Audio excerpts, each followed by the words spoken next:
afternoon, evening, and morning. Welcome back to the channel. We are going to be playing Case 2 of the Great Ace Attorney, Part 2 Resolve, the Memoirs of the Clouded Kokoro. On the last episode, we did our version of, let's just face it, we did our version of Mulan. Let's just face it. We did everything that make a man out of you, the song from the movie. That's all we did do. Also, we had a little bit of returning characters. Giselle Brett, dead. We found out that Soseki was involved somehow. And apparently there's a second case going on that we didn't get into the first game, which I'm assuming what this is going to be case 2 about. Not sure. Hopefully we'll get our backcast back. We have Herlock, or Sherlock if you don't want to use the translations. Hopefully we get Iris back. We should get Susato back, things like that. Thank you again, Winter Soldier, and also OnlyFans. Hope you're doing well tonight. Thank you for joining the channel.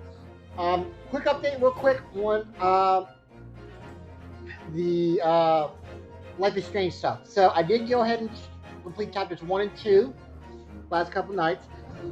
You can't sit through 15 hours without straight. I'm sorry, guys, but I tried.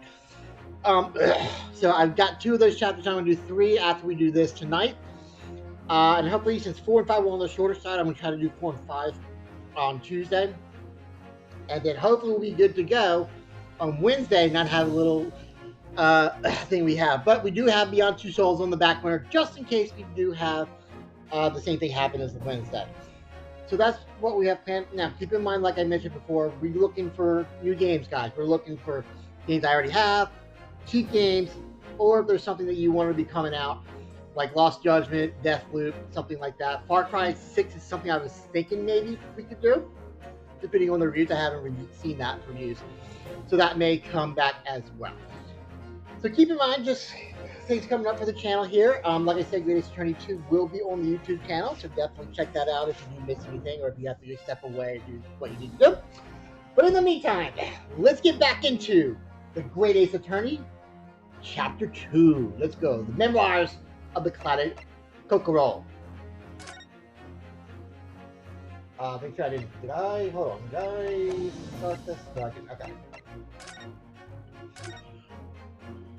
Here we go, guys. Whoa. The Memoirs of the Clouded Kokoro. It was a ghastly tale of a winter's night. One of an invisible killer and a crime perpetrated on the pavement along Briar Road. As the victim lay at death's door, the mystery of just who had stabbed the young lady from behind had been resolved. But no sooner had my friend saved that Eastern Exchange student from his harrowing plight, then in the dim, flickering shadows of gaslight did a second bizarre crime rend the stillness of that very night. What? I dare say most can still recall the sensational headlines of the day. Haunted apartment of death, the condemned criminal's curse, the dread demon of coal gas. Yet, though the great detective had at once discerned the truth upon his arrival at the scene, it only proved to be the overture that announced the rising of the curtain on a most tragic play. Okay.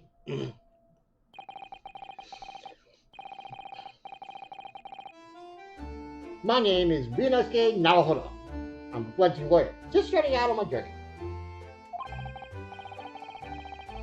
6 months ago, I arrived as a visiting student of law. Well, forget about me being in a wardrobe for 6 months, but whatever. Or however long it was. Having made the long ways across the sea from the Empire of Japan to here, London, England. And on the way, in quite extraordinary circumstances, I made the acquaintance of a world-famous detective.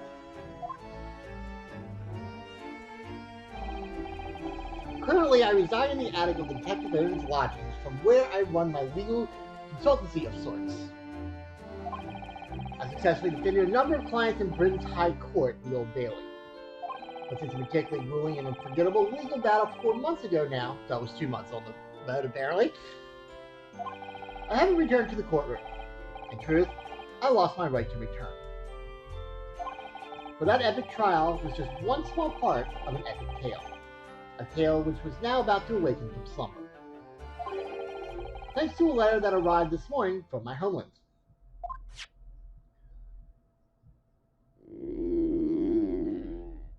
Damn it, I didn't have any food for 4 days. Guess I better get something to eat.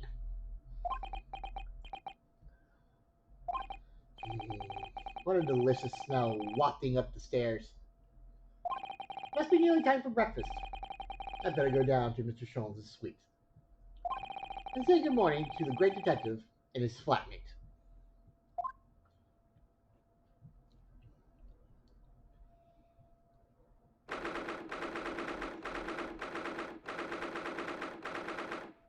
August 30th, 7:28 a.m., Sholmes' suite. Iris! Welcome back, Iris. Ah, Bruno, good. I was just about to call you up to you. The bacon's ready. Bacon. Good morning, Iris. Smells delicious as usual. Before we eat, though, I have some news. I was surprised this morning. Not a word, Mr. Naruhodo. This could be just the abstruse thing for my pre-breakfast stagnation. Repellent mental stimulation, my dear fellow. What? Morning to you too, Mr. Sholmes. Ah, yes. Wah! Okay, back up, Shyamalan. I see. So that's it. Back up, Shyamalan. Holy fuck. Jeez. The truth is as clear to me as day. My faculties of observation have revealed it again. But what are you talking about? You, Mr. Naruhodo. You have this very morning met with a surprise. Well, yeah, I was just about to tell you. Well, is that not the case? Really, my dear friend, it really warrants explanation. Firstly, your hair is particularly unkempt, somewhat reminiscent of a bird's nest. God, is it that bad? Damn! Secondly, you have neglected to fasten the third button of your jacket. Clearly, when considered together, these two facts point to you having been flushed this morning. Can I go now? Well, of course. No, I don't look for admiration, young man. First of all, my hair always looked like this. Well, this way since I first met you. Oh, it has? And a button? Let's rip out last night if you remember. By you. Really pulled your button off? God, I only told him 14 times. Shit, you think you freaking remember? Oh, yes. I recall these things now. It was at the sharper, was not? As the evening advanced, I picked up my violin and began to play the wailing notes of a humping tune. But then, to my utter dismay, the third string snapped. Why did it have to happen? Why? Little wonder then that in my vexation I grabbed the first button I saw and ripped it from its proper place. Well, I'd like it back now, please. It's probably me that I can't fasten my jacket. It's probably me that you expected me to know where it is. Somewhere thereabouts on the floor of one of yours. Helpful.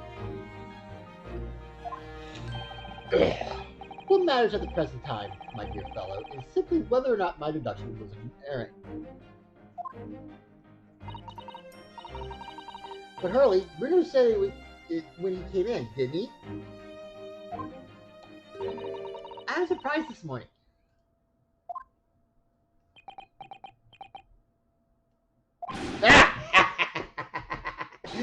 Well, that really is a surprise. Yes, this man is the pride of the British Empire. The famous consulting detective, Mr. Sherlock Sholmes. There can't be a single person in the world who doesn't know his name. Alright then, enough of the silly conversation. Come and eat the steak before it gets cold. And I have a new herbal tea for you to try too. My latest special blend. Oh, what does this do? And here we have Iris Wilson, Mr. Sholmes' lodger and companion. A truly exceptional young girl who is the author of a highly successful serialization here in London. Yes, The Adventures of Sherlock Holmes is published in Ransom magazine. So, Miss Carter, would you put us out of our misery? What surprised you this fine morning? Oh, well, I received a letter from Japan. Oh, from Susie, you mean? Was it? Really? That's right. And she has some rather startling news, in fact. Ah, intriguing indeed. You must tell us all about it over breakfast. Oh, yes. What fun. Alright, time for the fluff stuff.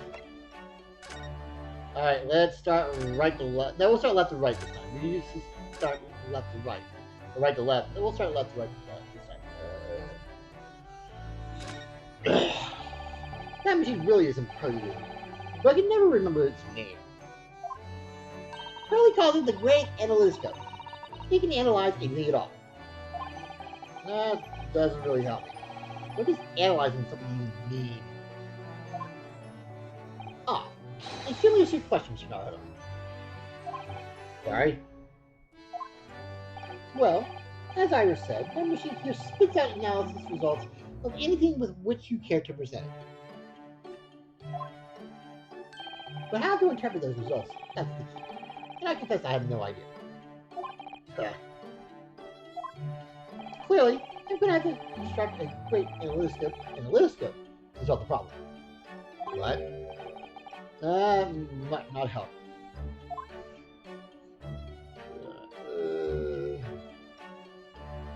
I guess that's the books. Books. Papers. Scientific implements. These shelves are stuck to the gunnels. This is how I wouldn't be able to help herself if she were here. I can't stand mess. Susie might not be able to stand mess, but she wouldn't dare touch those shelves. Oh? Why not? Everything's in an intricate balance. It really spends ages on it. If you were touching even one thing, the whole lot would come tumbling down. Oh, it was that. Okay. Ha. Susie noticed it was a very delicate arrangement right from the outset. It made it sound like a meeting of great minds. But the truth is, Mr. Sholmes just needs to tidy up. Ah, so he's basically a messy guy like me. I'm terrible when it comes to cleaning, guys. I'm sorry. Ah, yes. Mr. Sholmes' faithful musical companion. Wasn't the violin made by somebody famous? Yes, it's a Stradivarius. Well, I'm afraid you'd have to stay for 100 years before you could afford one for now. But didn't you buy it for a song, Mr. Sholmes? I got it at a pawnbroker among the 4 fitted articles. It clearly says Stradivarius on the label. What? Even the broker had no idea of its true value. So I paid a mere 55 shillings for it. Yes, that's something of a return for stuffing. Sherlock Holmes, bargain hunter. That's gonna be his other job, guys. When he gets fired, that'll be his new job. Bargain hunter. But is it really a Stradivarius then? But of course, my dear fellow. It said so on the label. I think perhaps the ignorant broker had something of a term for selling. Alright. Is that everything on this side? I think it is. Yep, alright. Middle section. Alright. We get to this time of year, Londoners seem to leave their hearts. I think that's what this does. Their hearts alight all day long. I love it. There's something very relaxing about watching the flames flit and dance about. For a fireplace in the days of summertime, a waste of space. Really, no use at all. I look like a great detective in days of no crimes and no criminals, Harley. Damn, Iris. But consider this. Instead of a fireplace, a frost place. That's my latest idea. So, an air conditioner. It's called an air conditioner, Sholmes. Ensure an air hearth from which emanates a cool breeze in the hot summer months. What do you think? I think if you invented such a thing, your name would go down in history. The principle is extremely simple. One must, of course, light a cold fire in the hearth. Maybe it wasn't, Yes, of course. Brilliant. The trouble is, all the fires I built ever burn cold. Hell taunts me. As you British say, it's a bit of a damp squib.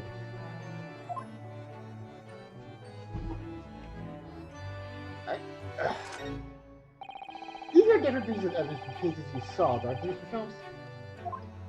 Not quite, sorry. Not quite. These figures are a selection from cases I've solved with particular aplomb. Aplomb? I don't know. They are souvenirs of my success. Memories, Mr. Backer. Memories. Really?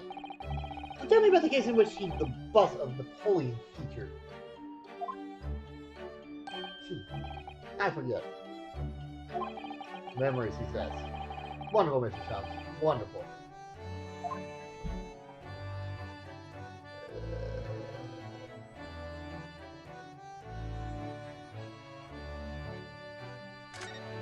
Okay. Ah, yes, the huge metal chest with the lace cloth laid on it. Being used as a table for tea and coffee. It's very sturdy, that's for sure. And firmly locked shut. That chest contains my father's detailed records of Curly's many cases. Yes, so I've been glad to believe. Well, personally, I've never actually seen inside. And that's the way it will stay. Those people are a secret between Daddy and me. You go open it uninvited, you might find yourself being bitten. Oh god, she has that thing back. What? Is there a piece inside there or something? I wouldn't put that past Iris, guys.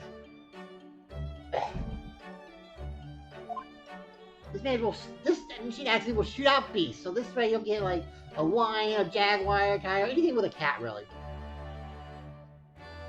Maybe I should take it to a dog or something, have something more valuable. I don't know. Alright, I think we are good, guys. Yeah, alright. And to the right. What do we have to the right here? Oh.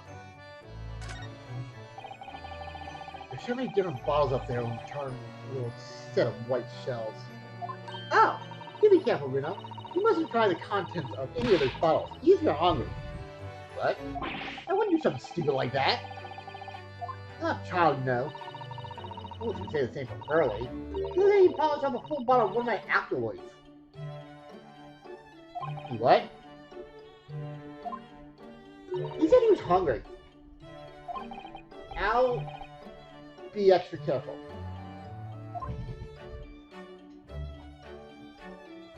Okay. I can tell with my eyes shut, you know. I can believe it. When the deadlight approaches, you sound like a Gatling gun. That reminds me of a dream I had the other day. It's such a funny one. It woke me, actually. I was typing for a whole hour in the pitch black, but I didn't make a single mistake. It's incredible. But then, when it got light, I found that there wasn't any paper on the machine. Aww. Now I wonder if I'd actually been typing at all. I think he just might have fallen asleep on the job. Aw, poor Iris. Oh, there we go. He said of the... Oh, yeah. I look forward to finding out what aroma your tea will have, Iris, every single day. Ah, well, I think these are different concoction of herbs from the garden every time, so it's never the same twice. You call it concoction. It sounds more like a science experiment that someone from tea time. something to keep that. Oh yes, that's because different blends can have very different properties. Some calm you down, some make you feel jolly, some give you energy. Today's particular blend is something quite special, so you're really in for a treat. Well, what is it? That sounds ominous. Alright, so that is those two different ones. Oh yes, this is where you note down ideas, isn't it, Iris? What's the melting pot today? Blue carbuncle. This is from a case of death that Curly solved 80 years ago. Death of a precious stone. It also has something to do with Final Fantasy and summons. I don't know what the hell that's about. The carbuncle is another name for garnet, especially if it's covered with a rounded top. Oh really? And this garnet was blue, was it? Well, that's the thing. They're usually red. No blue garnets have ever been discovered. Oh. Who knows what the soul judgment actually was? They used food coloring. That's the real mystery of the case. Proper Herlock Sholmes conundrum, huh?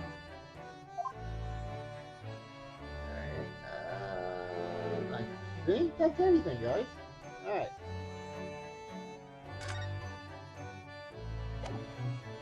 Alright. Now, this is something I didn't really explore in the last game so much. But, I know in the original, I don't know what it's like in this one, in the last one, I didn't really do it. Let's see what they say if you present the badge. Oh, Mr. Schultz, about this. Another word. Ah, yes, I see. This would be a collar, or a breed of miniature canine with a particularly long neck. And for winter use. Actually, it's the armband I always wear, as symbolizes my role as a defense lawyer. Precisely. This leads us to but one conclusion. Your arm is attached to a particularly long neck of a miniature canine. Really? You have dog arms! Starting to wish I never started him this now. He's fucking mad. Can we present... Oh, we don't can't do people yet. Damn. Okay. Alright. Converse. This is Ali's letter. This is the letter that arrived from Japan Point by International Post. Oh, how lovely. Look at Susie's beautiful writing. I wish you could read it. How is your judicial assistant faring, may I ask? She's very well, thank you. In fact, according to what she's written, she actually appeared as a lawyer in the Japanese Supreme Court and won a case. Wow, really? Oh, isn't she wonderful? Kind of good stuff, my dear fellow. I've won cases too, you know. Apparently, Mr. Natsume appeared in the trial as well, as a witness, excuse me. Natsume. Nope. Don't recall the name. Of course you do! We have the man twice! You know, in those two cases that took place in Briar Road 6 months ago. Ah! The mustache twitchy man with the somewhat feline eyes and the mustache. You didn't have two mustaches, Charlie. Yes, you can forget those two cases. They made a very deep impression on me. Although I must confess, the details are a little hazy now. A very deep impression they made on you. Clearly. Apparently, from what I understand, all he does is like think of the case, and as soon as the case is over, he just forgets everything. He doesn't think about what he could possibly do in the future. Because I've never his works. It just once that case is done, it's like the whole world stops, and it's like a new day and new memories and stuff like that. It's really interesting. Startling news. So, what was the startling news written by Mr. Sugata? Do you remember the case of the haunted lodgings, Mr. Chums? Ah, yes. It's very interesting, you know. I don't feel entirely certain that a case of that nature did not occur. He's totally forgotten. Anyway, in her letter, Mrs. Utter asks that we read over her case notes again and investigate further. So it took place half a year ago. For what purpose? Because of something that Mr. Natsu said to her, apparently. He suggested that the real reason why she was called back to Japan so suddenly might have something to do with the case of the haunted lodgings. Oh. On Mr. Natsume's return to Japan, Mrs. Ada's father questioned him about the case, she says. And something Mr. Natsume said appeared to trouble Professor Nikitova, prompting him to send that telegram. Oh, that case? That case, yes? Excuse me. It was very strange, wasn't it? Yes. Now compile the whole story into a nice, neat manuscript ready for publication, too. And then Hurley here was all funny about it, remember? He was very mean. That story must not be published, you said. Very mysterious as well. Really? I said that? You sure? Do you perhaps know something about it as well, Mr. Sholmes? Well, why Mrs. Ada was suddenly told 4 months ago that she had to return to Japan.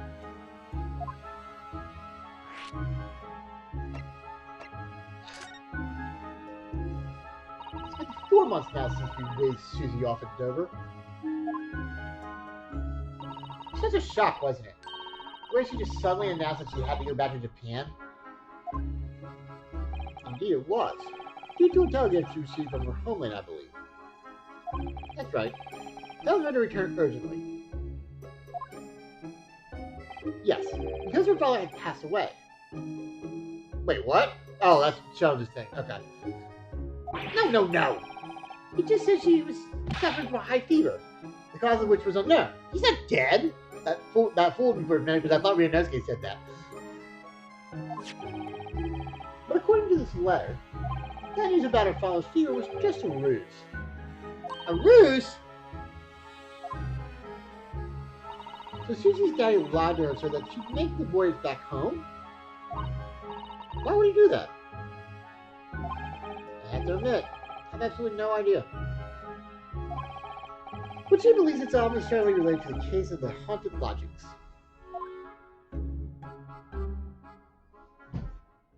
Yes, we did. Someone go back to Japan so suddenly like that. What was Mrs. Ada's father's hiding?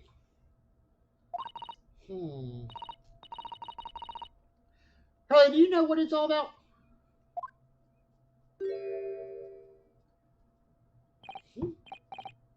Ah, well, who can say? What? But you said... Please, I'm engaged, my dear fellow. My calendar is quite surprisingly full today. And a strange analysis of the matter would be excessive, I feel. Even if I were quite at leisure. So, man the fort in my absence, won't you, Iris? I will, Harley, don't worry. See you later. Shut up. Scuttled off rather quickly here. Or there, excuse me.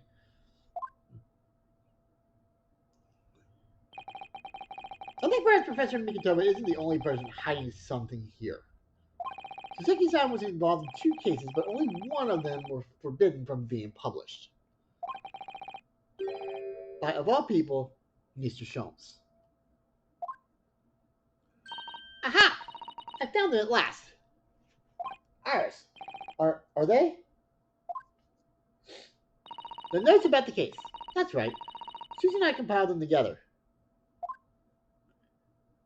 The case of the haunted lodgings. Do you want to read them right now? Absolutely. Thank you, Iris. I have no idea what secrets could still be hiding in the shadows of this case. But perhaps if I read over the notes again, something might come to light. That's the spirit.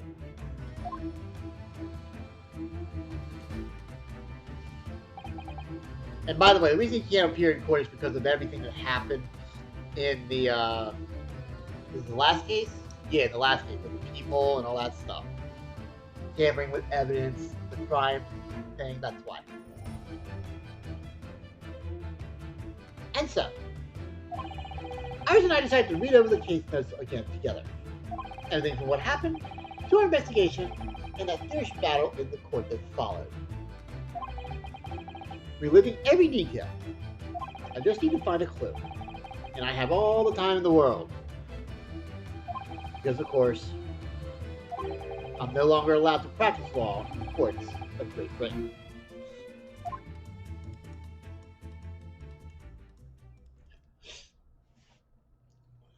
Okay. It was 6 months ago. A mysterious incident that unfolded on the wintry streets of London. A young woman was found lying on the snowy pavement of Briar Road with a knife in her back. Fortunately, her life was spared. She was unconscious for several days following the incident. The fog was thick, and nobody saw her attack her, but by a cruel twist of fate, a visiting Japanese student was walking behind her at the time and was duly arrested. Oh yeah, okay. I remember that case now. That man was his second son, and the man who effected his arrest was Mr. Schultz. Believing in our compatriot's innocence, Susanna-san and I decided to represent Saseki-san in court. And after a grueling trial of many twists and turns, we finally managed to prove his innocence. Jingle! Join us! Jubilant! Jubilation! Was the man's reaction after the trial. But his jubilant jubilation was short-lived. Okay, so this must be where the second thing comes in, because I know we only had one case with him. We received a telegram from Mr. Jones the following morning.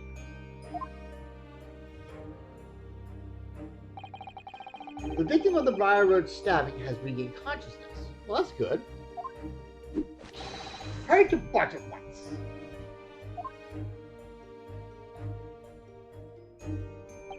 So Susanna and I summoned a handsome and headed immediately to the hospital.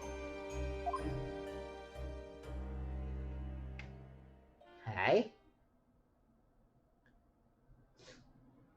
Is that a mouse over there? What is that, a rat or a mouse or something? Okay. February 21st, 5:30 a.m., St. Bartholomew Hospital Recovery Ward. There you are at last. Good morning, Mr. Shumps. I think not. Oh! Late. What took you so long? Your telegram only arrived at 5 o'clock, Mr. Shumps, and it's a 20-minute ride to the hospital. That's right. It's 5:30 now. I think we need a good time. Time is utterly irrelevant. The fact is, I've been waiting for what has felt like an eternity.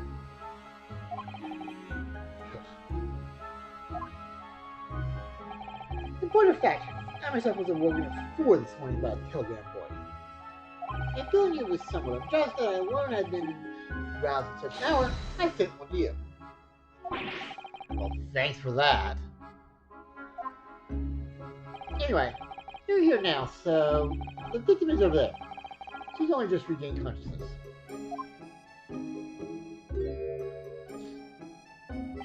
You should introduce yourselves, and I shall observe from here. The last lady was found on the snow-covered pavement with a knife in her back. Junior Woodchuck Guidebook says her name is, yes, here we are, Miss Green. Alright, first things first, let me see. Why is there a mouse or a rat here? Eek! A mouse, okay, there's a mouse. Miss Harrier, I know it's a mouse! Are you in a hospital? That doesn't seem the best. It looks a very healthy specimen, doesn't it? Very plump. I'm not sure we can say that's down to the excellence of the facility, if that's what you're thinking. Okay.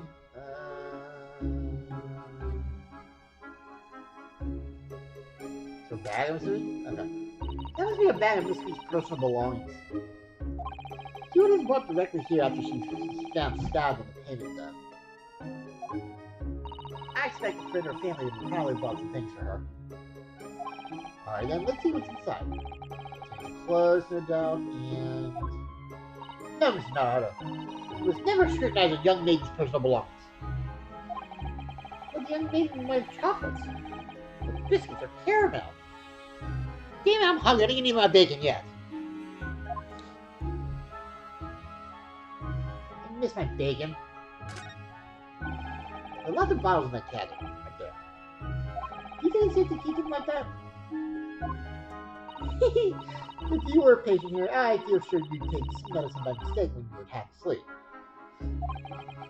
That is a worry. But at least the cabinet has a lock, even if it's only a flimsy-looking one. Oh, I have no doubt you managed to unlock that somehow while you were half asleep as well. You know, there are limits even to what I can do when I'm half asleep, you know, Mrs. Otto. Oh, there's your chart. Alright, what's your chart say? Okay, Heather. Ah, this looks like a piece of street notes. Let's see. Do not feed. What is this, like a zoo? You know, I think that we were seeing an almost identical sign in our local park. Look at the pigeons. Yes. This is a person. Oh, woman. I wish you hadn't read this. No feeding the pigeon, woman! What in the world is that thing?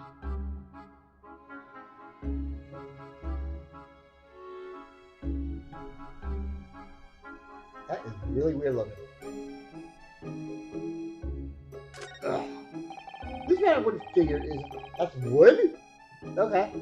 This random... I didn't even think that was wood, honestly. This random wooden figure is the most charming, is it? Ah. I don't think that's a decoration for our head. It's an artist's mannequin, I believe. Used for practicing sketching the human form in different poses. Really? Not exactly what you call a typical figure for that purpose, though, is it? No, I suppose not.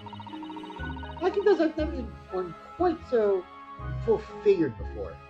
Now, if you want to draw a full-figured person, it's the right tool for the job.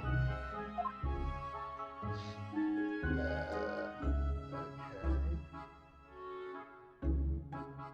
Picture frame, okay. Look, there's a photograph in the frame here.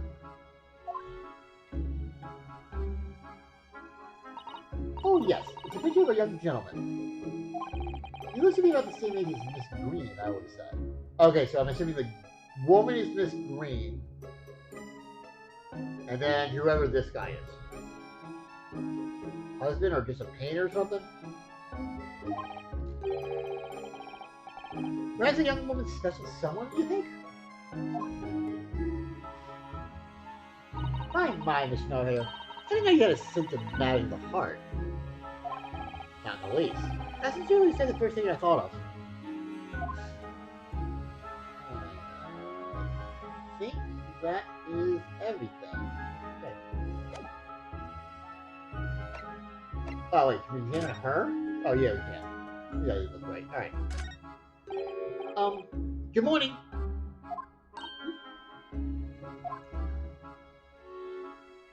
Aw. Hello.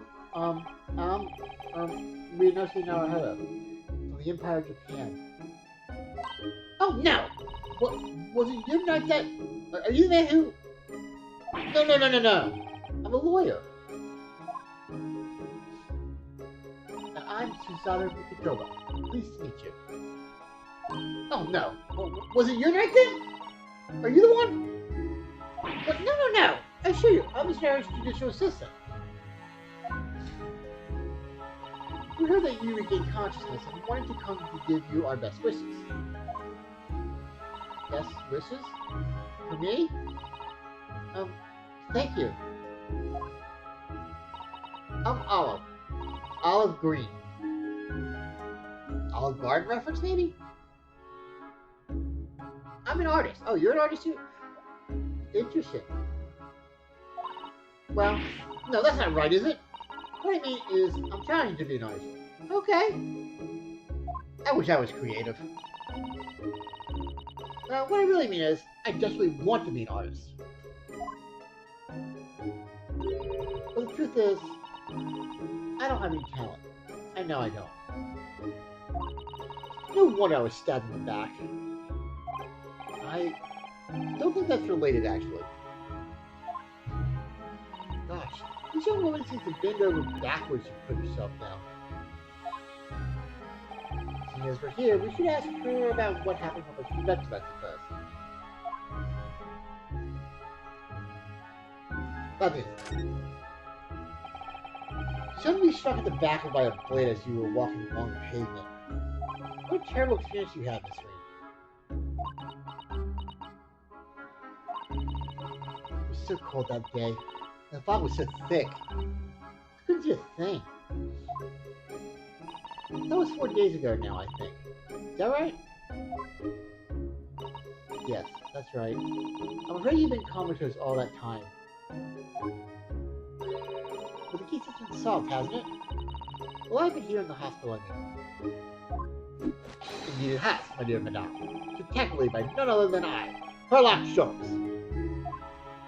Mr. Schultz, as you well know, it was Mr. Narahard's hard work in the court that solved the case. Are you yet to hear what happened, Miss Reed? Yes, I'm afraid so. A gentleman from the police force is supposed to be coming to fill me in shortly. Oh, I see. Me coming around seems to have made everyone frantically busy. I'm so sorry. I should have never regained consciousness. It was selfish of me. Oh no.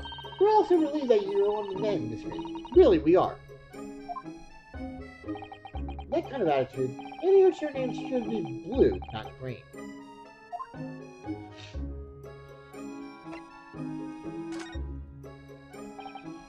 So, you're an artist, are you, Miss Reed?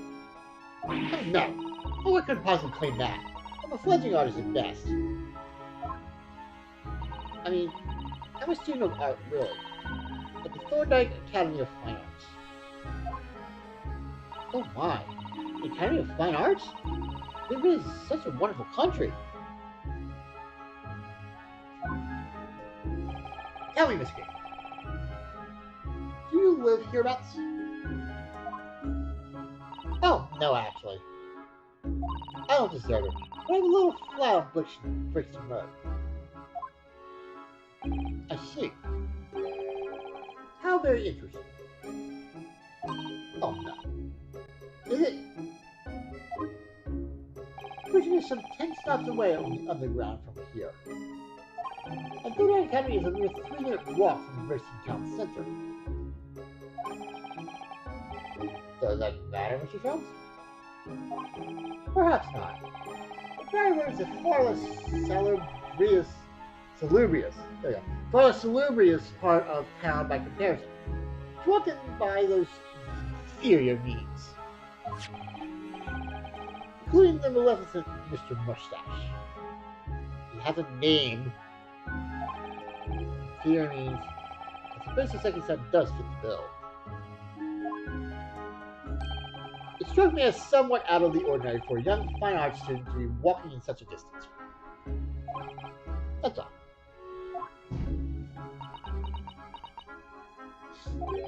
What's this? She's suddenly clammed up. Mr. Schultz, you should be ashamed of yourself, prying into a young maid's private affairs. Ah! Oh dear me, do forgive me. If you don't mind, I'm being discharged shortly, so I need to pack up my things. Oh, yes, of course. We won't keep you. Thank you so much, Miss Green.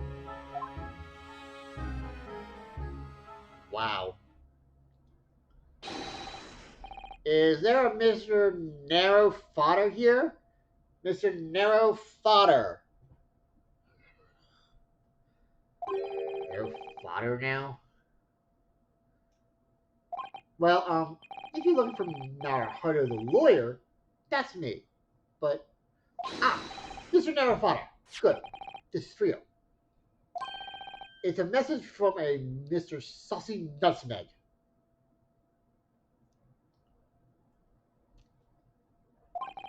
Mr. Natsume sent a message to me? Well, why would a policeman be delivering a message from Mr. Natsume? Exactly. What's going on?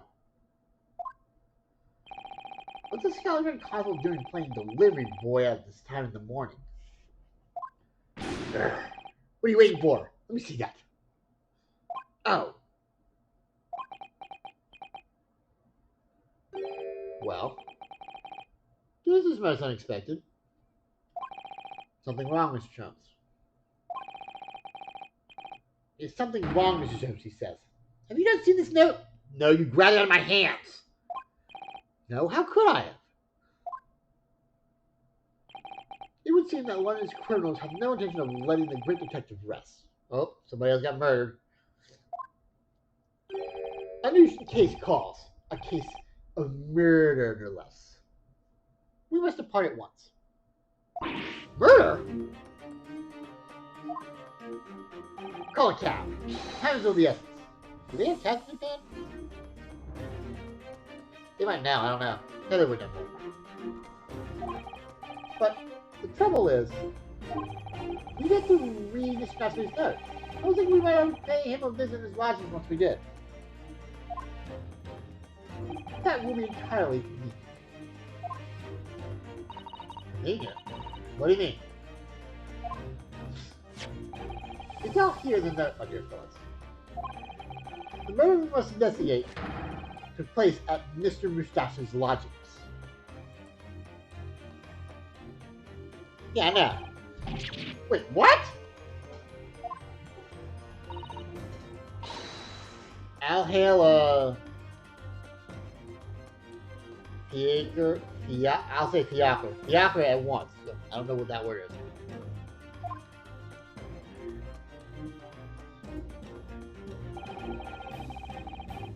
Have you seen the exchange rate? Of course they didn't run a bank. We only answered that Saseki-san was in court.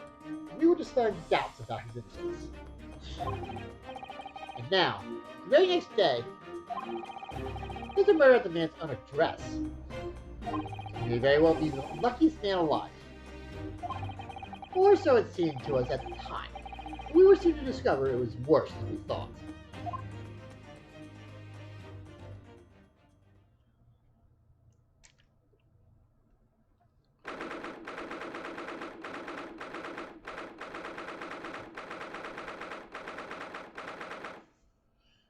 February 21st, 7:18 a.m., Mr. Natsume's lodgings, ground floor.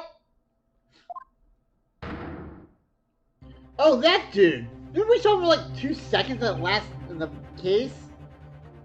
We bumped him on like in the street or something, I think it was. In his case that we did. That was really weird. I always wondered what happened to this dude. What on earth? Oh my. The gentleman is deceased without question. He's dead. Look, Mr. Naruto Esquire. Mr. Natsume. Oh, why? Why is this happening? Why with me? I only used that like a going yesterday. I was finally home after 2 days of misery. Then I wake up next to this. No early bird should catch a one like this. Whoa, where? We got. I see you're in a high spiritual kid this morning, Mr. Mustache. He has a name. Not the heart of Herlock Jones. Shut up! Shut yourself the door! I never invited you. Mr. Jones is here with us. I'm quite sure he'll be able to help you, Mr. Natsume. I'm entirely at your disposal, Mr. Mustache. What can I do for you?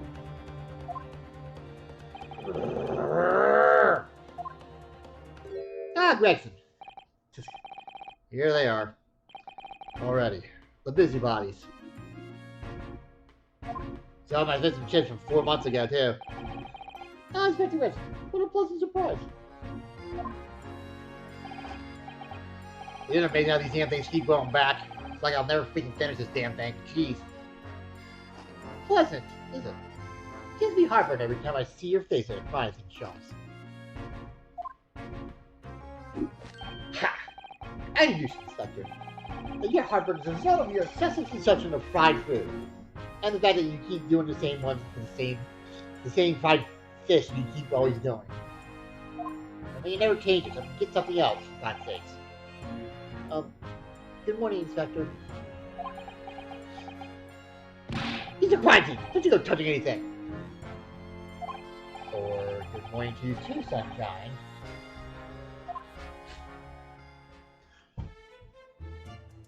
Alright, so can we examine anything? Alright, so we have something over here. Really? What was the point of this? Alright, let's do this little section here then. Okay, apparently we have something over here. Oh, I said hands off! You're gonna mess up my crime scene. Oh, no, I just wanted to look, that's all. No chance, I know you're kind. You'll mess it up by looking at it. Someone's in a bad mood. These certainly are some bad air here, isn't there?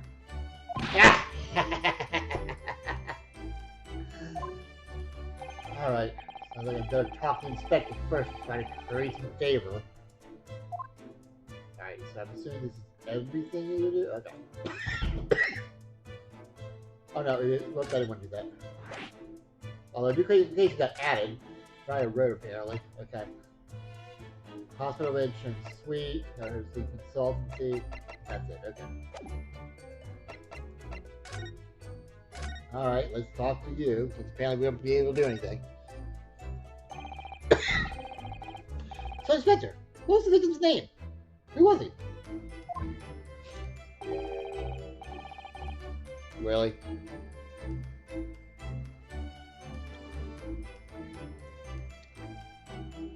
Really? Mr. William Shakespeare. He was a lodger here. He always wrote these damn plays and never freaking had the right words. I mean, who the hell uses die? As you can probably tell, he was an actor. He was an actor too, I didn't know that. A bit of a dead loss, as it happens. Or just dead. Mr. Shakespeare. It was the landlord, old Mr. Daredevil, and the other lodger, Mr. Natsume, who found him.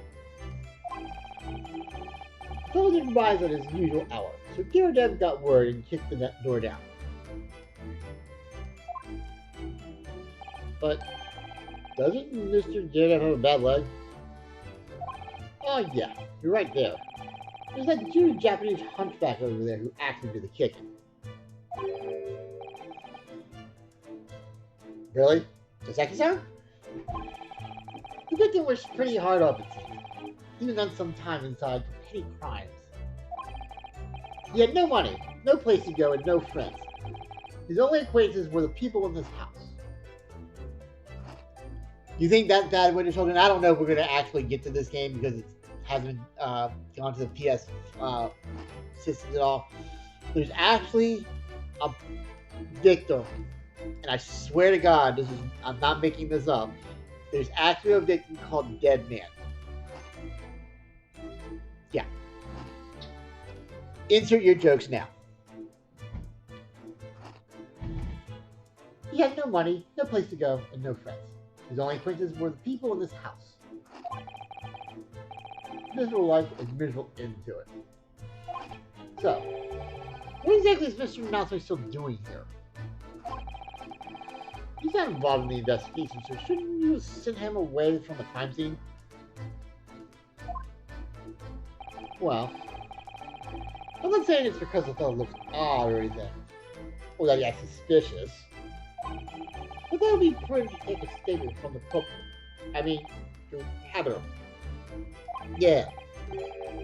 You nearly said culprit there, didn't you?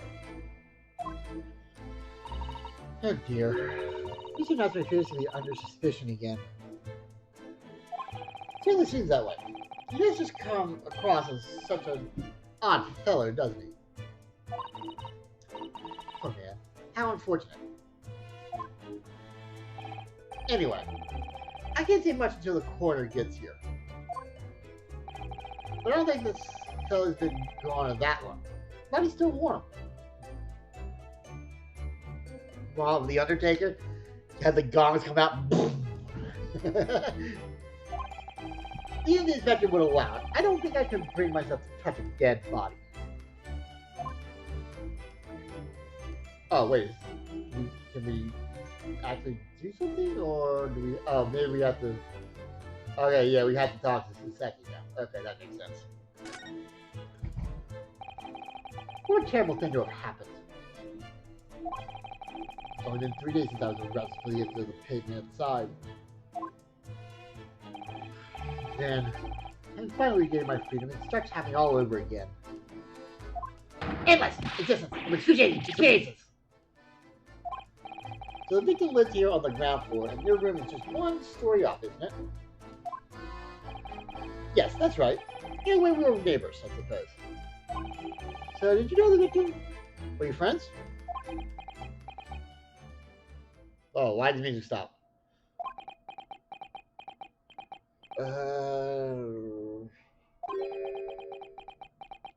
Calm down. Calm down, Saseki. What's the message with Saseki's on now? It isn't a question, wasn't it? What did you be so shaken by it? Well, I suppose he wasn't a complete stranger. But did he ever invite me to his room? Never! On my honor, I swear it! What a strange reaction. You're probably wishing you never asked now, aren't you, Mr. Naruheda? When we found him here, I felt rushed, which is why I sent word asking you to come. Do that inspector over there! What in the world are you doing?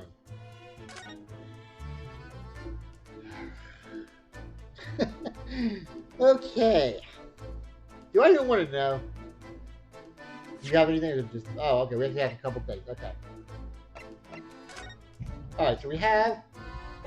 What is it? A second-hand book receipt. For book 17th February 445. As for Mr. Natsume. Someone too showed considered in receipt of the picture of Montreal Kokoro, a meal for Gabbro, and Canterbury yearnings. Okay, I vaguely remember that. Nearby street map, and that's the one from before? Okay.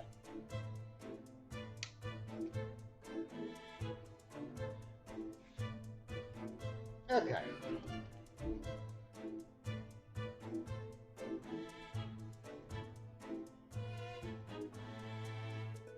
Wild idea. I know it's really early and this may not have nothing to do with this. Did the patient in the hospital, Olive Green, did she kill Shakespeare, I wonder? And then just got unlucky by the knife finger in the back when she did? When she was walking home? Again, that's my wild theory right now. Probably nowhere near true, but you know, why not, right? Alright, so we have Beer Tab is still 16, Iris is 10, Carlock is 34, Olive is 20, Saseki is 33, Rex is 44, and Shakespeare is 31. Alright, this assistance is written on study tours. The epitome of a revived Japanese lady, and she's up to always. For a young girl who lives with Susan Shun, she has a degree in medicine and is author of a popular series of short stories published in a prominent magazine. It's not person who works as a part of the state great detective. His deductions never fail to surprise. Yeah, you got that right. An artful student whose aim is to become an artist who just regains confidence having been comatose for days after suffering a stab wound to his back. Japanese scholar sent to London to further his research into the English language. He's just acquitted of a very serious crime. Petty detective is in charge of Scotland Yard's investigation of the case. He's stern and single-minded in his approach and a great lover of fish and chips. In the current case, a failed actor renting a room in the same building as Mr. Natsume's wife. Okay. And we can't do exam, right? No. Okay. Alright. Alright, so do I even want to know what the hell you're doing? Wow. Mr. Schultz, what are you doing? Ha! You need only deserve to know it, my dear fellow. Investigating, naturally. There's nothing natural about that pose.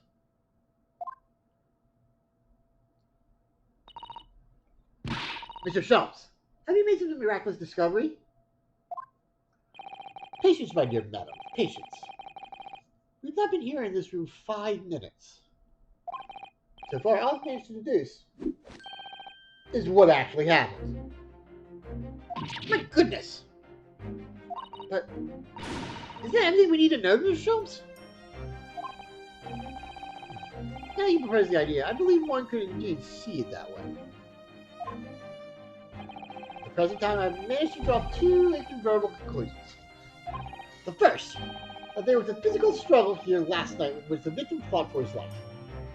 Ah! Ah!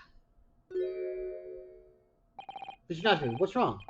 Something that Mr. Schultz said significant somehow? No. Don't mind me. Forget I was here. Okay.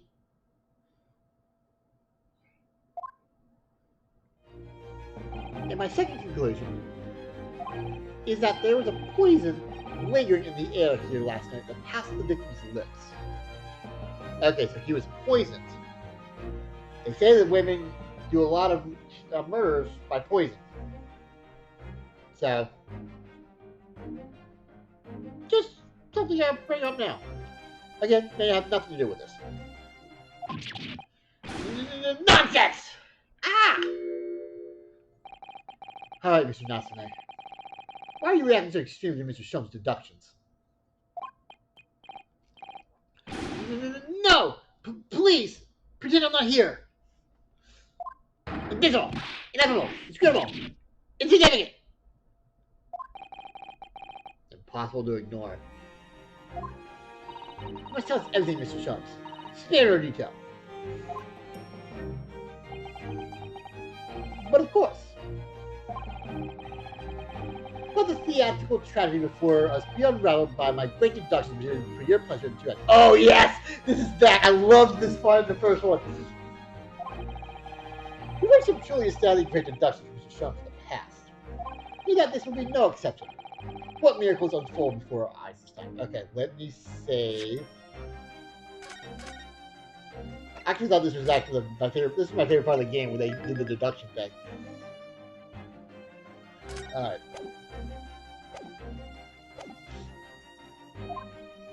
So, my dear fellows, for your delight and wonder, let the curtain rise. For Herlection's logic and reason spectacular. Act 1. Alright, here we go. Great deduction, the game's afoot. Cause of death. Alright. Careful observation of the victim reveals to us the events that transpired at the disconsolate room last night. Foam at the mouth of the deceased clearly indicates the use of poison. Why are you... Whoa, did you see that? Holy crap, what's you hiding, Mr. Natsume? Next to the victim, we notice a large dining plate, which contains, you will observe... What is it, cheese?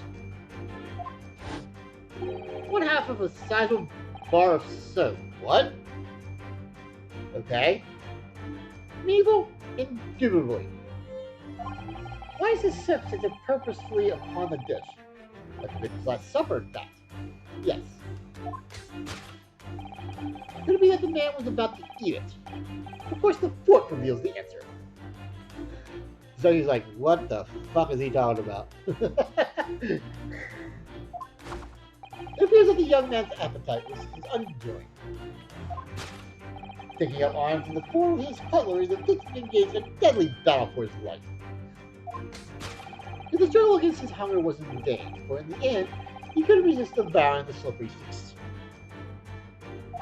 The one itself served as besmirched by foul poison. Yes, the victim's life was plagued by poison that tainted the contents of the plate.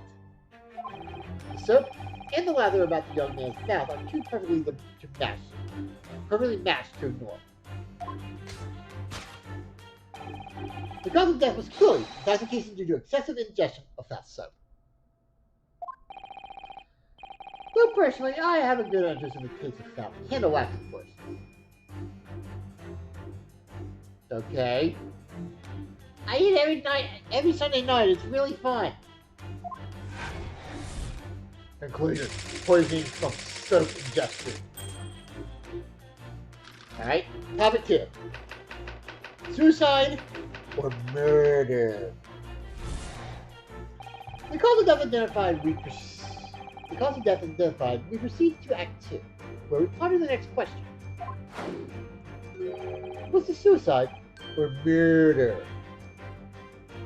You are shifty as hell, Mr. Maximus. The audience will recall that death occurred during the victim's last supper.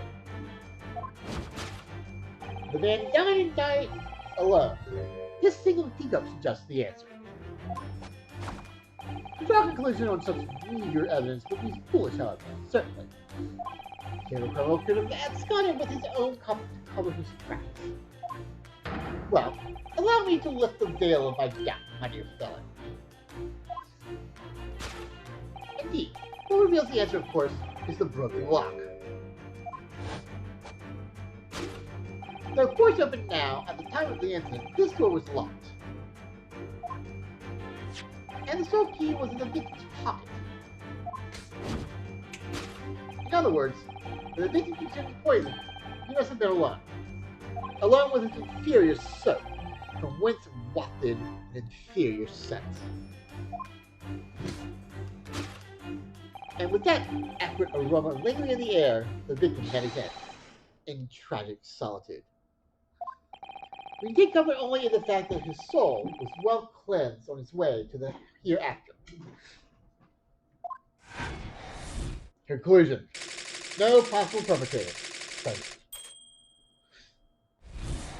Okay. This concludes the final act of Sherlock Holmes' great deduction.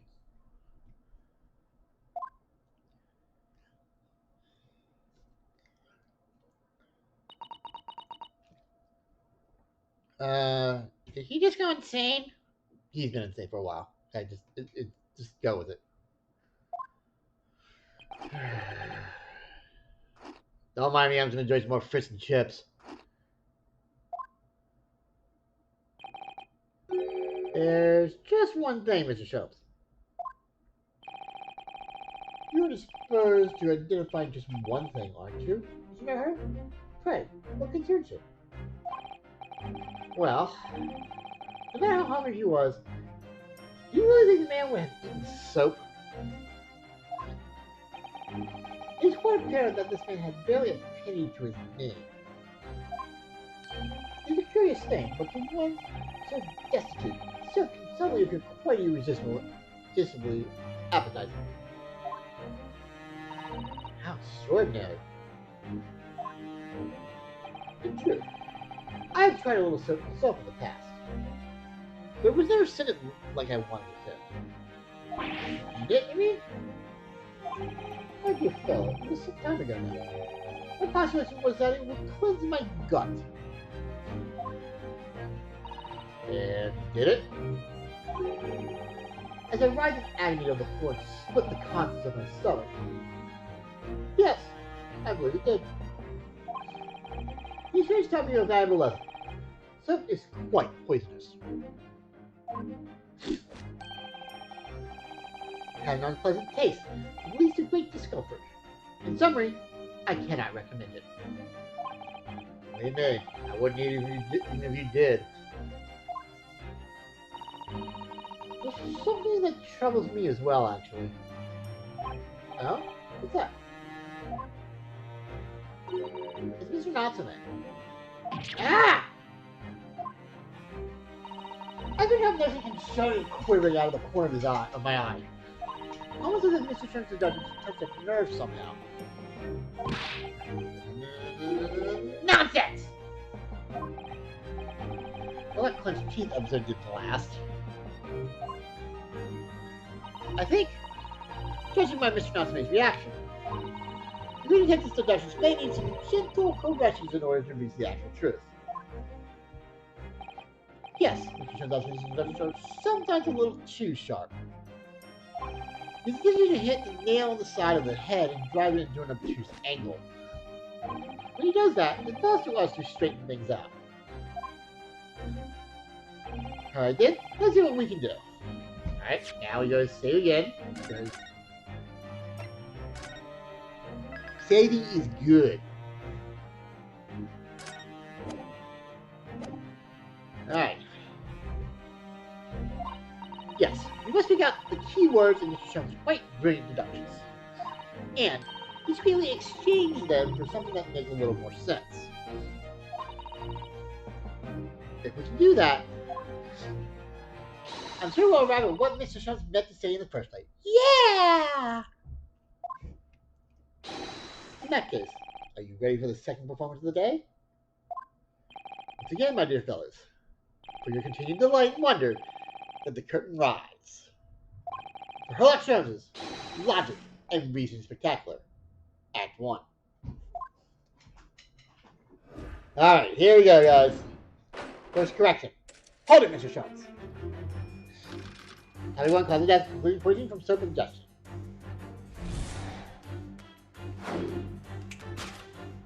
Careful observation of the victim reveals to us the events that transpired in this disconsolate room last night. From at the mouth of the deceased clearly indicates the use of poison. Next to the victim, we notice a large dining plate which contains, you will observe, one half of a sizable bar of soap. I really thought when they first going to introduce that was going to be cheese. I figured it would be like bad cheese or tainted cheese or something. Meaningful? Indubitably. Why is that soap sample so purposely upon the dish? At the victim's last summer, in fact. Yes. Could it be that the man was about to eat it? Of course, the fork reveals the answer. Okay, but we know it's not the fork. Well, you can't deny that a fork implies the man was eating something or about to eat something. Yes, that's true. If I were to try to eat some soap, I should prefer to use a fork than to attempt it with chopsticks. And of course, only half of the bar of soap is left on the plate. Yeah, that's a big bar of soap, but that's only half left. But might there not be some other explanation? Something material that provides whether or not the man really ate some soap. Alright, let's see what we have. Alright, so we have the fork. Okay, soap. Okay. I suppose you eat soap with a fork, would you? I know, he really is. I don't think it's a question of which implement you use. You shouldn't eat soap full stop. Then why? Why does the man have a fork in his hand? Oh dear. I understand your frustration, Mr. Carter. Please don't take it out on me. The point is, if we decided the man used his fork to eat the soap, we wouldn't be taking Mr. Shanks' deduction. But we ought to consider some other clues.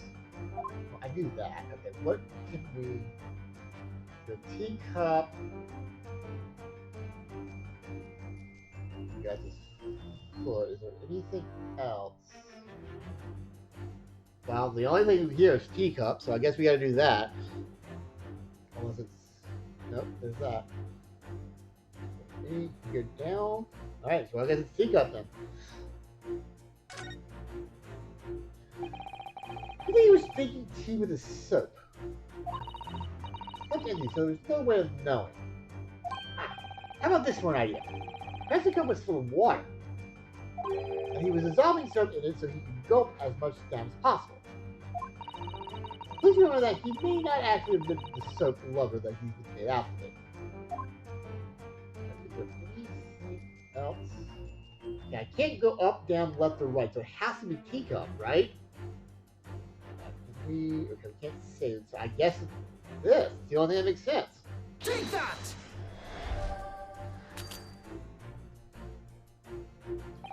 Here we have an empty teacup within arm's reach of the victim. Clearly, if poison was the cause of death, the possibility that it was administered in his drink can't be overlooked. My dear fellow, Possibilities are endless. The question we are currently pondering is whether or not this vivacious-looking victim had to eat the soap. Ah. Until we have established that, you keep your possibilities to yourself. Wait, what? Okay, wait a minute.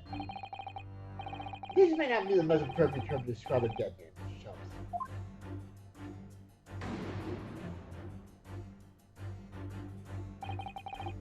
Soap on a plate and a fork in a hand. Even so, surely you wouldn't try to eat soap no matter how hungry you were. That's what we must determine, was the victim eating soap whether he died or not. When we establish that, with certainty we shan't make any progress. But it's simply a problem. But that's the only other thing I can use.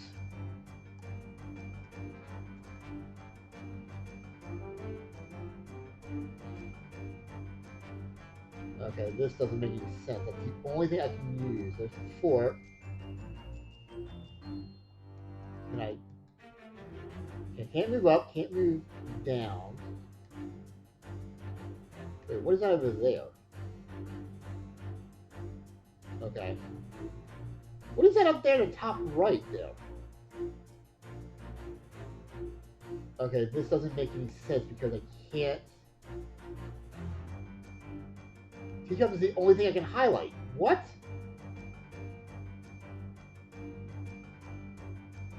Alright. So is this the same thing? Let me see if this is the same thing. Nope, it's the same thing. Okay. Okay, what in the world am I supposed to do here?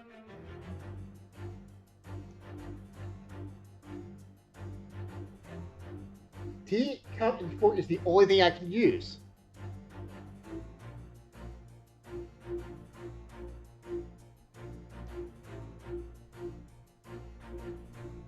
Oh, I didn't even see this down here. Okay, let's try that then. Look, there's more soap on the floor here. Mr. Shakespeare must really have loved this stuff. Sounds like a conclusion, Mr. Mariner. Look closely at the soap. You see that I want to get a present with a half bar on the table. What the? How can that be? I think that there are two halves of the same bar that broke apart. Well, then it has to be that.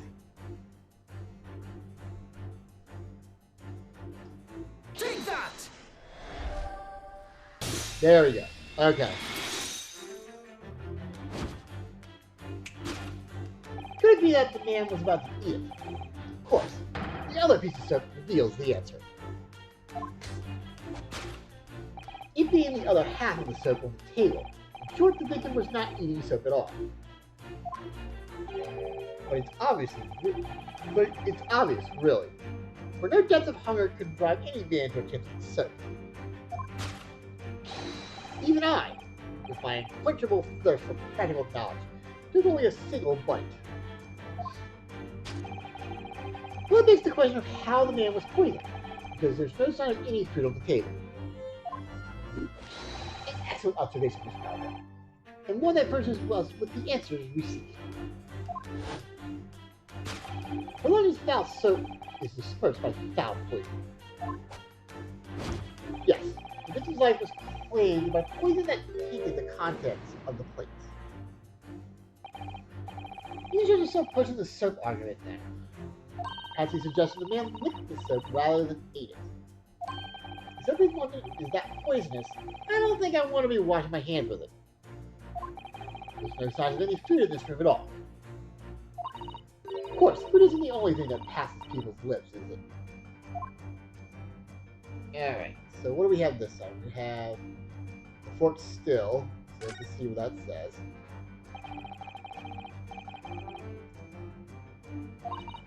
It's a real mystery, isn't it?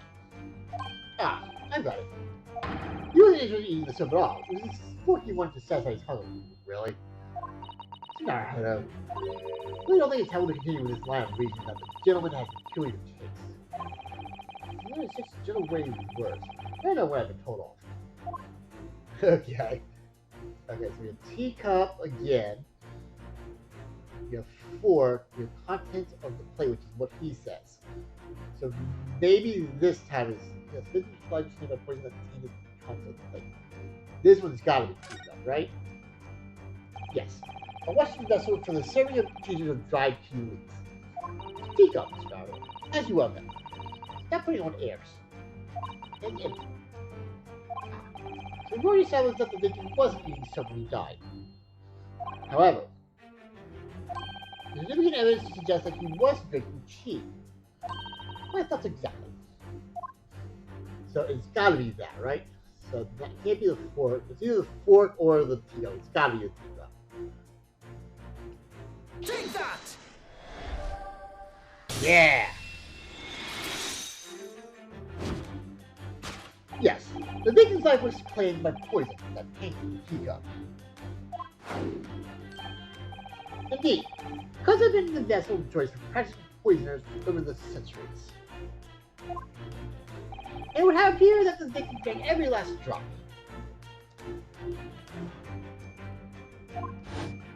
There's no sign of food anywhere in the room. Which leads us to the immutable conclusion.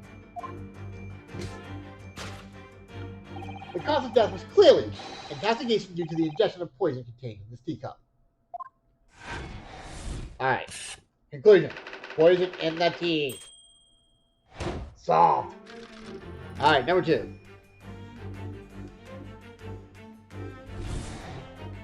The cause of death identified, we proceed to Act 2, where we ponder the next question.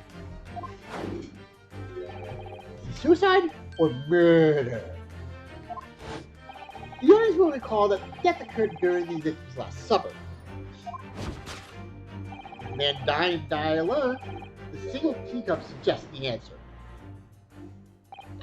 The Western vessel for infused hot drinks again. It's already featured heavily in our introduction so far. Yes, we can imagine this shortly before his death. Mr. Shansfield was having a drink of tea. There would be nothing remarkable about that. But what troubles me is Mr. Natsume's reaction when he heard Mr. Sholmes suggested. More to this deduction than it seems. We must closely examine the scene of the crime again for some more clues. Alright, what do we have in this one? The single teacup, so that's this one. Okay, so we know it's not that one, so let's just see what it says. Good day. And it's only a cup on the table. It would appear so, yes. When you consider those facts, Mr. Sholmes seems highly logical. It's always the same in these deductions. The real truth is always buried a little deeper than the great detective suggests. Now, however, you seem very dubious, Mr. Sholmes, all of a sudden. Alright, what do we have? We have the fork again. Okay, oh, it's another teacup! Okay. Alright, let's just see what this fork is. I'm pretty sure it's the other teacup. Has to be. The fork again? It just seems to be holding it so pointedly. It makes it impossible to let go of the idea that it must be involved somehow. Now, let's hope it turns out to be a useful clue in the end. Alright, well, this one, obviously. Make sure there's nothing else.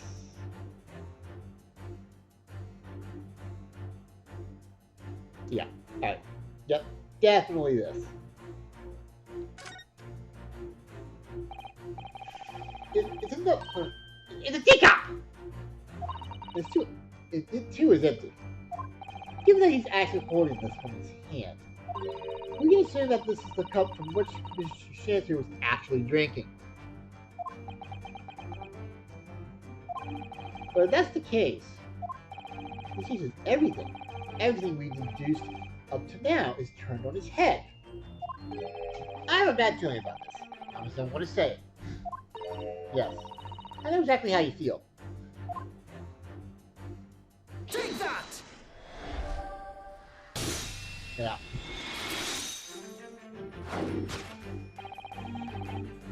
The man died and die alone. His other teacup suggests the answer.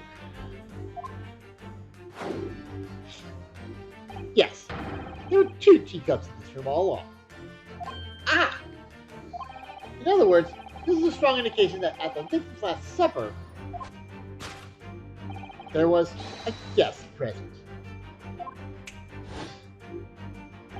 At the very least, we can say now with certainty But somebody else was here in this room last night, taking tea with the victim. What are you talking about? That's right, he was using the boat to shave his cat, obviously. It's the only way I can get the fleas out, okay? Shut up. Utterly, unbelievable, unjustly, unreasonable. To draw a conclusion on such meager evidence would be foolish, however, certainly. In which case, what more can we deduce about this possible guest at the table? Well, allow me to lift the veil of doubt, my dear fellow. You mean to say you know who exactly was in this room at the time of the victim's death? Indeed. What reveals the answer, of course, is the broken lock. Okay. I'm not sure I like where the seduction is going now. Maybe it's too late to go back for the half-spent days of eating too much soap. The idea of the guest who was here last night when the victim passed away is something I have a very bad feeling about. It's going to be Natsume, isn't it? Well, you can try to ignore your feelings, but we cannot ignore the truth, Mr. Naruhodo. No, I suppose not. Time to look around again. Alright, so what do we have this time? So we have a candle, broken lock, an empty bottle, a pile of books. Okay, we'll go right to left here. Even Mr. Shancer didn't eat candles, it seems. We've already established that you didn't eat soap either. Ah, do you think perhaps the guest brought this candle here last night? And if he or she did, does it reveal anything about the guest's identity? Good point. Here's my idea. Snuffed out like that candle will be. Besides so deeply, you're in danger of blowing out the flame. Alright, so there's that. Now here's the broken lock, which we know is not right. Oh dear, the latch is definitely broken, isn't it? The door was kicked in by Mr. Natsume, according to what Mr. Gyarados told the inspector. Who knew his short, thin little legs had so much strength in them? I'm not sure the length of his legs is in any way significant here. As it says more about the portion of the door than about Mr. Natsume's strength, actually. Careful. If you overheard that remark, you'd almost certainly have a lively response. I don't know. Did this broken lock really tell us anything about who was here? Okay. What's in the bottle say? It's empty. Empty of liquid, but full of air. That makes you think, doesn't it? Makes me think that you're full of hot air. What do we think about who else was in the room at the time? Sounds Quippy's response was cleverer than my original riddle. Well, gee, that narrows it down. Pile of books. Unfortunately, it seems that the only thing in this room are the makeshift stage and the costumes. I wrote these 3 books initially. I wonder what they are. Let's see. The titles read A Picture of Monsieur Lecoq, Canterbury Yearnings, and A Meal for Gabaro. Wait. I've never heard those titles before. It could just be an incredible coincidence, but they're the exact same 3 books that Mr. Natsume purchased the other day. What? Yes. The day of the unfortunate incident when Miss Reed was stabbed. So he said, I just did it to a bookshop and bought them. That's right. Bought them. That's right. Now those 3 titles are here in the room of the victim. Yet Mr. Natsume claims never to have been here before. What does this mean, do you think? I really don't know what to make of it. Pile of familiar books. Okay. Is there anything else? Alright, so what happens if we view it again?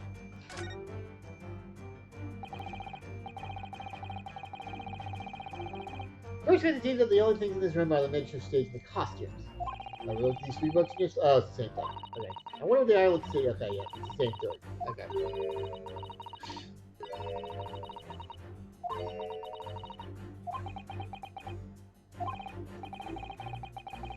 Not gonna bother reading them again.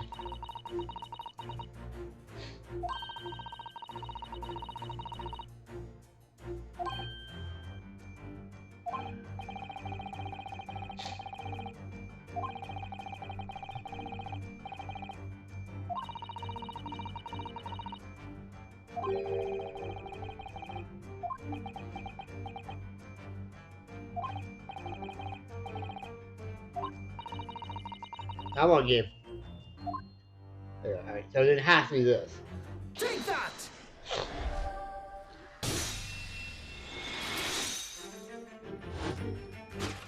Indeed.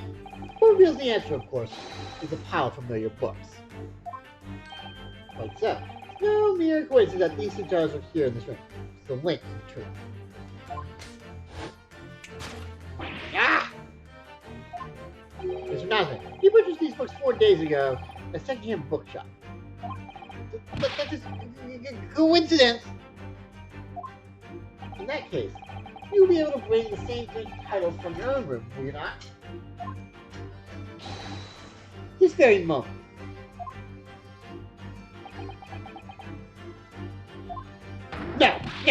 No, invisible! You bringing your own copies here, it proves that these three books are in fact yours.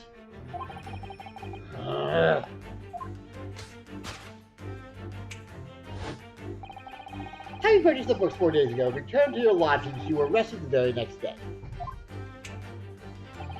So you could conceivably have brought the books here on that evening, but you never mentioned that. In other words, you could only have brought these three books here to the victim's room.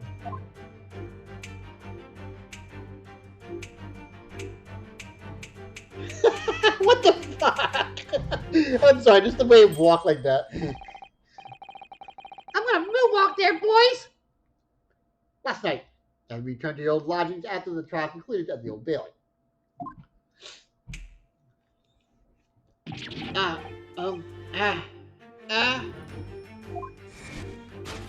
In short, there's only one possible conclusion.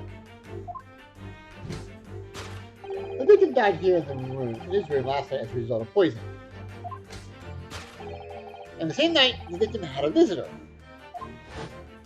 That visitor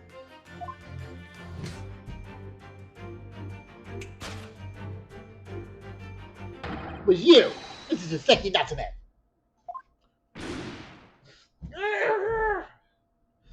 This concludes the final act of her lecture in this great production. Seki Natsume at the scene. Solved. Deduction complete. Elementary. My dear Naruto.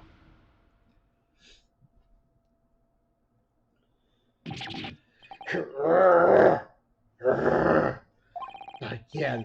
Not again. Not again. Not again! Well then, Mr. Natsume. It would appear you're going to have to accompany me down to the yard. Again. But wait! Hold your horses! Yes? Door, key, lock, entry, exit, entirely impossible! So far she's being even stranger than normal. What? You think that's an alibi? You could have just made a copy. What? We lived in the same building after all. You'd have had plenty of opportunity, I'm sure. But... Misery me! Sorry. You'll get a chance to give your side of the story later. The facts speak for themselves, Mr. Mustache. You horrible Herlock Sholmes! He really has found himself an arch rival now, hasn't he? Come on now, no dilly-dallying. Outside, there's a carriage waiting. Go to see Mr. Naruto, I swear. I never imagined I'd be in this position again, but... You have to help me! Please! I'm innocent! Alright, I understand. I'll do so later and talk about it. And one more thing. Oh? Yes? my poor little kitty cat. Please give him his breakfast for me. Aw. We're gonna take the cat in. And so, his evil curse still apparently unbroken. Soseki-san found himself once again the prime suspect in a case of murder. Thanks to the incriminating deduction of the great detective. My dear fellow, that honor belongs to you.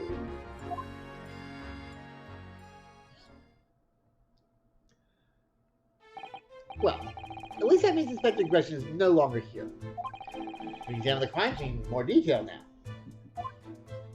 Yes, that's right. Of course. And of course. What? Have you forgotten what the inspector mentioned before? It was the landlord Mr. Daredevil who discovered Mr. Shansphere. Mr. John Daredevil. Yes. I expect we could find him in his sitting room on the top floor as usual, having tea poured over his face by his maid of a wife. Right. There's nowhere to go and talk to him later then. Sherlock Jones, we are in and out enemies. Henceforth, I shall be known as John Moriarty. That would be an interesting twist where Soseki's actually Moriarty. I don't know if that's really going to happen. That's really kind of a cool twist, actually.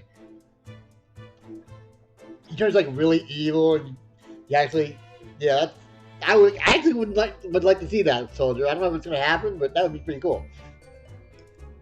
Alright, now let's examine this stuff finally. Alright, let's do this little area here first. Okay.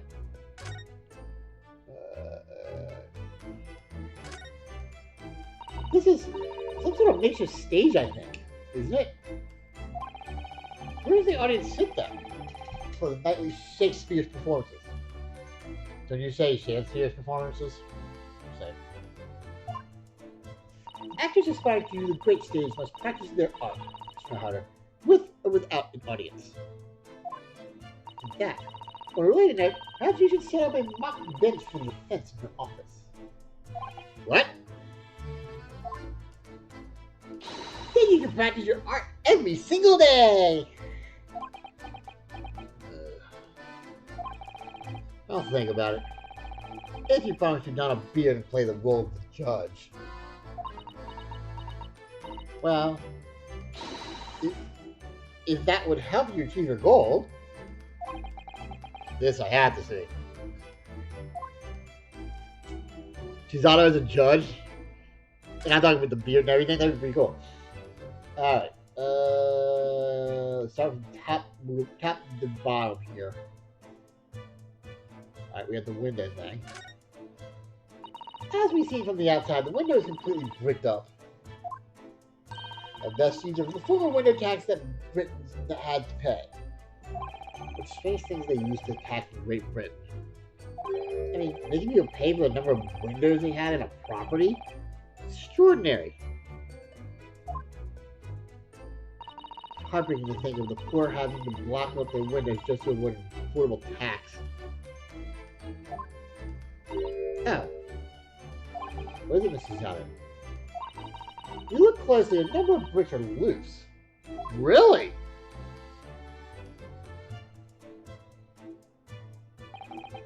Oh yes, it looks as though an amateur has broken out a few of them just here. Was it Mr. Shansphere who did it? I wonder. Being the lodger renting this room? Who is this nerd? Oh, that's right, there's a little ledge. And there's something on it. What? Outside? I will come back to that.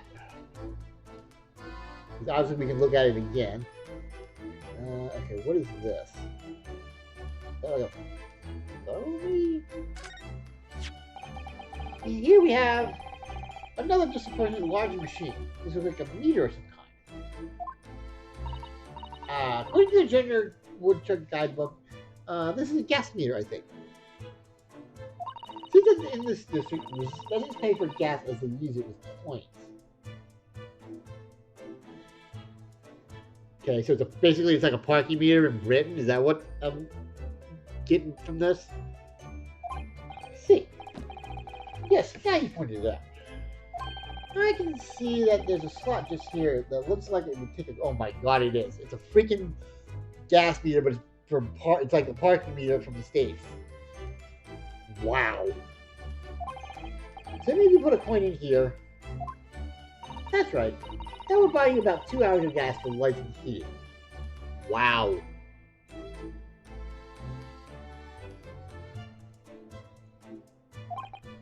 So, if you were a poor person with no money, you'd have to sleep in the freezing cold. Yes.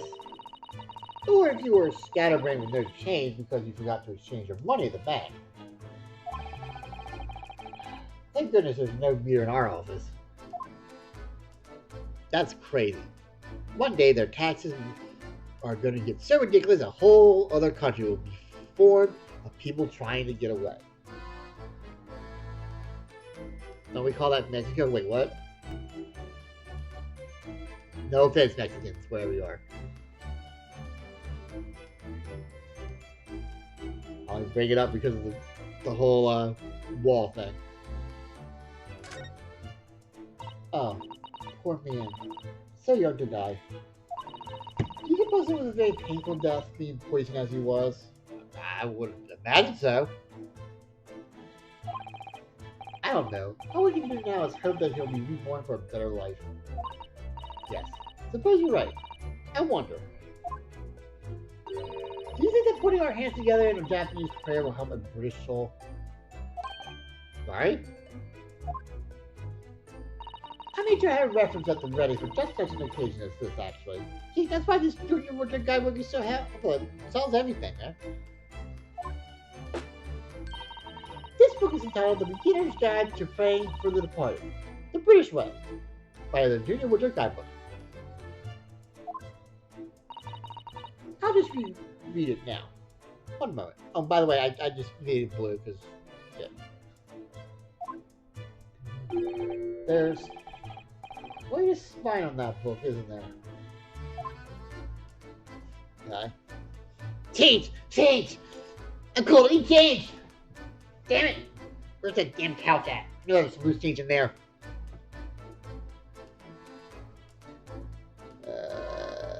What is that on the floor?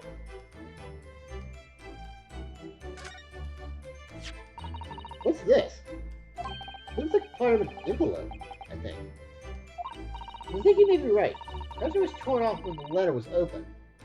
That is significant? Well, it's a little out of place, perhaps. If you look around the room, there's no sign of the letter or the rest of the envelope, in fact, is there. Ah, she's right. Yeah, here we have the torn off end of an envelope. This strikes me as unusual. I agree. But you better take this just in case. Torn off end of an envelope has been entered in the corner of the fifth piece of an envelope that Miss found in Mr. Shen's room. The rest of it could not be located. Okay, so this whole table thing is that. We know about the bricks. Alright, let's do this side first. I want to make sure we get to save the bricks for last. There's not much on these shelves, is there? Just a wine glass and a bottle. Both of them are cracked. Yes. Not much use, are they?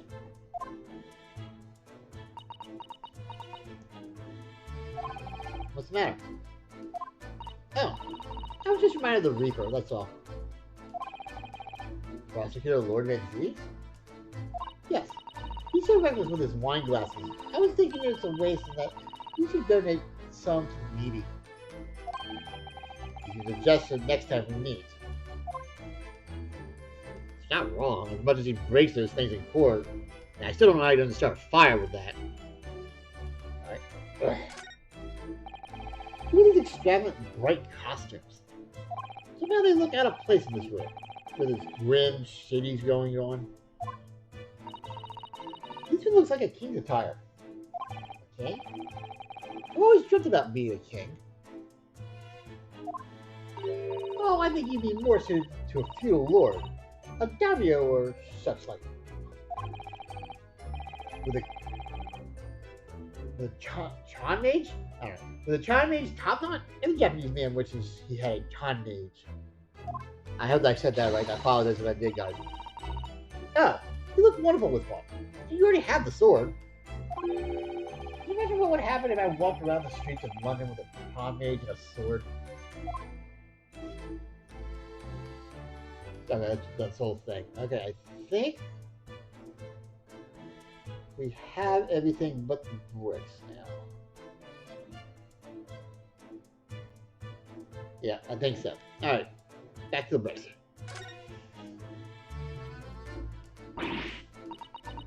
It's so cold outside. You can feel it through this gap. It did snow all last night. It'd be cold. But more importantly, what is it on the ledge out there? What are those snow-covered lumps? It's more bars of soap. So, what bars of soap doing lined up on the ledge outside the window? I have no idea. But the pair look rather charming like that. Still, it's very strange, isn't it? Does the soap, bars of soap lined up outside the window? I think we should take one. There are two after all. Oh dear. I suppose we could. What's this? Look here at this soap. Ah! What in the world is that? Do you see? In the middle there? There's a patch that's a different color. It's too transparent, but some sort of fancy design? I suppose only Great Britain. It's like the Hinamaru flag of Japan, doesn't it? How wonderful! It's probably a very expensive brand. Expensive? What are you doing in this ramshackle old room? Cheap bar soap that was discovered just outside Mr. Chancery's window. It's one of two that were found there. So did they both have that, or is it just that one bar that had that, I wonder? Sit down, Sophia, to Mr. Clean! Ugh. That's how you got a bald head. Wait, what? Alright, oh, I missed one. Teacup. Ah, one teacup that Mr. Chancery's guest drank from last night. But don't go drinking from them, Mr. Fairhair. There's bitter poison inside. Not planning on drinking any. Don't worry. Anyway, the cups are both empty. That's true. So, one was Mr. Shanspeare's, and the other must be the cup that Mr. Mouseman was drinking from. So he wasn't poisoned, of course. Perhaps we should take these so we can examine them in more detail later. Teacups used by Mr. Shanspeare and Mr. Mouseman, the one with the green line around the rim was Mr. Natsume's. Oh, that's it. Okay.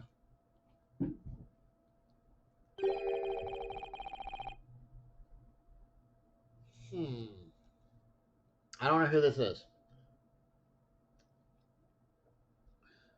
Looks like you're having a good snoop around, eh?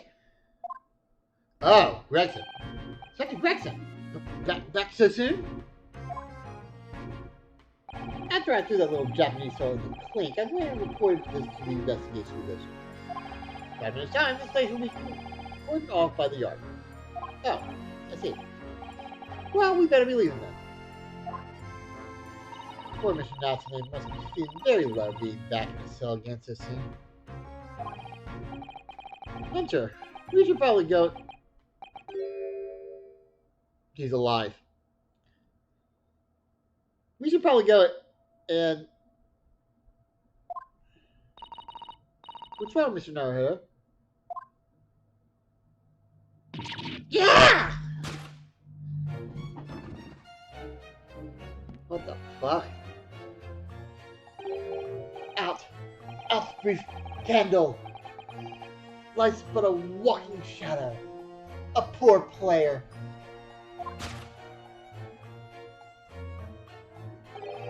That struts and presses hour upon the stage, and then is heard no more.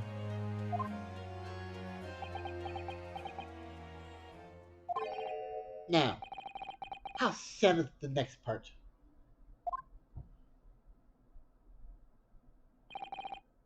It is a tale told by an idiot, full of sound and fury, signifying nothing. Indeed! Oh, happy day! What? Walking Dead! No, wait till no, that's zombies. You know, that's zombies. The fellow isn't dead at all? What was that nonsense he was saying though? Let's see. Who's the junior woodchuck guy? I think. Yes, it's from William Shakespeare's Macbeth. I was partial to Hamlet personally myself. Caesar wasn't that bad either.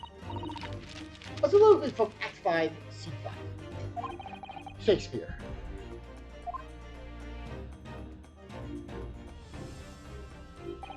So it was. And the victim, Mr. William Shakespeare, came back to life. Then, had indeed been poisoned, it transpired that it hadn't killed him. He was taken by emergency carriage to a nearby hospital for treatment. Inspector Gretchen evicted us from the scene of the crime. Whatever that now was.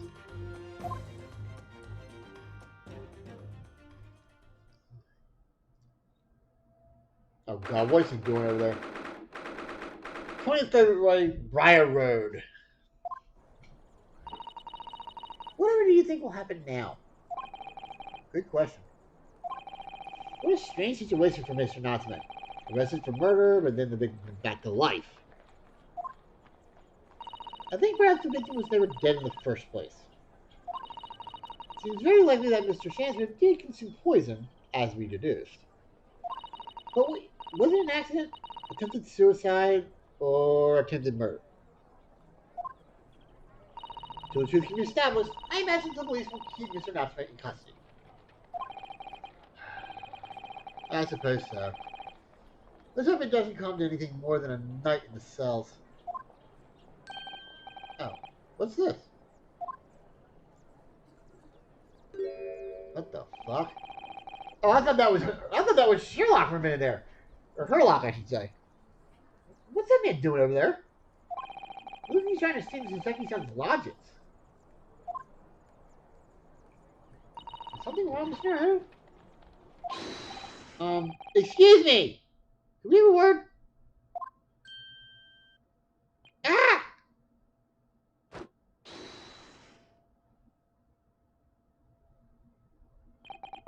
He just ran off.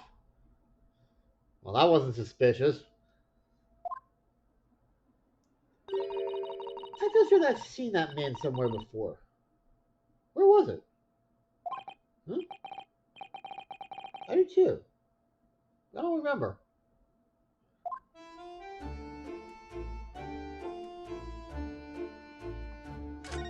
Alright, again we'll go from right to left. Ah, the snowman's still there.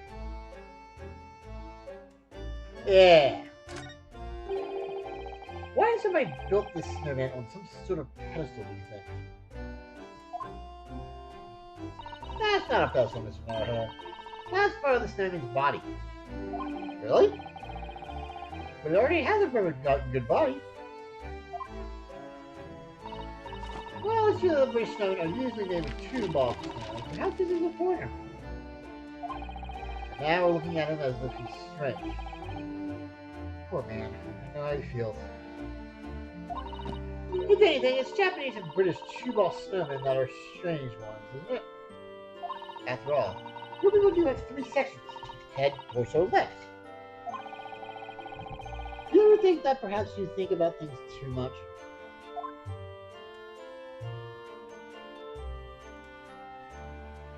Wow, is that it on this side?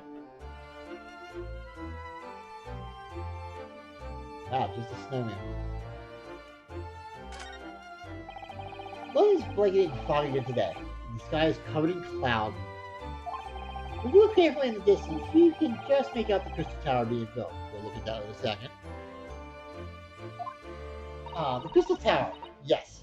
centerpiece of the Great Exhibition that's to open in 6 months' time. Everyone was talking about the Great Exhibition in London at the moment, it seems. Well, it's to be the largest event of its kind anywhere in the world with technology and scientists from all over. I can't wait for it myself. Do you think visitors from the Far East like us will be granted entry? According to the New Water Guidebook, the last great exhibition that was held in London had more than 6 million visitors, it seems. And this time, the British are determined to make it a big success to add to the Paris exhibition. I see. That's an incredible number of people. And with so many people expected to attend, we should easily be able to slip in unnoticed. It's always the honest approach of buying tickets at the main entrance, Mr. Naruhodo. Alright, there we go. So this building right there is what they were talking about, I believe. Alright. Whatever, one of these three buildings, it looks like. Okay.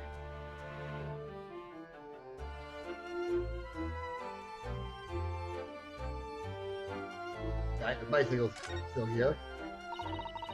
There always seems to be a bicycle outside the gate of residence. I read that bicycles are extremely popular all over Great Britain, in fact. That one seems very warped to them, especially the front wheel. You have to make it more of a challenge to ride, you think? No. I'm afraid that may be a result of the rider's incompetence. For the front wheel to be so badly warped, I'm afraid the rider may have been similarly afflicted. You think it's Mr. Gyarados with his bad leg?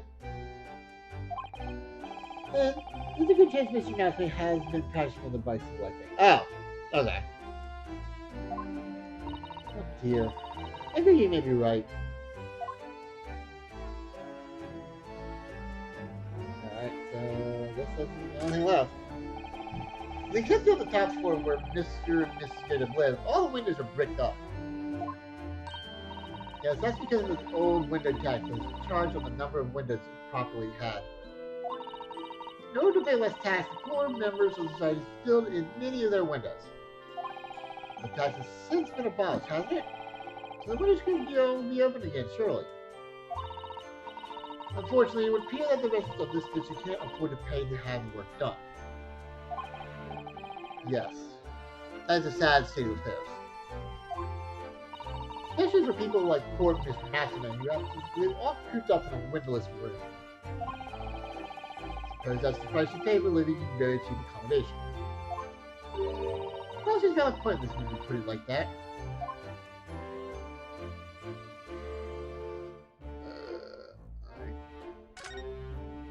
Jared Hassel at Mr. Natsuman's lodgings. From here. Prominent position there in the corner. Sometimes when I look at the building, I can't help feeling that this is a bit of a slant. It does not look like as though it would collapse even the smallest earthquake, does it? And isn't it supposed to be haunted as well? I might have a hunch. So why Saseki-san has such a hunchback? Okay, I think we have everything. Okay. Alright, so move! Location is F. Alright, so where is it? It goes up to probably gotta go to Miss Gyarados, I would have mapped first. Yep. Alright, yeah.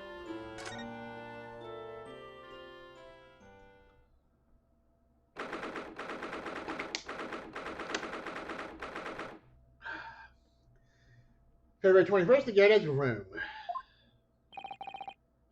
Here we are again. The eccentric landlord's eccentric top floor abode. We're here because Mr. Gyarados is the one who discovered the incident this morning, don't forget. Ah, you chaps, eh?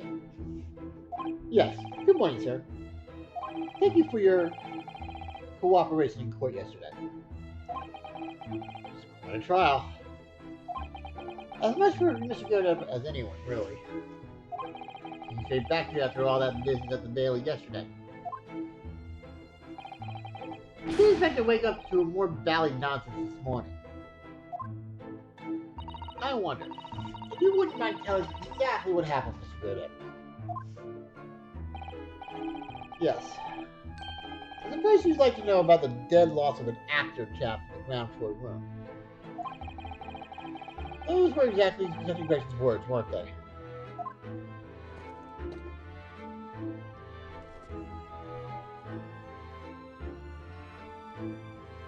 Alright, before we do, we gotta examine stuff. Alright. Oh yes, those enormous mortar shells. Didn't you say something about firing them into the barracks, Mr. Garrett? Oh, remember, do you? Just a little mishap that occurred during training one day. What are you doing firing on your own men? The captain yelled at me. Not surprised, the little mishap doesn't really do it justice, does it?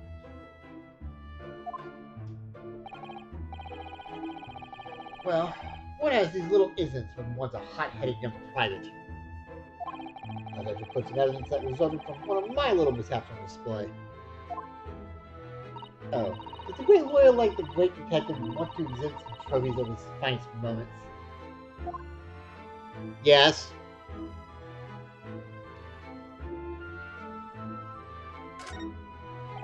Good to see Mr. Gator's medal are so proudly displayed on the wall. The inscription reads, "For distinguished participation," if you remember. Yes, I remember. Because I remember thinking you and I might stand a chance of picking up the honors like that. Wouldn't know it to look at me now, perhaps, but I had my devil-may-care days, you know. Devil-may-cry? Or care? What are you up to? Oh, you know.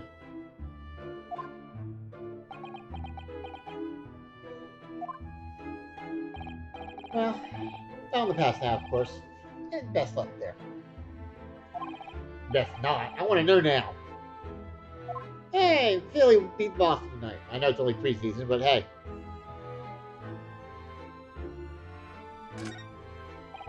You look very dashing in your uniform there, Mr. Daredevil. Ah, that old portrait, eh? Drawn by an art student who used to rent the room downstairs.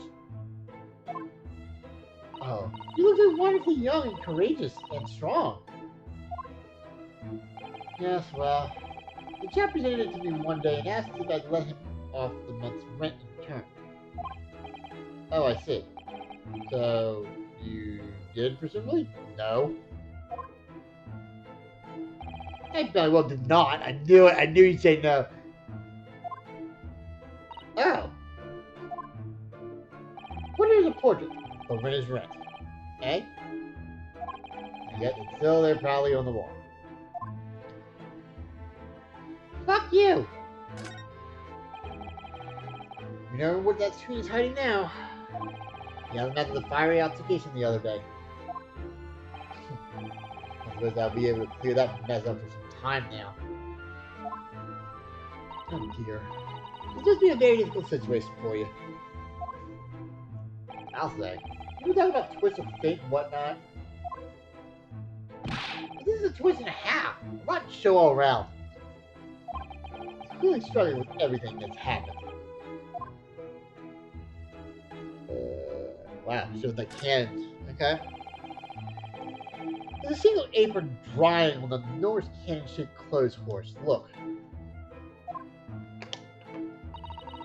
No, Mr. Mallory. That's a real cannon. I knew that. Just testing you. I actually love that line. I actually saw that in Cowboy Bebop and I've used it ever since. You hear that? It's all I send in the dogs. I knew that. Just piece of history, that is.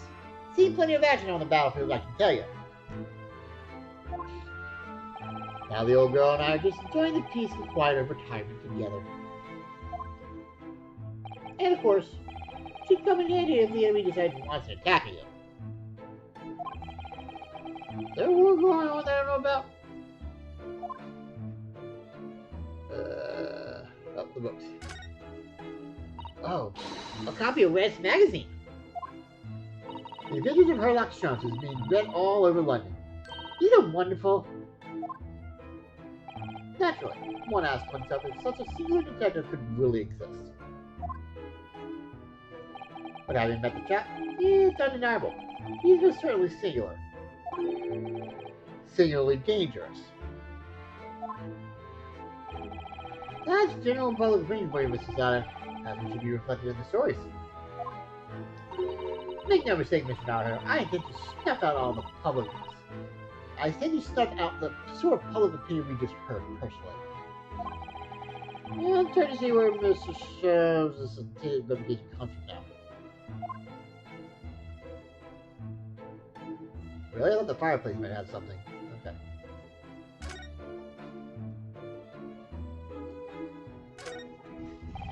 That's an impressive collection of cakes with that empty silver cake stand there. I guess that was full of cakes when we first investigated here as well. Yes, quite right. Haven't trusted since. Haven't done much at all, really, since it all happened. Time traveler stood still for me, you know. Oh. Time stood still. Well, that's an interesting phrase. Might be able to use that excuse when I'm next supposed to be tidying the office.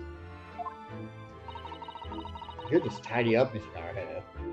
Yeah, but so much work. It's a good view over the Wind Tree East End from up here. It's a impressive great scene. There's really nothing comparable in Japan.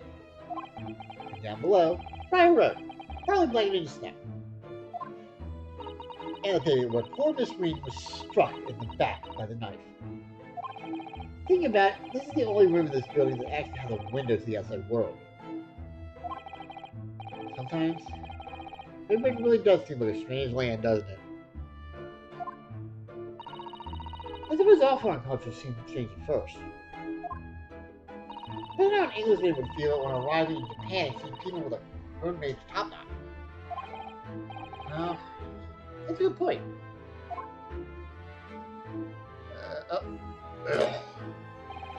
These shells look like they've been completely torn apart by a wild beast. Remind me of the battle of my wand. Don't you know? Ah, these things are a seasoned veteran. And we had us surrounded on all sides. We really thought we were done for. The whole valley company. We were taking a real pounding from their cannon, so all we could do was run for our lives. Wow. I thought the story was going to a different direction, actually. Well, the whole experience taught me one thing, I can tell you. When you're done for, you're really done for. Not what a lawyer who often finds himself under fire wants to hear. Alright, I think we finally have everything here, guys. Alright, we're gonna present the badge now. This is good. Can I show you this? Quite a couple of days, as you can imagine. Feeling rather tired. I really got the energy of the old eyeballs, to be honest with you. Some other time. Alright, is there any day that they can show? Nope, same thing, okay.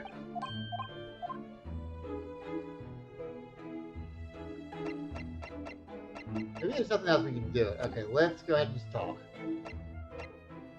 First. What is it Mr. Chan suggestions us? Okay. It was a bit of a rough shock for you this morning. You discovered what had happened. Well, that hopeless actor chap rises at 5 o'clock sharp every morning without fail. But at 5:30 this morning, he still hadn't lit the gas. So I went down and knocked on his door.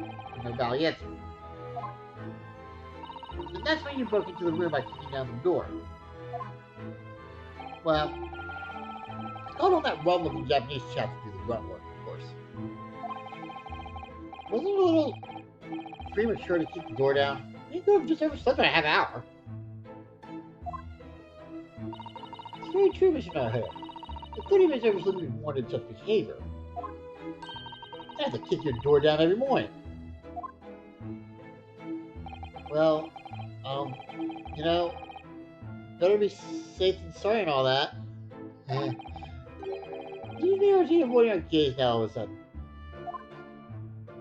Sometimes it was a sorry situation indeed that you found on the far side of the door.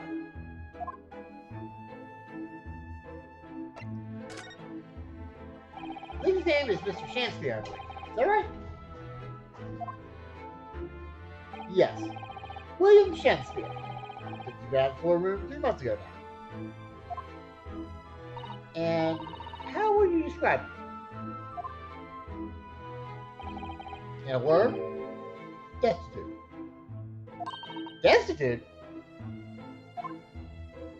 Well, let's face it. The only redeeming feature of that room is the cheap rent. Anyone wanting to live in a place like that is either broke or has a valley screwless. I'm going to choose which category Saseki-san will fall into. There's Naruhodo. That's a little rude. He was doing research as well. Research? For what? Shakespeare, of course. Shakespeare. Basically plays of the old bard myself. Romeo and Hamlet and all that. Do you guys call it Romeo and Hamlet in this one, by the way? Or it just means Romeo and Juliet and then Hamlet? Kind of curious on that. Maybe we find out. Yes, William Shakespeare is England's most highly regarded classical playwright and author. He's known as Sao in Japanese, as you know, and many of his works have already been translated. It seems incredible that Shakespeare was shortened to Sao, though. Someone was too heavy-handed there. A lot of costumes in the victim's room, actually, weren't there? Of course, Mr. Nesbitt is a scholar of English literature as well. I imagine he and Mr. Shakespeare would have had much in common. Shakespeare interpretation disagreement leads to shocking murder. Except it's not that. Naruhodo! Really? How rude. Okay.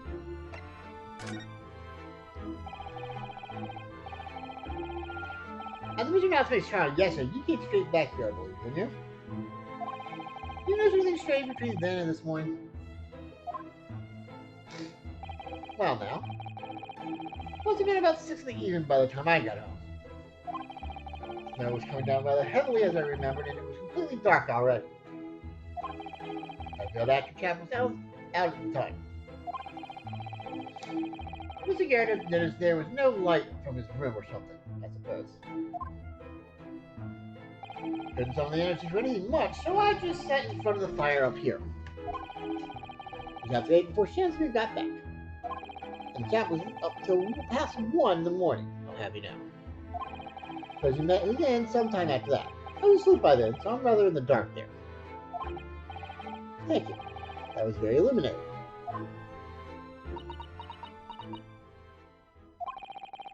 Is everything alright, Mrs. Otto? Well, I was just thinking it's a little strange, that's all. Mr. Garrett, you were up here in your room all evening, if I understood correctly? Not a big fan of stairs, not with this blasted leg. Then, how is it that you seem to know the precise movements of your tenant on the ground floor, I mean? Ah! That's a very good point. I can't imagine that you could hear noises from the ground floor all the way up here. Does this old man like to spy on his tenants? Is that it? I say, I know what you're thinking, and it's valley outrage. I'm ex-military, don't you know? Yeah, I know, that's why we said it. I don't go around spying on my tenants. Why would I? Hey, how did you know Mr. Yoda? It's the gas woman. The gas tells me everything. The gas? Yeah, I mean, you never know. I mean, sometimes I have, like, burritos, and it just comes out. I can't control it sometimes. It's weird.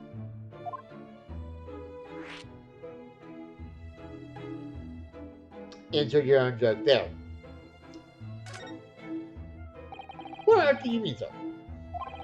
How can the gas tell you anything? let alone everything. Well, as you're probably aware, the gas is supplied to the building by pipes. Yes, I've more or less worked that out. Every room in the building is connected by a single pipe to the gas main outside. And the gas company supplies gas to properties via the main. Yes, I understand that too. Let me see if I can explain. Let's say I was to light the gas lamps up here. What do you suppose would happen? Well, obviously the room would get brighter. Exactly. But at the same time, the lights in all the other rooms of the house would dim for a moment. What? They dim? Why? That's because when you lit a gas lamp, it briefly uses more gas than usual. And that reduces the amount of gas in the pipe for the other lamps that are connected to it. That might explain why the other lamps dim momentarily. Might it? Yes, of course. Because everything's connected to a single supply pipe. Is that supposed to happen though? Sounds rather undesirable. Jolly good point. Fact is, the gas company's pipes in these parts are pretty hopeless, long worn out, and barely got any gas in them to start with. Obviously, it's also true, of course. There's the lamps up here, and they glow brighter than the rest of the house. Ah, right, I see. So by watching the flickering of the lamps in one room, you can determine what's happening elsewhere. You got it. Oh, of course, because when people come back home in the evening and before they go to sleep at night, what they're guaranteed to do is either light or put out their lamps and fires. Clever. Clever that people actually sleep in the dark. What the hell? In point of fact, the room on the ground floor and the one above it use slightly different amounts of gas. By watching the lights here closely, I can work out almost exactly what's going on in the whole house. Gosh, that's fascinating, Mr. Gerda. Absolutely fascinating. Oh well, nothing to it really. And I can't really see that it's going to help us with the case either. But I'd like to know why Mr. Gerda was so interested in what his tenants are up to in the first place. I feel like there's more to it than idle curiosity. Well, we've done as much investigating here as we can, I think. Perhaps we ought to go to the prison and speak with Mr. Mouseman again. Good idea. Okay. Mauve. Alright.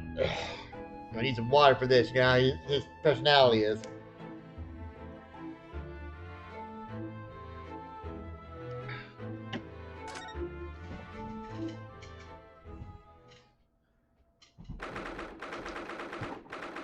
Daily 21st, local prison, cell 9. Look, Mr. Narahara.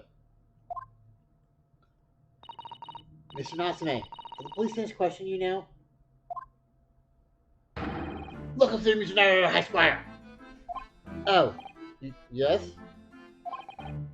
What is he? Tell me. Is he ghost? Is he a homie?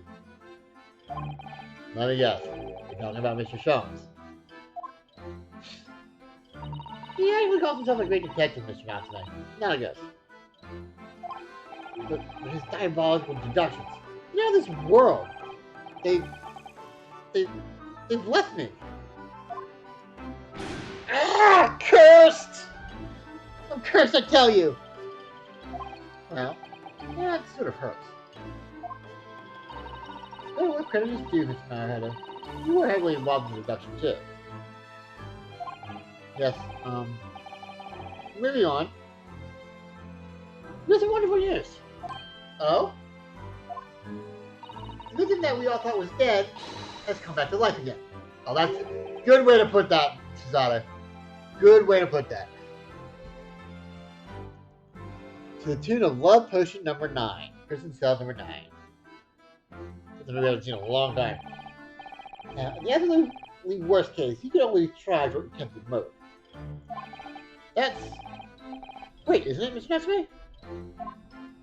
Terrible! Oh. I'm stuck in the cell, suffering from some silly wrong end of the stick. You did it, didn't you? Yes, you're killed by the mustache. Consequences! Sorry to hear that. Selfish shyster. In your mind, you dead or alive. You weren't going to come back to life. Why bother dying? Really, wishy-washy, daily, will you? Well, that's a Dylan for a minute there. Well, seems like we have Mr. Chance who was never actually dead in the first place. Ah, yes. That might make sense. And please say she's alive, of course. The lively debate last night was so much fun. I'd be sad to think it was our last. Oh! Oops. Does this mean that you did see the victim last night? You met with Mr. Chance here, didn't you? I don't say another word. I demand to have a lawyer present. Hi. Who do you think I am? Please, Mr. Natsume, we need to hear your side of the story.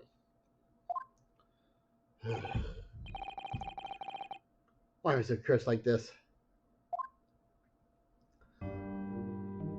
Alright, we don't have a... Oh, by the way, here's my badge. Did I show you this before, Mr. Natsume? Oh, yes. The sweet, sweet aroma of our beloved homeland. She's at the wares of the fifth layer. There's nothing great for worse, but I still wear it. Oh, I know exactly how you feel, but Mr. Esquire. My Haramaki belly band. I don't feel right without it. Your Haramaki belly band? It's perfect for the cold English winters. Just need to keep my tummy warm. Yes. I see the link. Almost. Okay. Converse.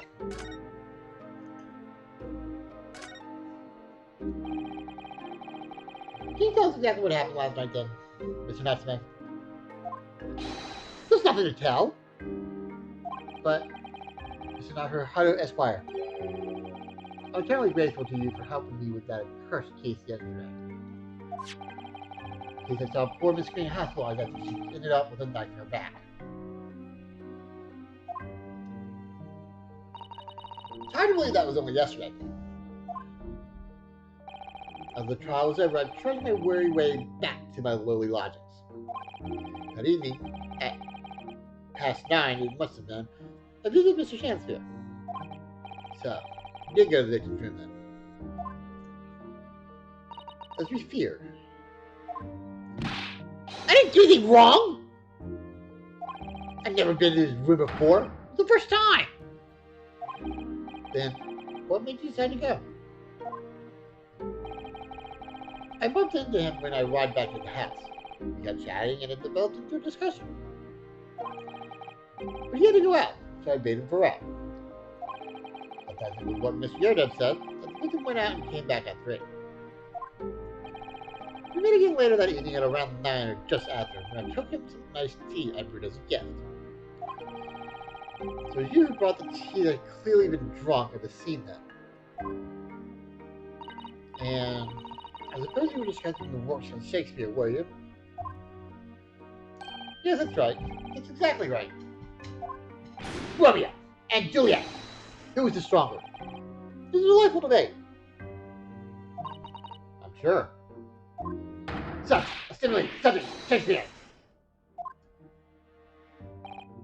And the debate became very heated, so you slipped poison into Mr. Chance's tea? No, never, not at all. Team Juliet won. That was me. And when I left this room, the flamboyant fellow was fighting fit. I swear, categorically. Hey.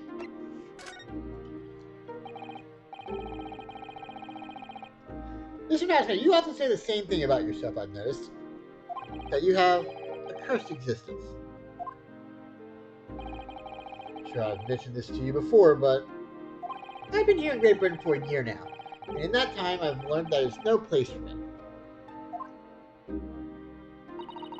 It can be very trying to live in a foreign land and adapt to the ways of another culture. There are for foreigners everywhere I look, and they all stare at me. They all laugh. That's the impression I get whenever I go out. It makes me scared to leave my room. Which is why I've become a recluse. But even in my room, I find no respite from my fears. I moved more times than I can remember. And then 1 week ago, I moved into Briar Road. But why? I mean, why did you choose that place? It seemed very comfortable. Because the rent is cheap. I have so little money, it spoke to me. The rent? Obviously, there's a reason why it's cheap. Because the room is cursed. Cursed? Cursed how? The previous occupant, the man who lived there before I took the room, died there. Oh no! He was only a young man, but one morning he was found dead and no one could explain why. No one would want to live in a room with a history like that. I did. When the letting agent recommended the place, I wavered.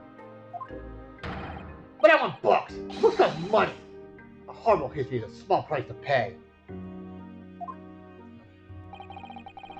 When I realized it would mean I could buy more books, I signed the lease like lightning. Great. Lord Blinger? But after I moved in, I soon came to realize what I'd done. I realized how horrible that room's history really was. Gosh, is it really so awful?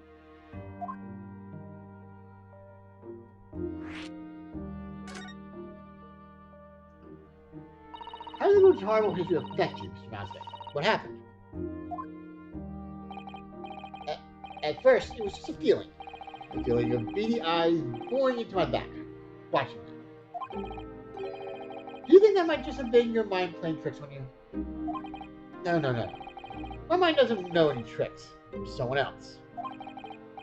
It's been one long nightmare ever since I was given the keys to the place. A nightmare? You been having bad dreams, you mean? All the souls who died in that room lean over me in my sleep. You're trying to strangle me! It really is horrible. And now I come to think of it, it happened again last night too. The very same night that Mr. Shanty was writhing in agony from the poison in his body. I was on the verge of being suffocated silently by those miserable spirits in my room. You simply must move out of that room as soon as possible.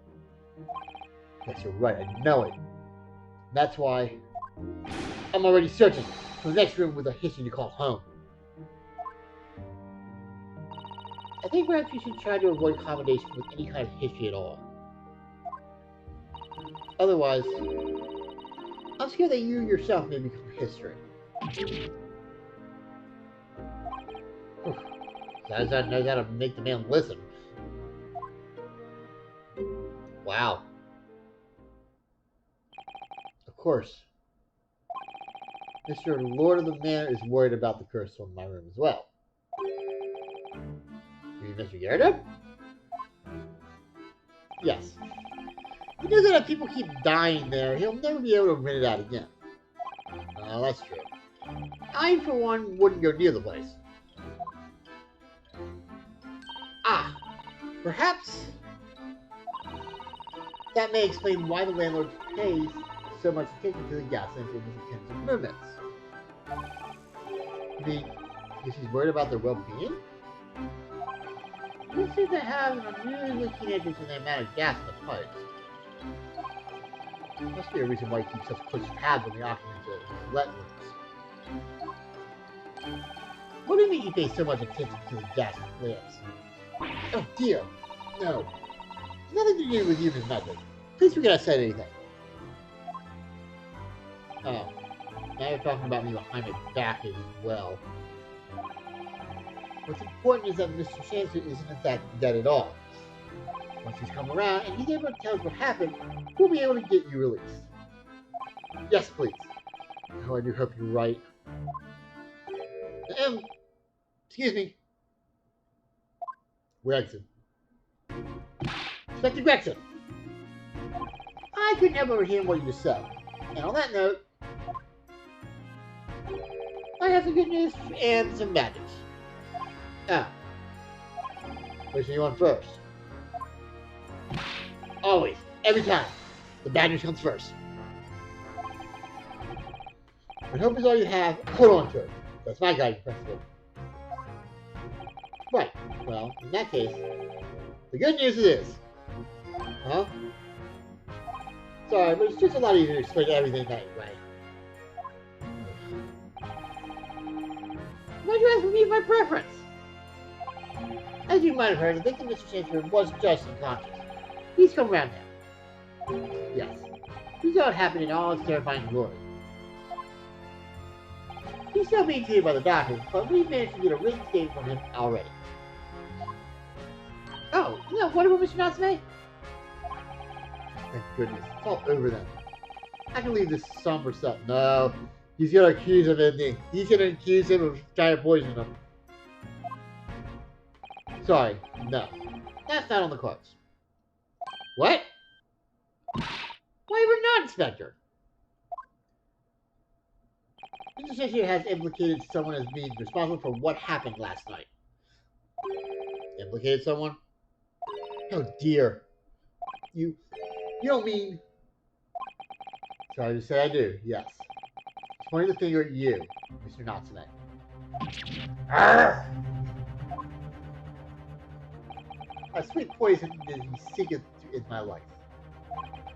That wicked cat, thief, Sosuke Natsume. No! Some revenge will be appearing in court as planned. You'll be wanting to make necessary preparations.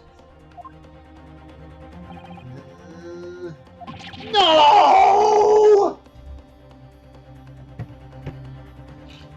And so, once again, Suzuki-san found himself having to take the dock to the Old Bailey.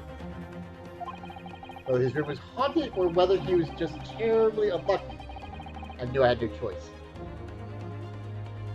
The following day, I would represent him in court and do my utmost to break the curse that plagued him.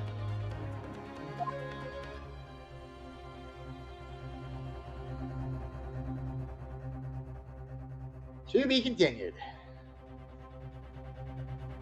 Alright, let's see how long this thing is. Okay, so it's a trial day 1, investigation day 2, a trial day 2, and then the next one. So, I think what we'll do here is we'll separate this a little. So we'll put the investigation 1 and trial 1 tonight. And then next Monday we'll do investigation 2 and trial 2 as well. So we'll do trial 1 tonight. And then next weekend, like I said, we'll do the investigation for... That way we can split up. This way we don't have 9 hours like the last case of the original game. And I will try to balance it a little bit more than I did last time with this game. Alright, so we are at... right here. Yes. Okay. We go back to where we were. Alright. Alright, so I'm going to take a couple minutes here, go ahead and fill up my water, go to the bathroom, and then we will be back with trial day 1. For you. Actually, do I have this loaded? I don't think I do. I do not. Okay. So we'll just start this and so you can hear a little bit of music, and then I'll be back in a couple minutes, guys. Stay tight. Sit tight, guys.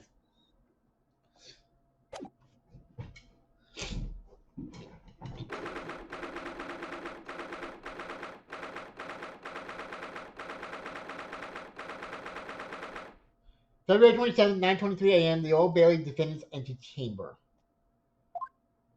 There we go. All right, now we'll go ahead and take a couple minutes, guys.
Okay, guys, I'm back. Sorry.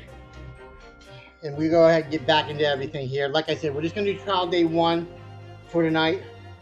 Wednesday, we'll be back with Life is Strange. Knock on wood, everything goes okay. If not, we always have Beyond Two Souls, so we can go to finish that game, and then we'll continue from there. Okay, here we go. Trial day 1.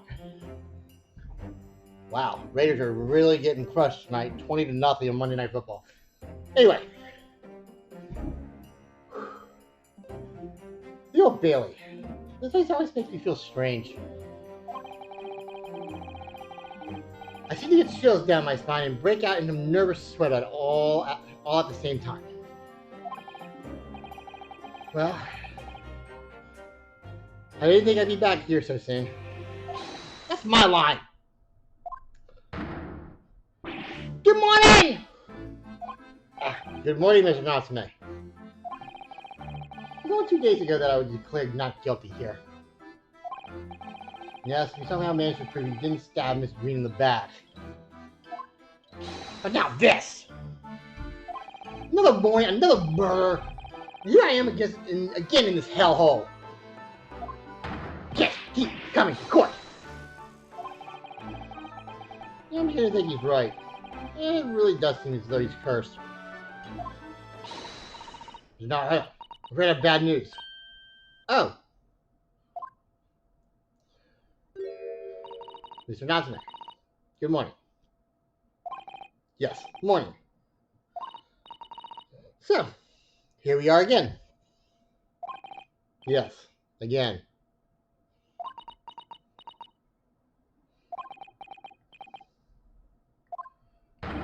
Judicial assistant Mrs. Mukadome requires. What's the bad news? Oh dear. You heard, did you? You're coming shouting at the top of your voice. People can't help hearing what you said. Oh. I'm sorry. There's nothing wrong, Mrs. Butler. Now what is it?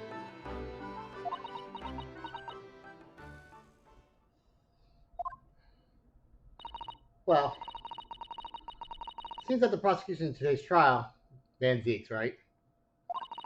Were led by Lord Van Zeeks. Van Zeeks? Ah! Oh no. Oh no, no.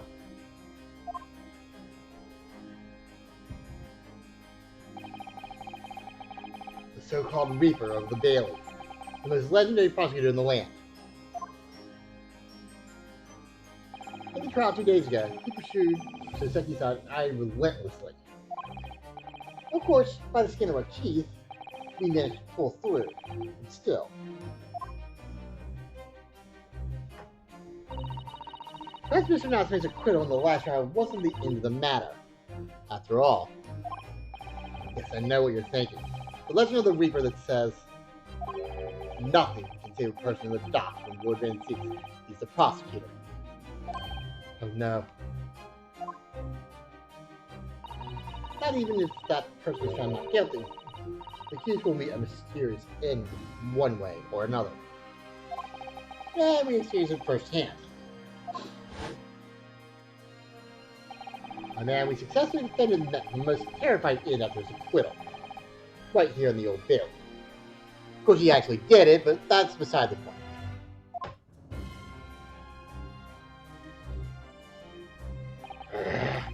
Do I have to put up with those ice-cold eyes boring into my soul again? Curse my evil spirits and now I'm the Reaper!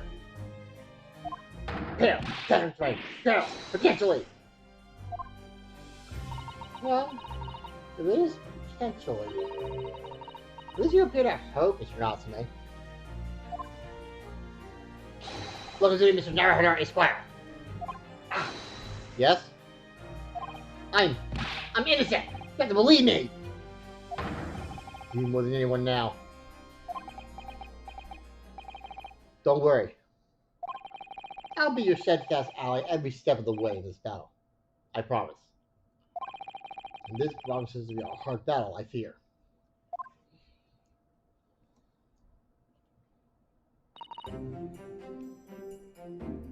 Well,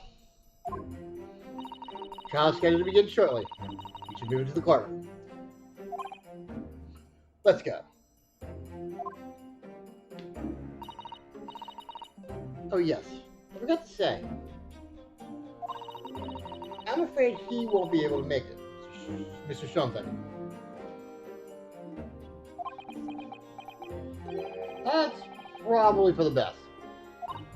Oh, if you're here, I might be tempted to rely on his help. Not to be seen as a weakness. When Vincent's forced to notice, he'd prey on it mercilessly. At least, that's my gut feeling. Mr. Naruhodo. You're right. Yes, you're so right. Oh, well said, locum student, Mr. Naruhodo Esquire. Well said. I swear on the sword at my side and on the spirit of Cosmo that I harbors. I'll show him what a Japanese lawyer can do. I'll set you free with honor. Oh, yes.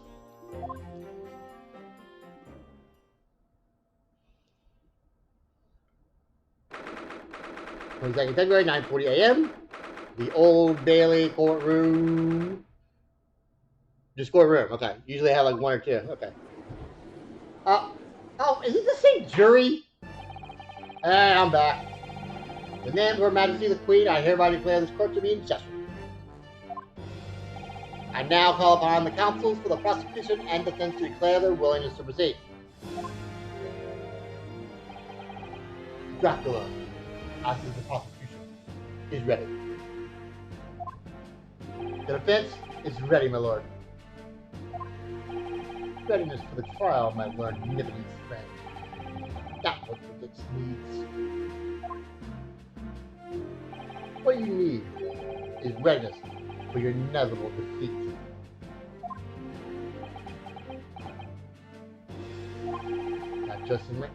It's not just in my imagination. It's really there. Lord Benzies is such an animosity towards Japanese for some reason. It was some time ago now that he first became known as the Reaper of the Bailey, I believe. These past years, he hasn't appeared in court at all. Yet now, back in the courtroom, though for some reason, only what I'm defending.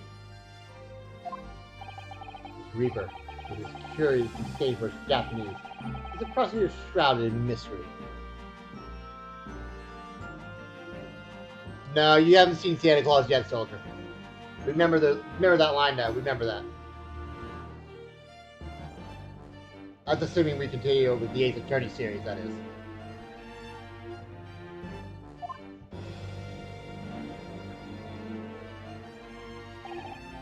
Still, this is the time to be pondering that. To concentrate on Saseki's trial. Furthermore, I now call upon the 6 ladies and gentlemen of the jury. Here we have. You have been chosen as when to represent the will of the people in this trial. Ready to fulfill your duty? Absolutely. I had a feeling this Larkin wasn't his before. I must say, I feel especially with his own days when my hat refuses to sit right. Oh, well, I rather like how you're wearing your hat. I think the Rizzless look is very fetching, actually. Oh, this one's new. I need to be somewhere at 10 o'clock. I have a very important meeting. Let's make this quick. So the first three are the same. This one's new. You're the same. Couldn't agree more. You need to take home 5 bob tonight. Well, Missy will go through the roof. And you're the same too. Oh, will the Lord show us all the light here and lead his flock to a righteous verdict? I think that's probably more like Santa Claus anyway, if you really think about it. Ugh, all this is the red stuff. The British races was so very different to our own, isn't it? It's quite extraordinary to think of the power of judgment in the hands of 6 members of the public. Now, the judge can only pass sentences when all jurors are in agreement about the defendant's guilt. 6 citizens of London, chosen at random, quote unquote. Or at least that's the idea. The prosecution would draw attention to the fact that the accused was on trial here but 2 days ago. Clearly, where possible, the same jurors have been asked to return to duty. Ah, okay, so that kind of makes sense then. Okay. Well, technically, the 4th one looks different to me. Very well, let us commence the trial. Yeah, it was him because the 4th one was the wife. Right, of Mr. Geddes' wife the last time. That's right. Lord Van Dix, you open your statement, please. Ladies and gentlemen of the jury, it is not the intent of the prosecution to cast doubt over your past decision. However, these are very important to the essential ignominies before it's had dire consequences. Did the accused repent for his wrongdoing in that affair? Far from it. Instead, he used his freedom to perpetrate the most blood-curdling crime. Namely, that of the attempted murder of his neighboring lodger and is an Englishman. To explain the circumstances of the crime, the prosecutor calls his first witness to stand. Taking the cape off early tonight. The detective was responsible for investigating the scene and the accused himself.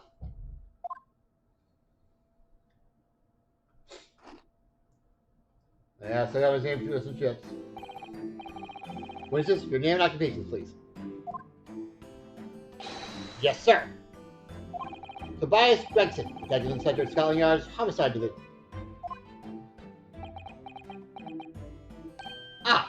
Successfully Natsume from the Empire of Japan. My government ordered me to come here as a student to study your language and culture. Mr. Natsume. Yes, my lord, sir. I'm quite sure I am not mistaken. But you swore an oath never to set foot in my courtroom again. I remember as if it were yesterday. The day before, in fact, my lord. But close enough. Believe me, this is the last place I want to be. Inspector, let's hear from you first. Explain the case to the court. Right you are, sir.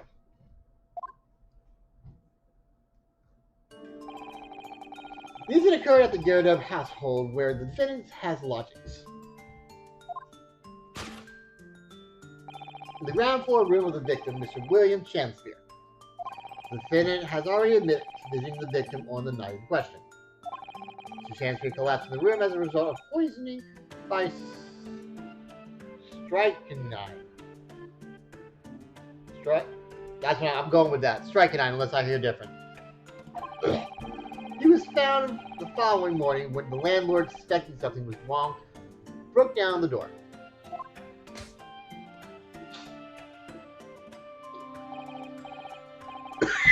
Excuse me. This means, I presume, the door to the victim's room was locked at the time of the incident. Correct, my lord. It was locked from the inside, making entry to or exit from the room impossible. Although the victim, Mr. Chancellor, lives to tell tale. You very nearly did it. The man was halfway to heaven when we first found him. I was the first officer on the scene, my lord. I have a photographic print here that I took at the time to show how it looked.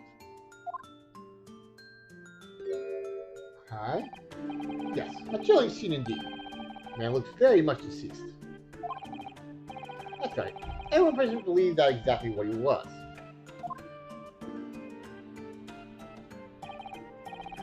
Very well, let's accept this photographic print as evidence for the court. The photograph has been entered into the court record. Photograph in front of the scene taken by the police upon arrival, the victim can be seen unconscious at the table having been poisoned. Now then, Mr. Natsume. See the court record? Okay, I will. Alright.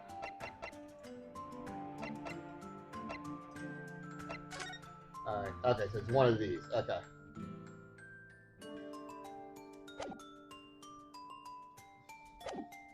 Now then, Mr. Natsume. Yes, yes, yes! As the defendant, do you have anything to say at this juncture? They're haunted. Haunted by evil spirits. Good gracious. What's haunted? My lodgings! There's been a whole series of strange happenings in my lodgings. Then before we died in mysterious circumstances, one was stabbed by no one on the street outside. My neighbor was poisoned. And me! What about me? I've nearly been killed countless times. Killed, Mr. Natsume? How?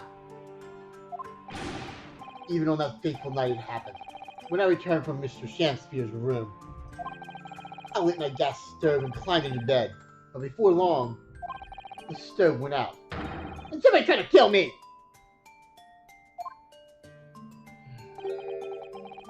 He was always experiencing all fires before retiring for the night, Mr. Natsume.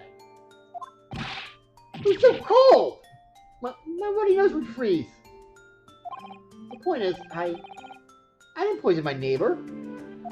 Oh. Why am I being accused of this? Why is my existence so cursed?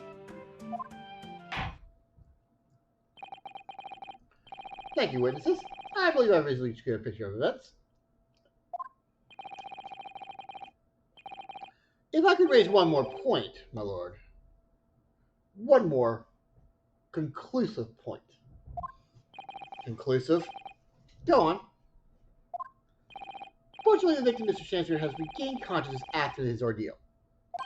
And he is named the true culprit. The poison consumed by the victim was administered in a cup of tea that he drank on the night in question. Tea, my lord, that was brought to the victim's room by the accused. Oh, by the way, did we look at the teacups? We did not. Okay, let's see what we have here. Okay, so the green one is supposed to be... Which one? Which one is green? Okay, well, okay, Mr. Natsume was in the green. So this one was Mr. Natsume, this was Shakespeare's. Alright, let's see. Is there anything that we can do? I see the crack. Is there anything else? Alright, let's do this first. Okay, this must be the cup Mr. Shakespeare was drinking from them. Staying on the inside. He does that on his face. He agreed to it. Oh, really? I never noticed before. Never noticed? Well, I never leave it in the cup long enough to leave a mark. I like to go up and down. Take tea while it's hot. That's the Japanese way, isn't it? So many people seem to have the wrong idea about our culture. Most of them are Japanese. Okay, so that's that one. Let's look at Natsume's cup then. This is the upper which Natsume was drinking. Yes. Unlike the other one, the inside of the cup is completely clean. I suppose he must have drunk the contents before the tea had a chance to do the mark. I always come down to. Sorry, Mr. Naruto. Well, if you just said the little by little, it goes cold. Clearly, I should have to instruct you the proper way of taking tea. Okay. Here's a little chair to update in the courtroom. Gives me some understanding there's no tea ring on the inside of Mr. Natsume's cup. Okay, so that's the thing. Something about the ring is going to come up. Anything else? I don't think there is. Okay. Can we do something with the envelope? Let's see what it says. Can't find anything out of place. Okay. What about this white thing? Whoever this envelope didn't bother with a letter opener or scissors, did they? Yes, whoever opened it is clearly someone with an unrefined temperament. And judging from the angle of the rip here, the person in question must have been right-handed. Okay, right-handed. That's going to come into play somehow. Let's use it up. I think perhaps someone's been reading too much of the Adventures of Sherlock Holmes. You can never read too much of Adventures of Sherlock Holmes. Never. Okay. So maybe it doesn't have anything. I thought that might have something. looks like that's the only thing. Alright. Newspaper was to that. So that's good. That's good. That's okay. Alright. Now we can get back. The accused. Good grief.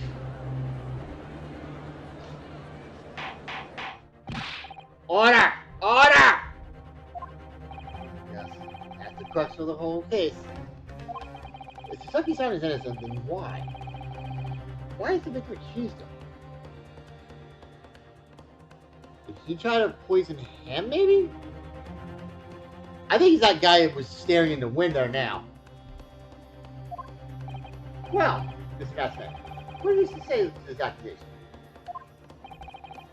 That evening, yes. I did take some fresh fruit tea with me when I visited Mr. Chancellor's room as a gift. The public water pump outside always freezes at night, so I bought bottled water especially to make it. And this is the result. Never will I touch the tea again.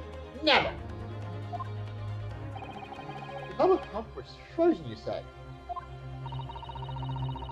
That's not information we've heard before. That will do, thank you. Now, according to our laws, the defense must have the opportunity to cross-examine witnesses at least once. Therefore, I call upon these witnesses now for formal testimony. I presume the prosecution has no objection. None whatsoever, my lord. Good. Then you will give your account of events on the night in question to the court now. Yes! My lord!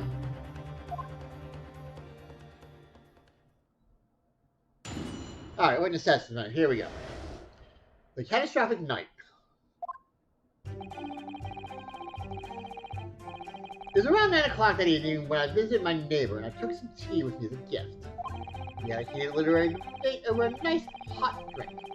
Afterwards, I went back to my room at around 11.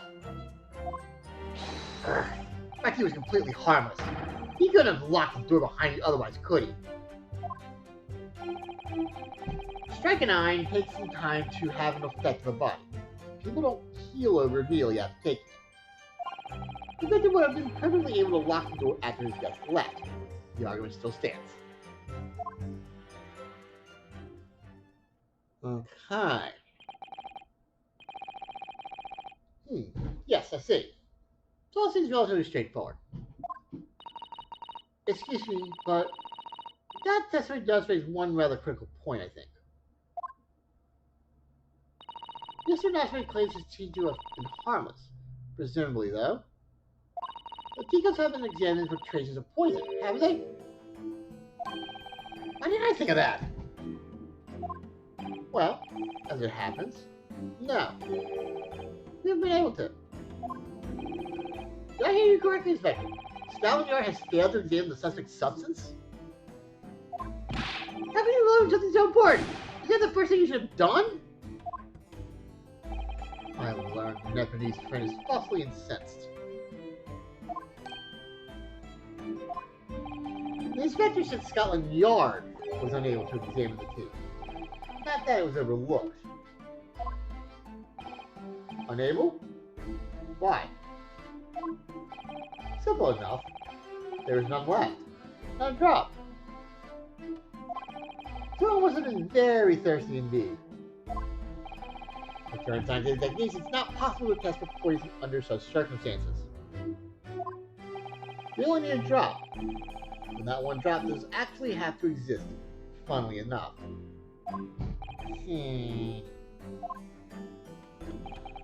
lack of examination notwithstanding, it appears nothing other than the tea passed the victim's lips on the night in question. I see. Thank you. The matter is clear.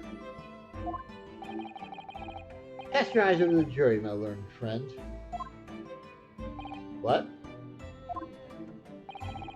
You can see it in their faces, I'm sure. The recognition of the accuser's guilt. Your client's fate is all but sealed. In mere moments from now, you will lose, and your compatriot will be damned for all eternity. He's right. I can feel all 6 of the jurors looking daggers at me. Ow! I can't let them beat me down. I won't. Counsel for the defense. Proceed with your cross-examination. Yes, my lord.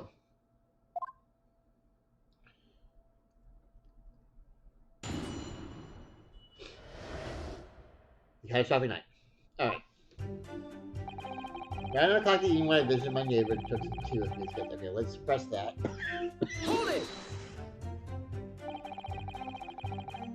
Were you your neighbor's good friends then? No. You were friends? Not at all. Not at all. Never. Ever. Simple no would have sufficed.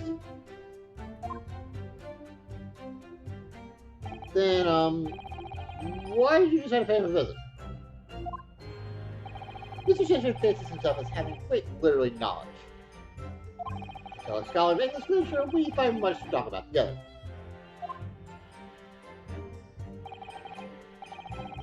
Come now, no Nibonese could understand the finer point of English literature. Wow. And on the night in question, that was the topic of conversation as well, I presume. It was the day of my last trial, when I was acquitted. I just arrived back at my lodgings. When I ran into Mr. Chancery outside on the street. That was at around 6 o'clock. We exchanged one or two pleasantries, but it soon turned into a heated discussion. He was on his way out at the time then. So I promised to visit his room that evening at 9 to continue our debate. But did I have ill intentions? No. Not one. Not two. Not any. Not at all. Never. Ever. Simple no would have sufficed, I feel. Tell the court what did happen when you visited the victim's room. We had to eat a literary debate over a nice hot drink, after which I went back to my room at around 11. God. He was completely harmless. You never locked the door behind you otherwise, could he? Press that. Hold it! Yes, there was not a drop of tea left in the victim's room anyway, was there? That's correct. Anyone would think the fellow had never had a pot of tea before. Must have licked it dry. Which is a pity, because one drop is all we would have needed to analyze his poison. You say that you returned home to your room at 11 o'clock, Mr. Natsume. Yes, definitely. For heavens and earth, I swear it. The landlord was able to verify that, as it happens.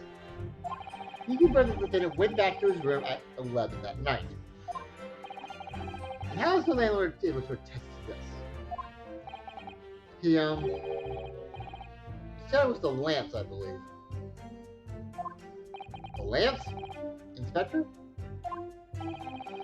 As you return to their rooms that start using gas, the lamps in other parts of the house flicker. Yes, Mr. Garrett seems to pay a lot of attention when it comes to governing his tenants. There's only one key to Mr. Shakespeare's room. I know that for certain. So he must have locked the door himself, from inside his room. The does confirm that to be the case, yes. So right! My key was harmless. Completely harmless. If you take poison, you die. Everyone knows that. Not that simple, I'm afraid. What do you mean? Striking item takes some time to have an effect on the body. People don't kill over immediately after taking it. Okay, let's learn a little more about this. How long does it take for symptoms to appear then? According to the coroner, I was speaking to the yard about 30 minutes after the poison was consumed. Alright, so that would put him around 9:30, 10-ish. Give or take. Then the victim suffers violent convulsions, cramping, and stiffness, and eventually dies from asphyxiation. So, there's a 30-minute interval between when the poison is ingested and the onset of symptoms. You see a lot of different types of poison in the world, that's for sure. Here. Death by poisoning again? It's always so awful. 30 minutes is a long time. It's only long enough for the victim to have locked the door behind the accused after he left. Deny that. Any further degrades Saseki-san's ability.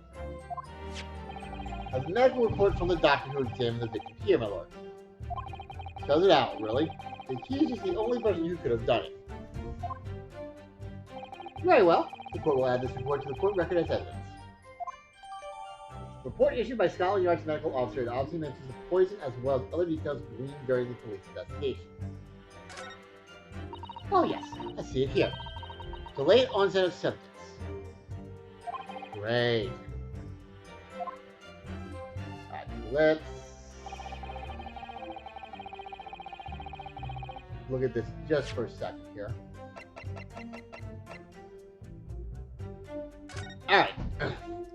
Victim William Stanfield, 31, cause of coma, ingestion of smoke, audio, strychnine, toxic effects present 30 minutes after ingestion, high likelihood of the substance having been mixed with the tea the victim was drinking, but no sample could be obtained from testing. Investigators concluded the poisoning incident occurred at around 1:30 in the morning. It's 1:30 in the morning. Interesting. On February 21st, assessed from the victim's pocket watch that appears to have broken when the man collapsed after the delayed onset of symptoms. No container for the poison was found at the scene. Okay. So the half hour, then he must have been poisoned at 1 a.m. So Saseki-san would have been back at his house at that time. Okay. Interesting. Alright. The victim would have been perfectly able to lock the door after his guest left. The argument still stands. Alright. So I think we still present this. Objection! Yeah. The argument still stands, you said. I think not, Inspector. Come again. I think you'll find that you've overlooked a very significant chronological inconsistency here. What? What are you on about? According to this report, the victim must have consumed the poison at around 1:30 in the morning. And yet, the defense of Mr. Natsume left the victim's room at 11. Ah! Yes, that's right. There's more than 2 hours of missing time there.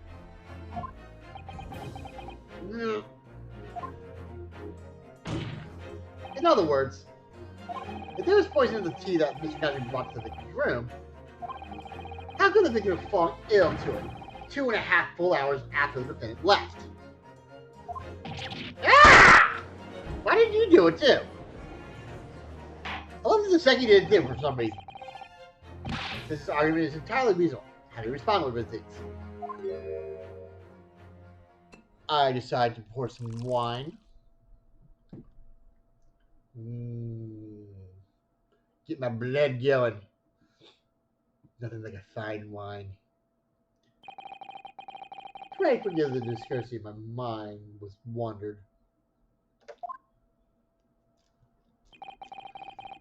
I was considering what cuisine best complement the contents of my hallowed chalice this luncheon.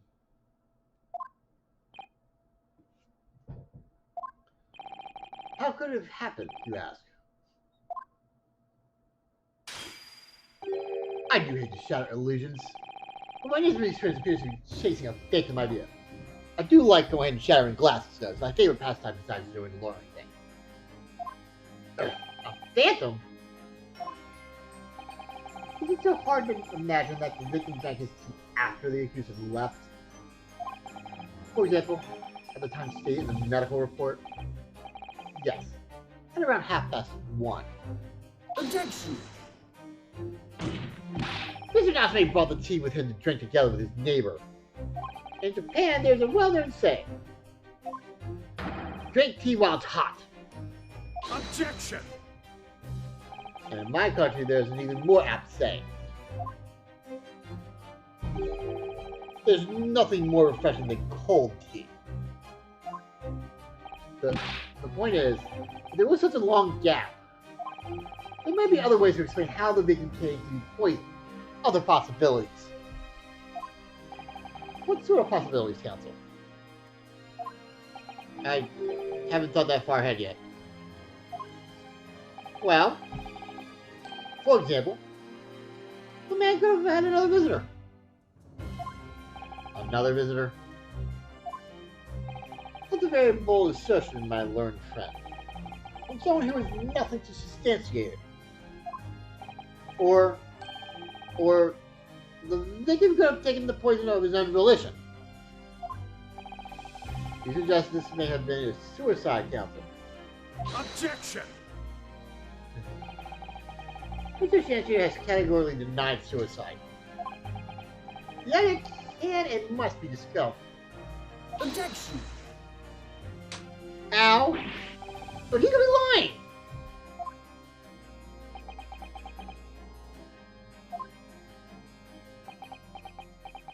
Really?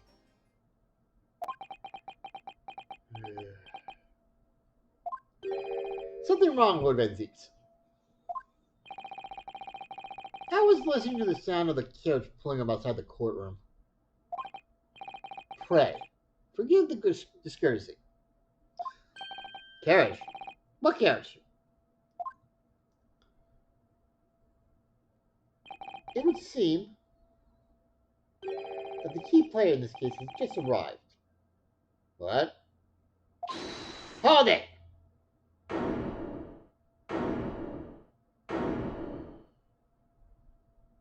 What?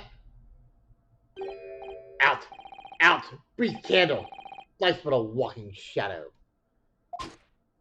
Oh, you're here. A poor player that struts and frets his hour upon the stage, and then is heard no more.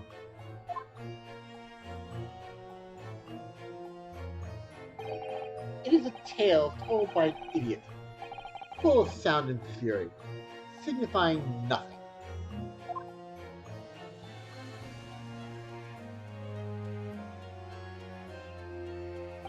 Who, sir, are you?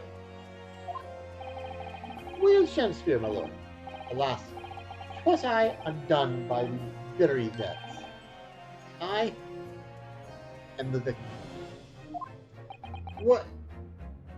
What's he doing here? Ow! Damn it, I haven't done that in a while. Cesaro, can you get the doctor again? Fine. Prosecution seeks to call this gentleman to the stand. In this testimony, my learned friend's futile resistance will be utterly crushed.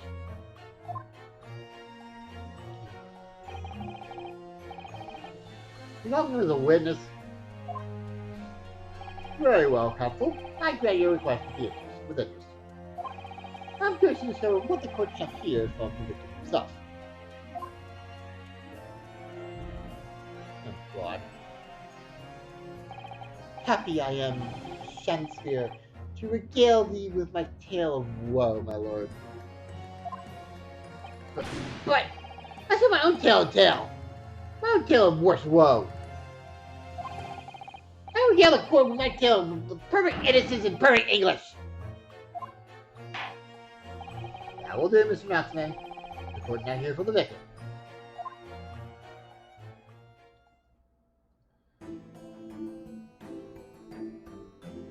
Oh, you again. Alright, so that's Mr. Shakespeare. Who's the other man beside him? He's the guy who was looking into the window, wasn't he? Yes, I feel sure that we've caught a glimpse of that man before. Say your name and occupation for the court, please, witnesses. A writer of words so sweet that you scent the breeze, an inventor of ideas so profound they compose the earth. The unrivaled poet, the unmatched scribe, William Shakespeare. Or the great bard to be called to life anew. Though what a magnificent man. Good fellows, I am here, he who ponders such a miracle, William Shakespeare. Oh, his name's Meterman. Adrian B. Meterman. Okay. Adrian B. Meterman. I'm trying to think of what is it? Meterman. Adrian B. Meterman. I don't recognize the pun here. I mean, I get meter man for that part. Adron, Adron, Adron. Alright, I'll come back to it. I'll look over everything and we'll see what it is. Because I'm assuming we're going to see this guy for day 2 as well. Anyway. I work for the Altamont Gas Company, Eastern Branch Office. Okay, interesting. Ah, I remember now. It was yesterday on Briar Road. Oh yes, she's right. It's him. Oh, what's this?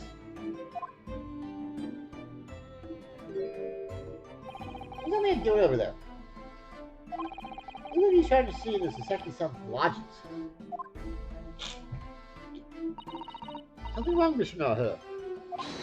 Excuse me. You have word. Ah! Ah!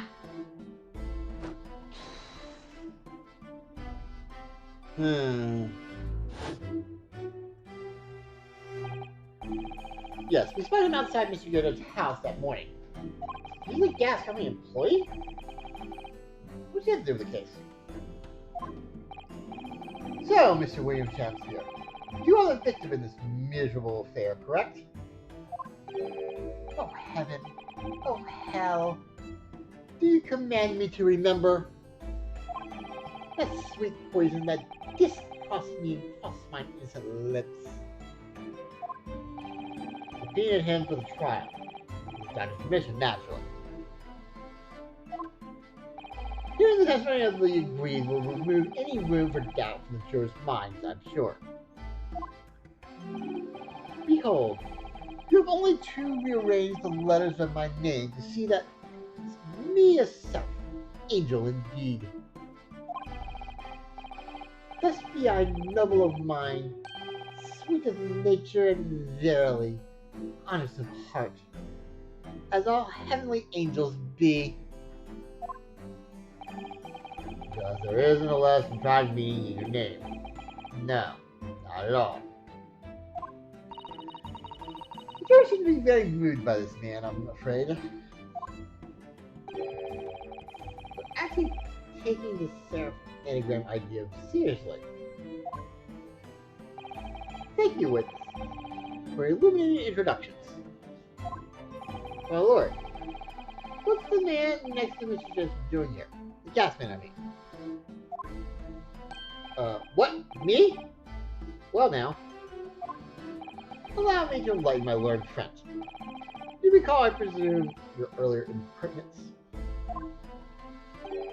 You suggested the victim had another visitor to his room on the night in question. And moreover, that the victim is a compulsive liar. What? No, I didn't quite say that. This young chin-stroker is here to controvert your wild claims. Conclusively. Is that not so, Mr. Meterman? Hang on. No, I'm just here. I hereby call to your formal testimonies. You will tell the court as lucidly as possible what happened on the night in question. One may smile and be a villain. Yes, it does pain me to let the truth be spoken. The truth of that wintry night of my discontent.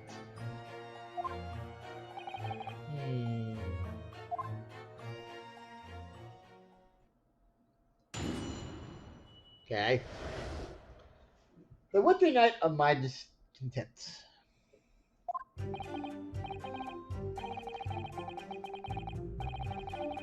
The snow lay about, my neighbor did cometh in the evening, bearing a gift of tea. But Mary, bitter was his drink, and when he left, I did fall prostrate on my table. 'Twas the tea alone did pass my lips the late hour, naught else. I was only outside this bloke's window in the freezing cold all night, keeping an eye on his room. No one else visited his room but that short little round-backed Eastern fellow. That still doesn't answer why you were there. Wait, what'd you say? You were keeping an eye on Mr. Chance's room all night? That's right. Of course the bloke's window is all blocked up, isn't it? But there's a little gap in the bricks where you can see into the room. So I spent the night trying to keep my teeth from chattering as I peered in through that. The question is, sir, why? Ah! Well, now that's because he's on my list. What a piece of work is a man. Wherefore dost thou not stare in wonderment? What are you talking about? This buzzing busybody hath not part in this play. I pray thee, pay him no heed. Make no more ado about his tedious words. What did you say about me? Calm yourself. This court is concerned with what happened on the night in question. Nothing more. Indeed, that is so. And, as the testimony we have just heard clearly reveals, there was no one other than the accused present at the time who could have carried out this crime.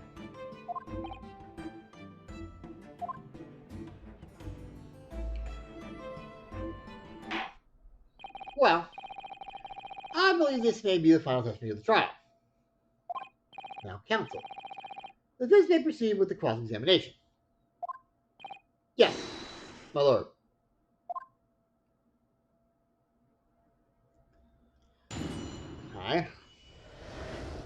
A wintry night of my discontent. Still lay about, my neighbor did cometh in the evening bearing a gift to. Okay, well, I think we probably ought to just press on all of these here. Hold it! To be clear, by neighbor, you're referring to the defendant, Natsume. Oh, indeed, sire. Perchance thou wouldst that I call him the man from upstairs? Now, what time did the mustachioed Nipponese visit you in the room? Our meeting was promised for the hour of 9, and lo did he come to tender a gift of fragrant tea. Details which are in accordance with the defendant's own testimony. Yes. And we were embroiled in such a literary debate as history hath not seen before. By which I presume he means discussions about who was stronger, Romeo or Juliet. I, Shakespeare, did play the part of young Romeo, whilst my neighbor played the fair Juliet. Each of us dress as would our characters be, to bring weight upon our merry experience. Okay. I know I don't usually ask for fan art, but this would be cool fan art to see Joseki in a fucking dress or something. Running lines with Shakespeare. I dare not imagine this. Oh no, we have to see that scene. We have to see that scene, Judge. Frailty, thy name is woman. Canst thou imagine how dismayed I was? Yes, I had heard of the Eastern art of jujitsu, but never did I dream would be a skill practiced by the comely maiden. Juliet beat Romeo up. This is not helping our case. I believe the court has heard enough about your earth-shattering literary debate. As you can reiterate your statement about the tea that accused brought to your room. My liege, I am thy servant. Gladly, I would do thy bidding. Wow. But nay, bitter was his drink, and when he left, I did fall prostrate on my table. Hold it! Let me stop you there. Mr. Naturally left your room at 11 o'clock, but it wasn't until after 2 that the poison made you collapse. That amounts to more than 3 hours of missing time.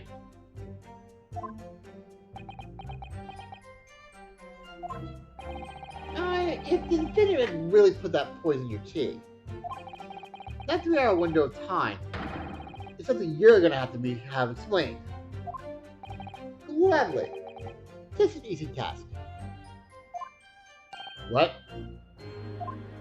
I did drink of the tea not whilst my guest was tired, but after he took leave of me. Faith, 'twas still cold, but at 1 hour past midnight, or past midnight, barely were my lips parched. Objection! That doesn't sound normal. Nay, it's quite ordinary sight. After all, thou wouldst recall our fiery debate. Amid such argument, there'd be no time for fiery tea. Romeo and Juliet again. And here we're stronger. Mr. Spencer, in summary, allow me to confirm. Did you not come here with the intention of naming your attacker? But of course, my liege.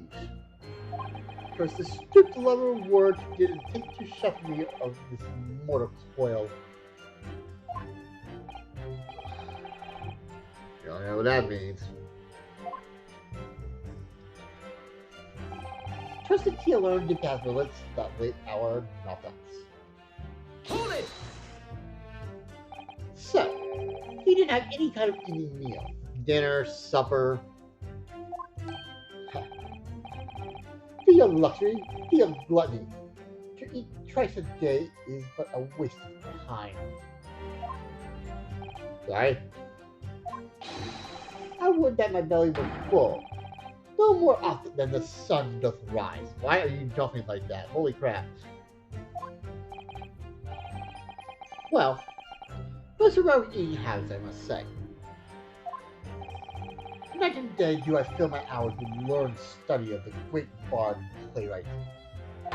Hence it is that then doth not my timber be then the costumes of my art. That would appear to be the case, as even the rodent was found starved to death in the room. Now I think of it, it's not just food that was conspicuously missing from that room, is it? I don't recall seeing a single play or script anywhere. For I have devoured them all. You eat them? Every word would be within my skull. Does not imagine otherwise? Right. That wasn't misleading at all. Now, if you turn around, do you think? Which brings us to the conclusion that the only way the poison could have passed the victim's lips is in the key.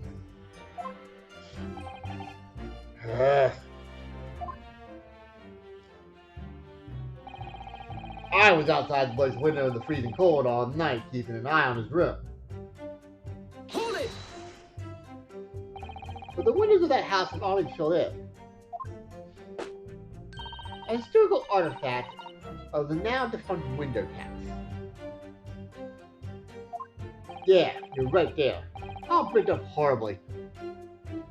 But as it happens, there's a little part of the brickwork at the bottom corner that's been opened up. I was looking in through the gap. Yes, there was a few bricks loose, weren't there? And for some strange reason, a couple of bars of soap lined up on the ledge outside the roof as well. I don't like going around poking my chin in other people's business, especially on freezing cold nights. Bullshit, excuse me. But then my orders. So that is what I'll keep doing as long as there's breath in my body.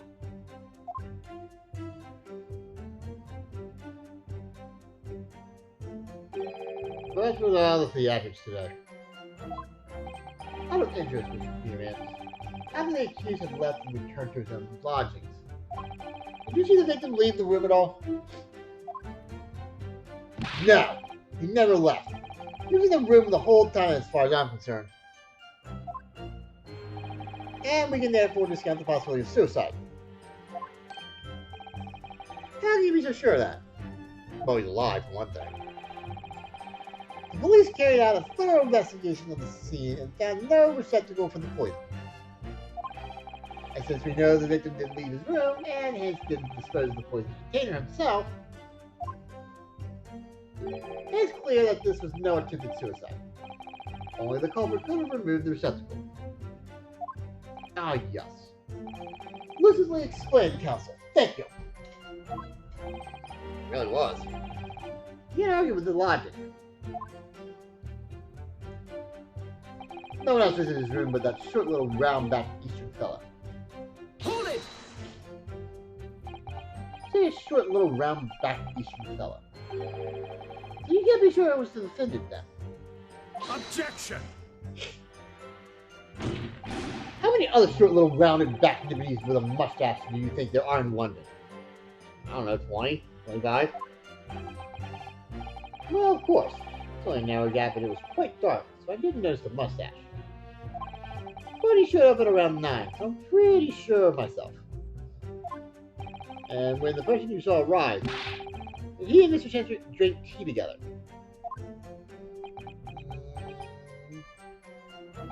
Nah, sorry. Didn't say.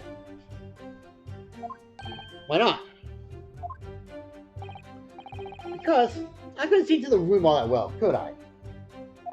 But what I did see was the silhouette of that little round-backed fellow wearing a pretty dress. Oh my god, he really did. Then the pair of them started some kind of wrestling match. I tell you, I didn't know what to make of it.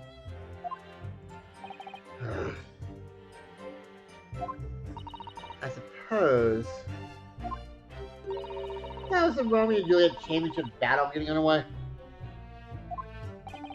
Mr. Meterman, allow me to confirm one final time.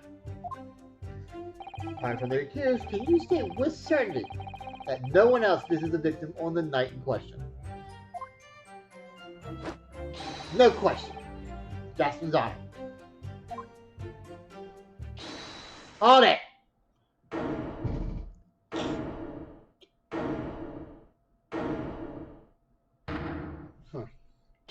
My lord! Goodness me. Yes, Mr. Foreman? I kept my mouth shut and listened up to now, but this has gone on long enough. You all with me? Yes!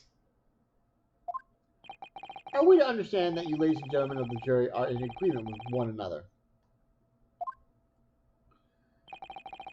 That you reach a unanimous decision?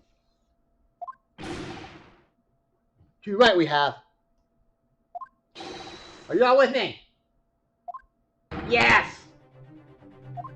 Wait, no! The defense is in the middle of a cross-examination! To be honest, I was holding out a bit of hope for you, young man. Especially after you identified those 2 hours that followed the accused leaving the victim's room. Yes, the 3 missing hours as you put it.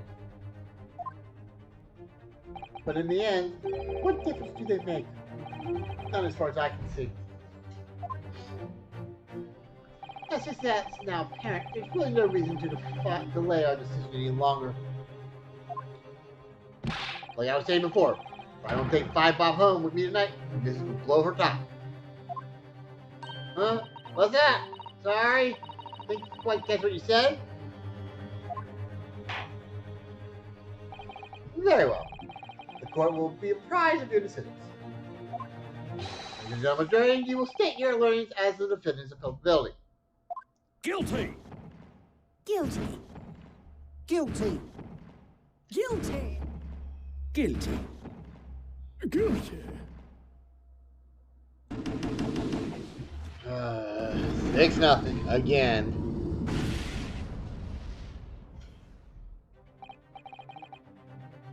All of you? Well, it would appear the jury is indeed unanimous. Ah, more blood for me. Fine blood. So, this time at least, it seems justice will be done. All's well that ends well, as they say. This calls for a toast, I feel. To the guilty being punished. Rah! Ow!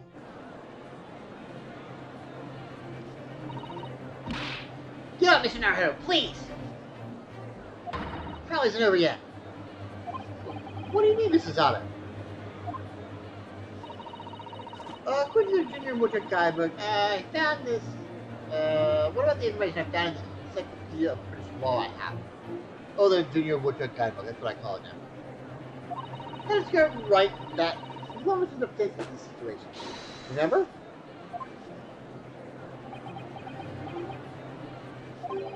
Summation examination.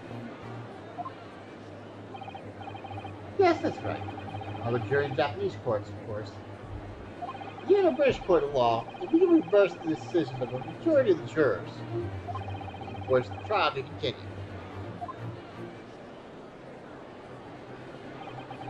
Trial can't end now. Whatever it takes, just can't let that happen. The business of voting its right to a summation examination, my lord. Why am I not surprised? I learned Nipponese friend's inability to admit defeat. You choose to claim deathhood as some archaic rule you barely comprehend instead of accepting the truth. Surely no other defense counsel in recent times has exercised the right to a summation examination. Because they all know that once the jury's mind is set, it cannot be altered. Yeah, do you want me to go back to the last game there, Antiques? Nevertheless, the right remains and must be upheld. Defense counsel request is granted. This court will proceed with summation examination as outlined in the Encyclopedia of British Law. Thank you, my lord. Are you and your fellows prepared, Mr. Foreman? Believe me, my lord, we know all about this young lad's tenacity. And we're ready for it. Very well. In that case, ladies and gentlemen, the jury, I hereby call upon each of you to state the grounds upon which you find the defendant guilty of the crime for which he stands accused. Aye?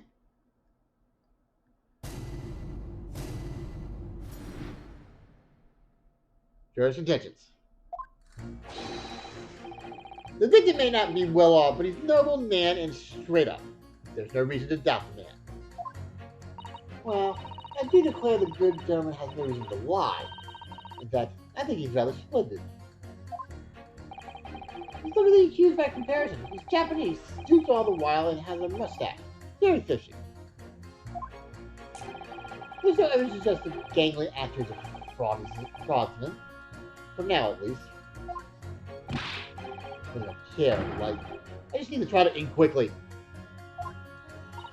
3 hours of missing time is nothing when you reach my age, you know.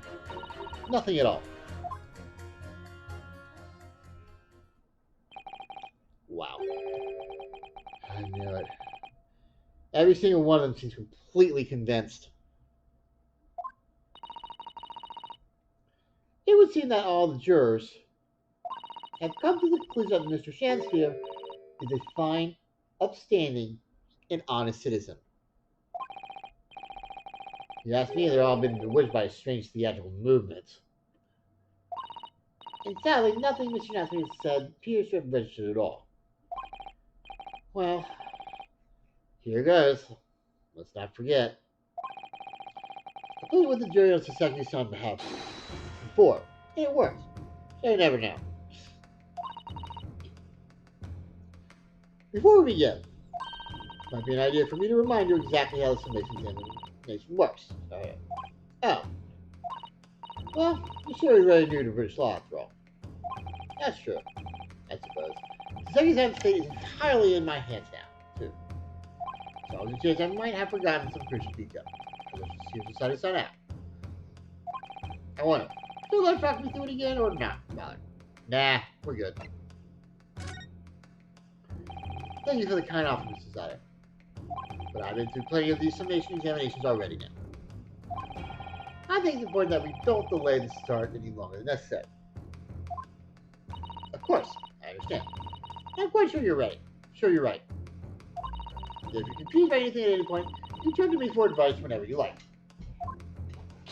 I'll be here for you.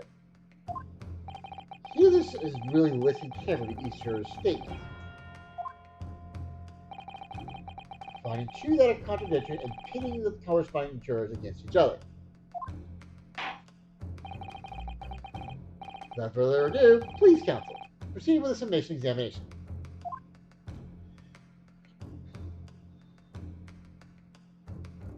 Yes, my lord. Alright. Jury examination. The defense's rebuttal. The victim may not be well off, but he's a noble man and straight up. There's no reason to doubt the man. Okay. The victim may not be well off, but he's a noble man and straight up. There's no reason to doubt the man. I mean, who would possibly do that? I do declare the good gentleman has no reason to lie, but I think he's rather splendid. This was accused by comparison to Japanese streets all the while, and it's very fishy.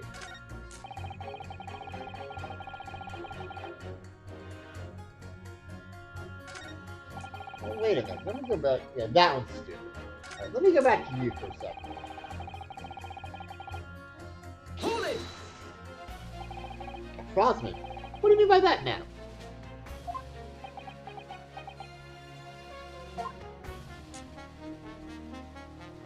It really is the most tiresome problem for the company.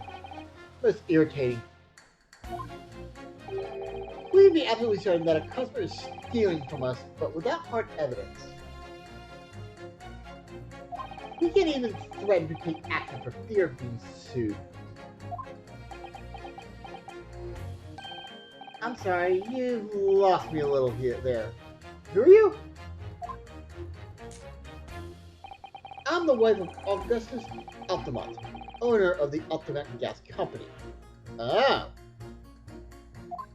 Good gracious! Altamont Gas, you say? Gas is the future of energy in this country and around the globe. But proper handling is essential.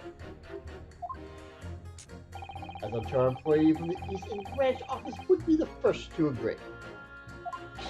Absolutely, Lady Quinby. Gotta be used properly. Altamont Gas is the best in the world, of course.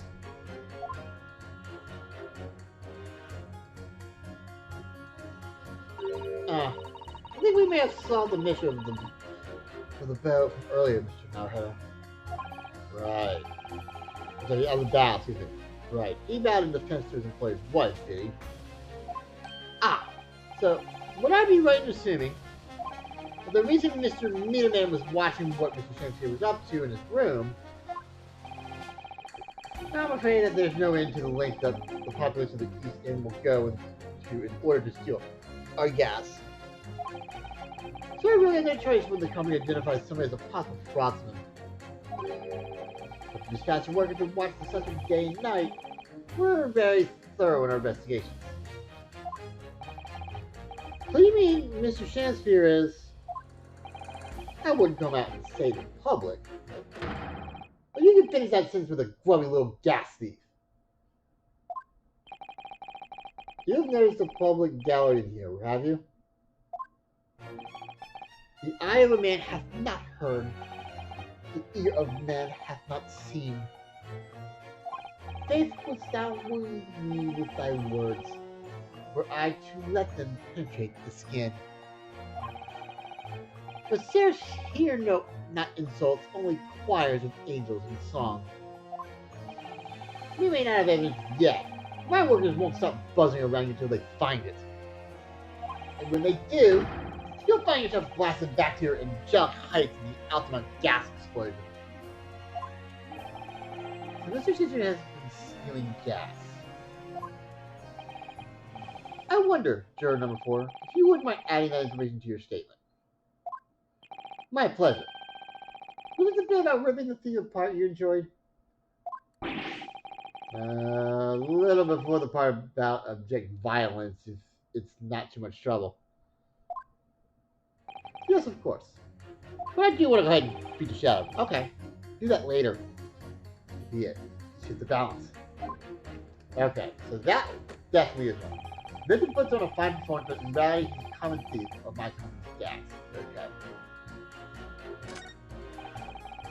So that probably is one. Alright, don't care, like, okay, that's not nothing. Don't think that's anything either.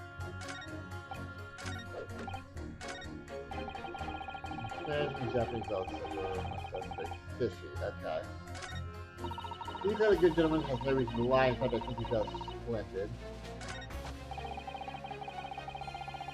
Victim may not be well off, but he's a noble man and straight up. There's no reason to doubt him. Yeah. Okay. Let me press you. Hold it! Well, there are plenty of people in London who seem noble but poor. Could some of them also be liars? I have no doubt about it. Like that shaky client of yours, for example. Absolutely not. Mr. Nash is no liar. He's just loud as fuck, but he's no liar. Look, the point is, the only thing that passed the victim's lips that night was the Japanese man's teeth. When you take the gasman's testimony into account as well, the truth couldn't be any clearer.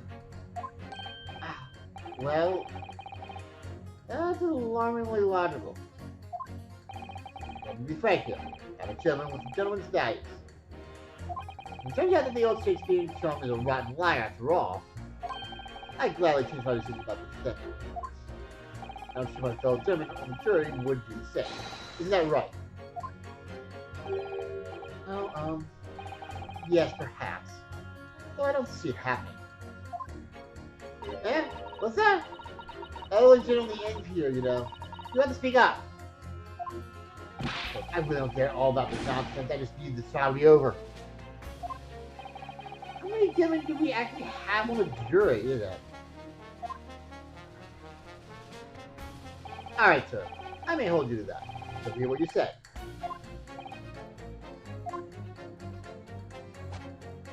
Alright, if you tell me that the victim's a liar, I'll consider my... Well, there you go right there. Alright. Hit. Yep. 4-1. Objection! Gee, thanks, guys. Those two statements clearly contradict each other. Good gracious. Whose statements do you refer, counsel?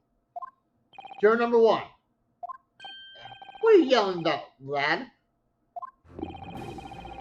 I presume you've heard juror number 4's statement, made by the wife of the owner of Ultimate Gas. Well, yes. The victim, who you claim to be a noble, straight-up man, in fact turns out to be a common thief. So the good lady says, but there's no evidence, is there? You and I both heard them say as much. It's true. We don't have evidence as such, just yet. But the claims are baseless here. What? You heard me. Seeing as this operation has already been compromised, I would suggest that the court hears testimony from our East End branch office employee over there. I'll do whatever you say, my lady. Gasman's on.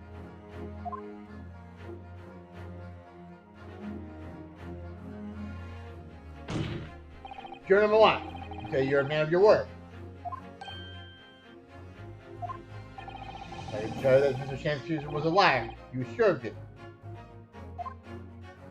that you would reconsider your decision about the defendant's guilt.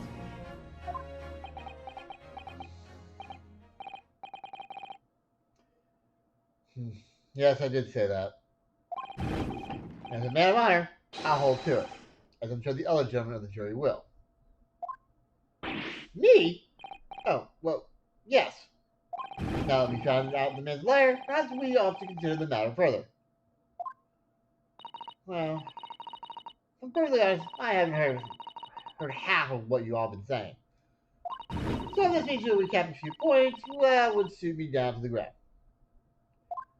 Oh no, I'm not having any part of this. I want this trial over and done with.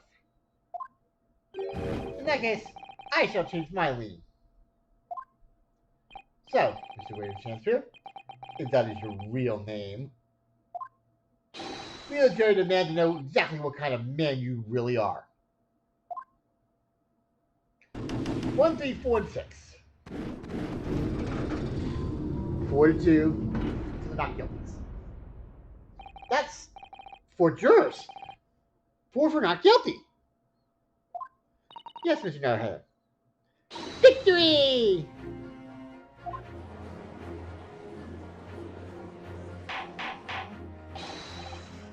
Order! Order! Well, this is quite extraordinary, I must say.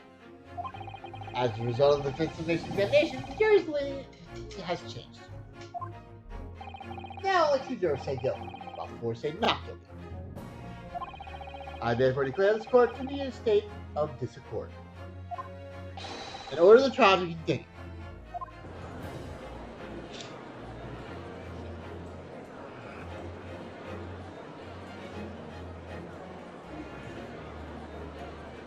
There! You spoiled the bouquet, Mr. Shakespeare.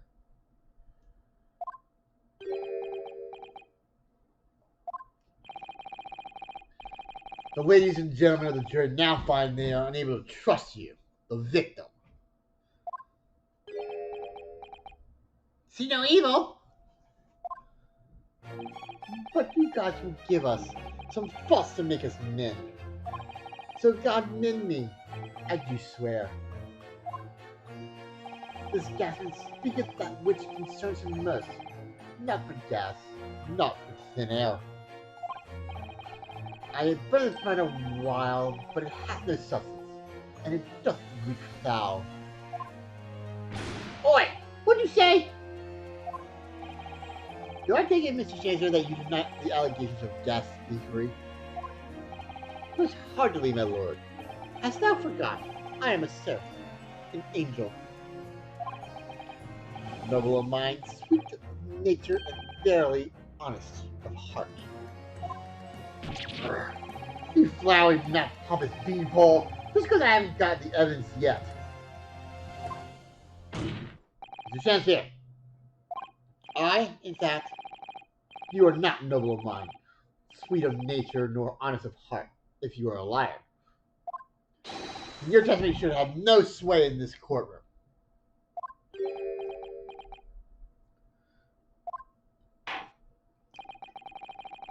It is my considered opinion that at the present time no other possible culprit of this crime has been identified. All testimony heard by the court thus far heavily implicates the defendant. In short, it would not be unreasonable at this stage for me to rule on the case.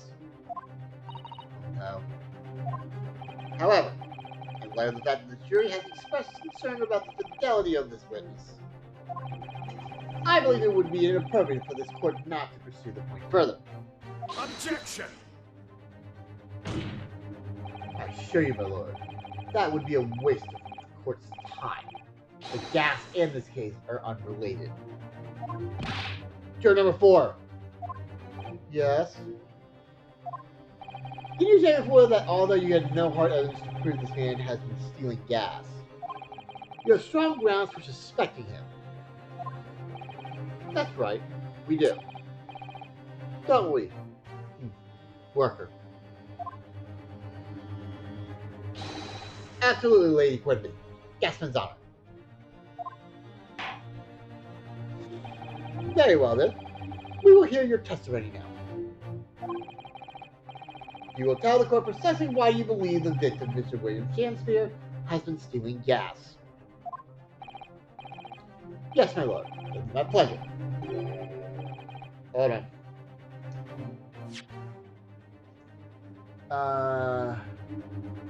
You will tell the court precisely why you believe the victim is Winchester. Yes, yes, my lord. It'll be my pleasure. On the Altamont gas tank, I swear. If I may, my lord, Go ahead, madam. This worker's testimony may have a significant bearing on the good name of my husband's company. Therefore, I should like to take this stand alongside him in a supervisory role, if you wouldn't mind. Wahoo! Oh yeah! Sweet as honey! Yeah, yeah, yeah, yeah, yeah! Very well. As an exception, I shall honor your request. Thank you, my lord. You wait till the boss gives you an earful. Ooh, it's gonna sting. You mark my words. So, you will both testify before the court on the subject of the illegal consumption of the Altamont Gas Company's fuel. Yes. Is that clear, my good man? Clear as Altamont gas, my lady. Which is the clearest in the clearest in the world. Excuse me.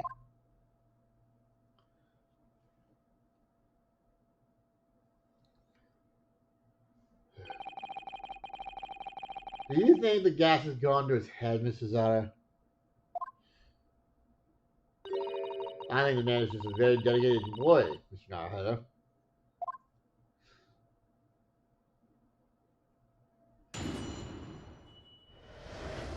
The Altamont Gas Company's investigation. I'm proud to be the company's ace-in branch investigator and meter money collection agent.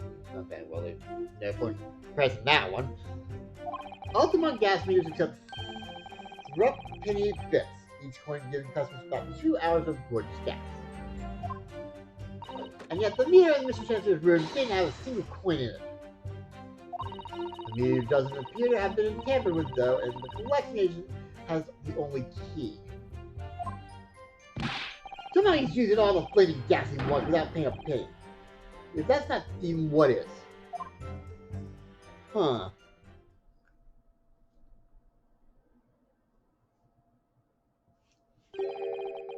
Pray forgive the discourtesy. The irrelevance of this testimony caused me to turn to my hallowed chalice.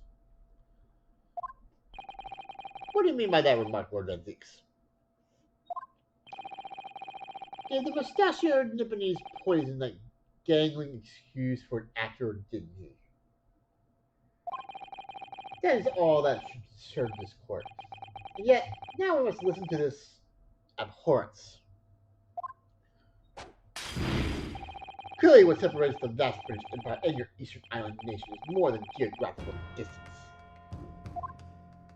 But, well, this could turn out to be crucial testimony. The cross-examination must go ahead.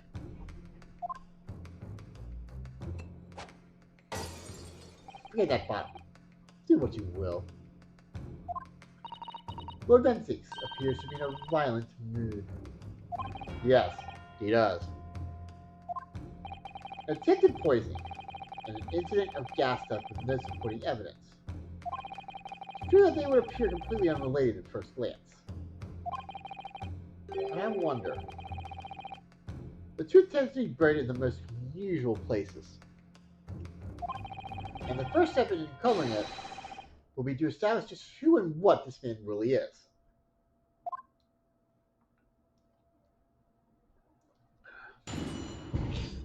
Alright. Altamont Gas Company's investigation. Okay, proud to be company's branch investigated. Okay, we don't care about that. Okay, let's test this. The Altamont gas meter accepts drop penny bets, each coin giving customers about 2 hours. Okay, let's test this. So, all 100 houses that have a gas light are fitted with these gas meters, are they? They're the latest model, the higher technology, developed by our company, Altamont Gas. Anyone who uses our gas will have one of these meters in their property. Yes. So the 3 coin gives 2 hours of gas. Most people would use about 3 coins a night. A bit more than that usually. They have both gas lights and a gas stove, that is. Chill with the alcohol, Doug! Think about it, Seki-san. Doesn't have a fireplace in that room of his, does he? Some people still choose to use candles, of course, and only have gas for heat. Oh, yes. I do remember seeing candles in Mr. Natsume's room, actually. And how does the money in the meter get back to you at the gas company? Every 3 days, gasmen like me visit properties on their gas supply and empty the meters of coins. I must say, the design and manufacture of the new meter cost the company an awful lot of money. But happily, it did put a stop to people not paying their dues. For the most part. Because they have to pay in advance to me. Yes, exactly right. And yet the meter in Mr. Chancellor's room didn't have a single coin in it. Well, maybe you didn't use it. Hold it! Out of interest, how long has this been going on? Weeks and weeks. He's been pitching gas off us for ages. And you examined the meter in Mr. Chancellor's room, I take it. Naturally. We took it off the wall and went over it with a fine-tooth comb. And found nothing suspicious at all, I presume. No, I'm afraid we didn't. Which is exactly why I demanded a new type of meter to be produced. One with an indestructible lock. A Shansphere Special. That sounds like it would have cost an awful lot of 3-penny pieces. But even after all that, Rascal's is still empty. Humiliation. When I opened up the money box and found it bare. You what? I said, you what? A look on his face. Smart smile, his.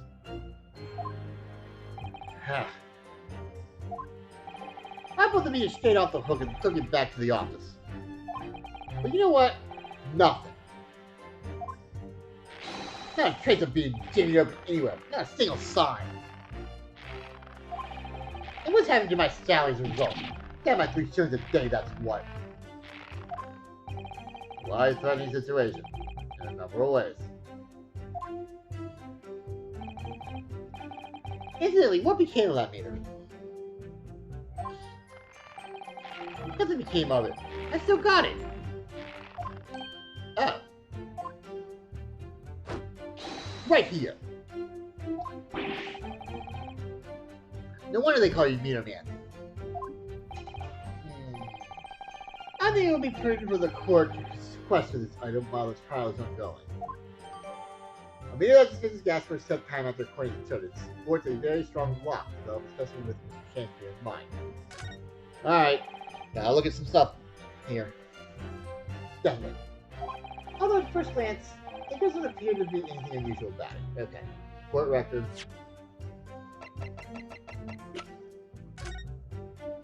Alright, the lock, obviously. It's a very shady looking padlock, isn't it? The money box is sealed with beeswax, too. So Mr. Shells were to get off to any mischief, he'd be found out immediately. Mr. Naruhodo, this is that kind of not the sort of thing that Mr. Shells would do. No, you didn't finish that. Oh, she just said would. Would. No, you didn't finish that sentence, don't you? Well, anyway. It's understandable that the gas company would want to safeguard the money that's rightfully theirs. It does feel a little over the top, perhaps, doesn't it? Anything else we can look at? Oh, really? Well, that might be looked at. Okay. Anything in the back? Probably not. Whoa, what the heck? Oh, what's... Can you find something, Mr. Naruhodo? Just here, there's a little hole. Do you see? Goodness, you're right. I wouldn't have noticed. Not a very neat hole, is it? Not professionally made, I'd say. So, you think it might have been opened up by Mr. Shansphere? Possibly. Seems the people at Automatic Gas must have missed it. Well, it certainly seems to go all the way through to the inside. Yes, but there's no way a coin could fit through there. True, but even so, it seems more than a little suspicious.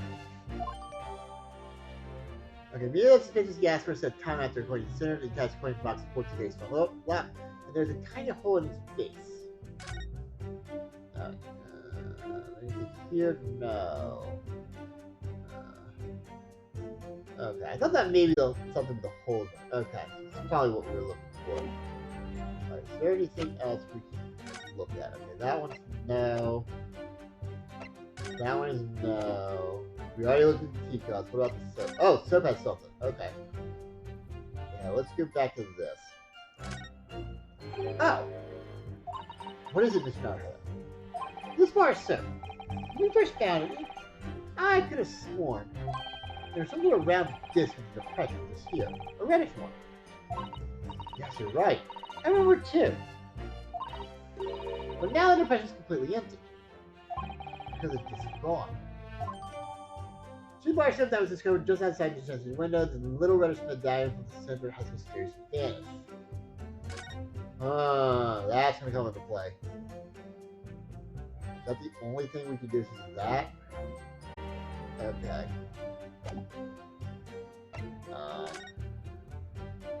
Have this. Is there anything else?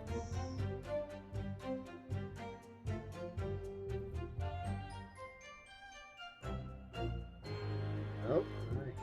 Something here. Alright. Alright. Streeters we can't do. That we can't do. That we can do. Okay. So I think we got everything that we can do as far as examining. The first thing, there doesn't appear to be anything unusual about it, except for the hole that I found.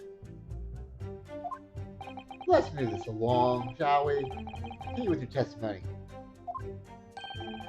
Though I would say it has as much value as the contents of that meter. Oof.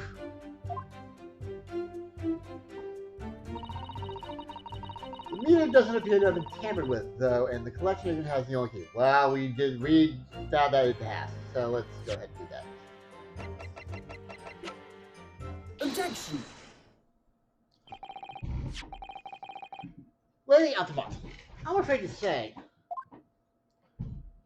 that this meter clearly does show signs of having been tampered with. What? Get away! I've been over and over that thing. I'm telling you, there's nothing wrong with it. In that case, what do you have to say about the small hole that's been made at the base of the coin box? Oh, what? You're right. You're quite right. There's a little hole there. The meter charge to place out that. None of the others do. In other words, we can assume that Mr. Shancer secretly opened this hole himself. Yes, I wouldn't be at all surprised. Yeah. Why, I mean, it's tiny. You couldn't get him farther through that. Lady Altamont, I wonder if you could give the court some more details about your meter design. What sort of details? Well, what I'd really like to know is...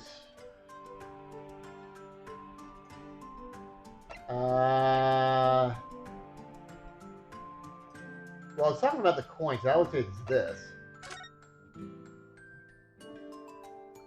How does the meter tell the difference between different coins? What do you mean? Well, for example, if someone were to put in 1 penny coin, that wouldn't work presumably, would it? No, of course not. So, well, how does the meter know the coin it's been said is for penny bit? Ah, I see where you did that now. The meter tells coins apart by their shape and size, which includes their thickness. A foot penny bit is about 3/4 of an inch in diameter, you see. Otherwise, it just won't fit. Ah, I see. It's really been very well thought out. Witness will amend their former testimony with that information in case it is pertinent.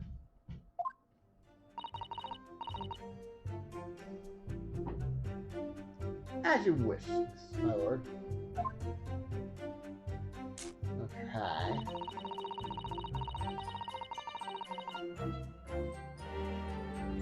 Your design requires the exact diameter and thickness and nothing else. Okay, wait a minute.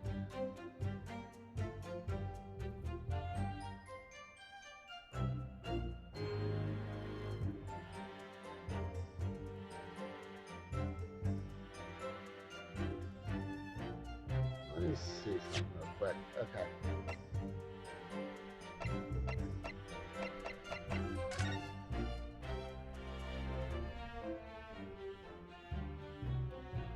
Wait, why is that a check now?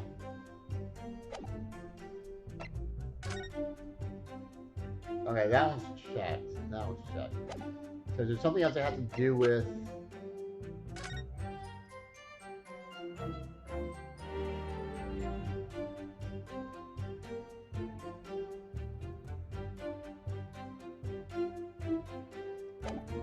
Okay, so there must be something we have to do with the sub then.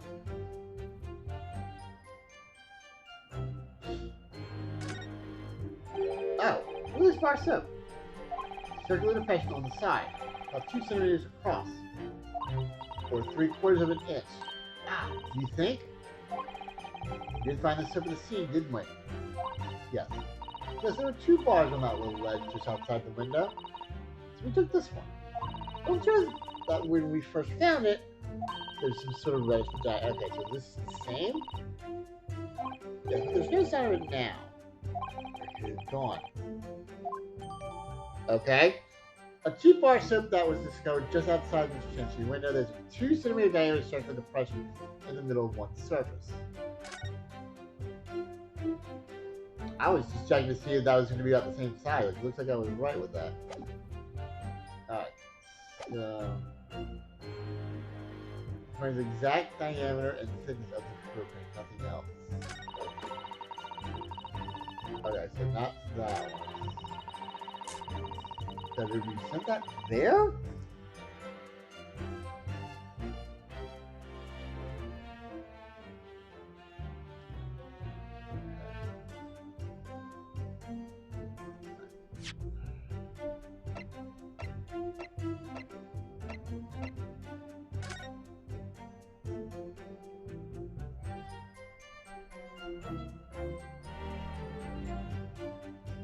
I'm going to save this. I'm not exactly sure what they want me to start here.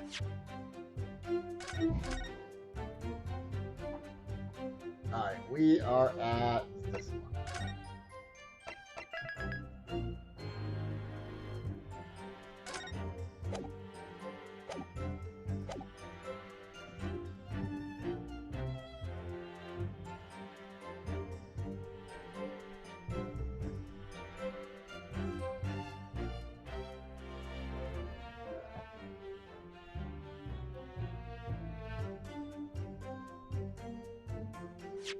Alright, what the hell they want me to... I mean, is it the soap they want me to present? Alright, let me look at the cards and photograph it. Okay. Now, what is this down here?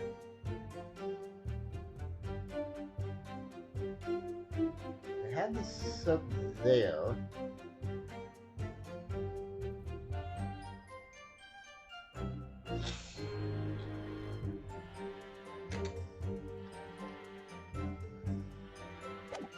Well, can't be that, can't be that, can't be that. It's gotta be either this or this, I would think. And I'm leaning toward this because it says diameter, and that says diameter too. So do we need to present that, or do we present this? Alright, let me see what else. Somehow he's using all the flaming gas he wants without being paid. It's not. That's not seeing what is. Alright, so it's gotta be this one. Okay, let me make sure. I think it's the 4th one. That's here. Coin. Alright. Okay.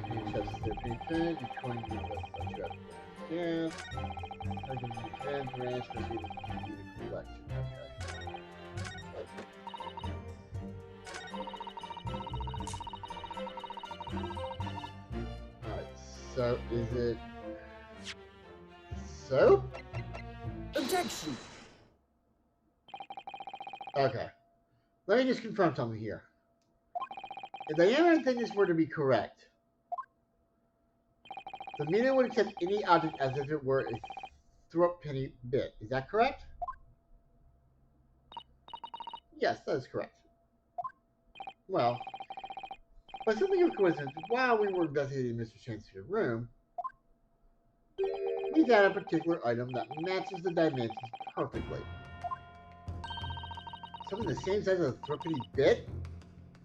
What was it? The item in question is this. What? Have you been inhaling gas? That's a bar of soap. It really looks nothing like a threepenny bit, but I must say, looks like I'm gonna have to point out exactly what I mean here. Okay, so now you gotta point out this, right? What's so important about the soap is this part here. Okay, this one is that. Got it! You have to turn it over. You have to turn over the soap to see what I mean. Ah! Are you trying to do that round depression in the middle of the soap there? That's right. A depression that's approximately 3/4 of an inch in diameter. Or in other words, almost exactly the same size as a threepenny. Get away! Does anyone here present? Does anyone here present have in their possession a threepenny bit? Quickly now, hand over your coins, ladies and gentlemen. Sounds really like a highway robbery, doesn't it?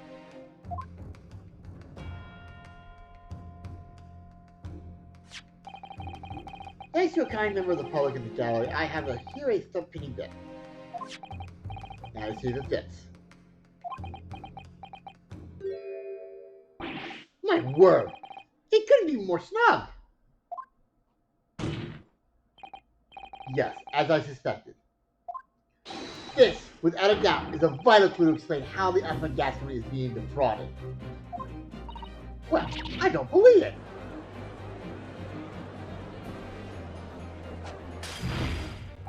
So, you're searching a master what? That some inferior bar of soap has a thinner connection to the deadly gas? Yes. The depression of the soap was clearly made by a threepenny bit. I must concur at least, that pushing a coin with some force into a poor quality bar of soap such as this is a remarkable simple way of replicating the coin's shape. And then you could use, well, some melted wax or something to pour it into the gold. You can make fake coins in no time!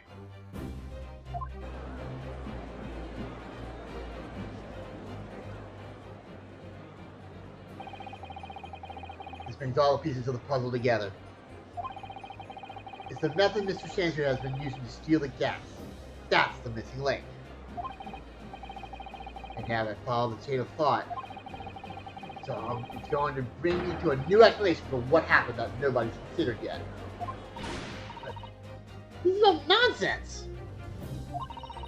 If the man had been making fake coins, my worker here would have found them when he entered the meter. Quite clearly, the absence of some black magic that could make them disappear. I see. That's what we're dealing with, is it? There's one form of black magic that can cause the fake coin to disappear into thin air, yes? Exactly. And the mirror here gives it away. What on earth? There are remnants of magical method used to be visible in the gas near taken from the victim's room. As research council, the physical identifies these remnants for the coin box. Where on the meter can the remnants of the method used to make the fake coins disappear be seen? Alright, hold on. Definitely gotta save again.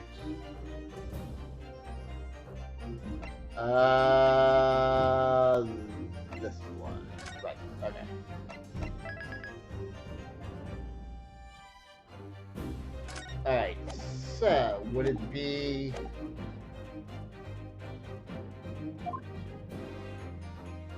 Where on the meter can the resistance of the method used to make the Bitcoin speed seen?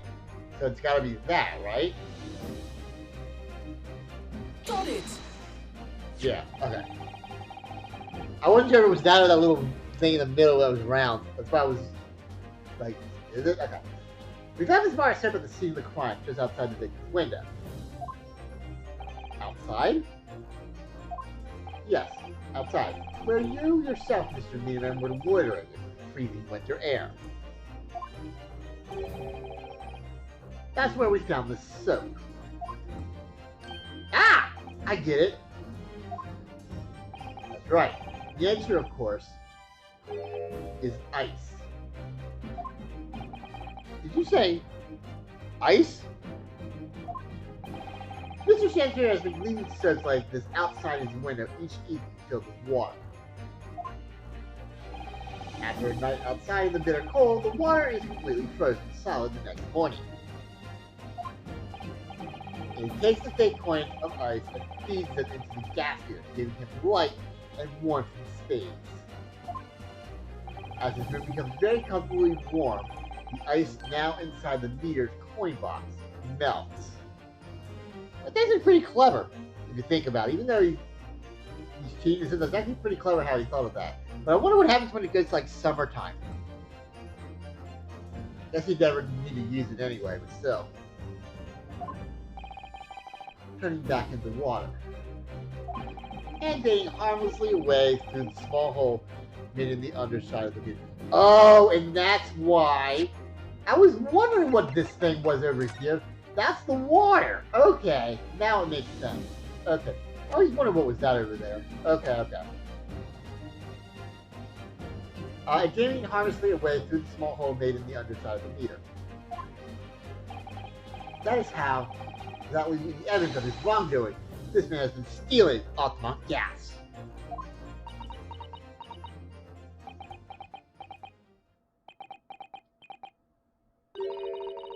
Just like that.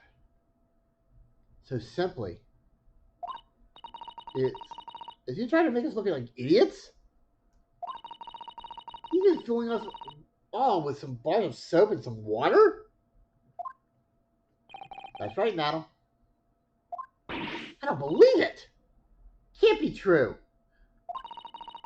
Do you have any idea how much money we spent to develop that new meter? And now you have the audacity to suggest that a bit of soap and some water can render it totally useless? I'm fairly sure I didn't design it. Evidence! Sorry? I want evidence. If you're going to stand there and tell me our meters are rubbish, I want to see proof. He's very good at enforcing accountability, isn't she?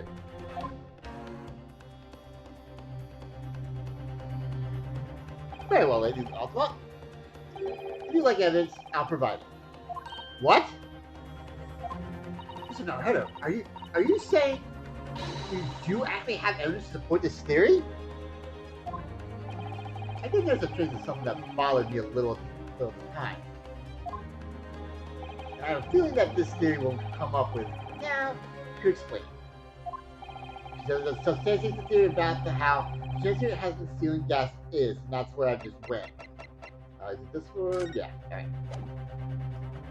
Take that! This is a photograph of the scene at the point when the victim was discovered, taken by Inspector Gretchen. It clearly shows the evidence of a crime carried out by Mr. Shakespeare. What a rednecks. Here you can see the gas meter on the wall in Mr. Shakespeare's room. Now, look closely at the floorboards directly underneath the meter. What is that? Some kind of grubby stain? Almost certainly, it's a water stain resulting from the liquid that drained out of the hole made in the meter. Ah! If one coin gives around 2 hours of gas usage, and the occupant was heating his room in all his waking hours. We can imagine he would have used around 10 of his fake coins each day. The melting ice inside the meter's coin box would have been dripping out almost constantly, leaving a stain on the floor. This is awful. And there's further evidence too. Mr. Shakespeare slumped over his table, apparently having consumed strike night. And right there next to him is a bar of soap, broken in half. Oh, so that's how, okay. You're right. It would appear to me then, counsel, that the man was eating the soap, was he? Pardon me for disagreeing with your lordship, but certainly not. Didn't beat around the bush there, did he? In truth, Mr. Champier was found with a fork in his hand. The meal soap is sounding increasingly likely. See when it does that. Okay. A meal of his soap is sounding increasingly likely, Lord Van Zeeks. Do you mean to say he was using that fork to... Yes. To extract a frozen coin from the bar of the soap.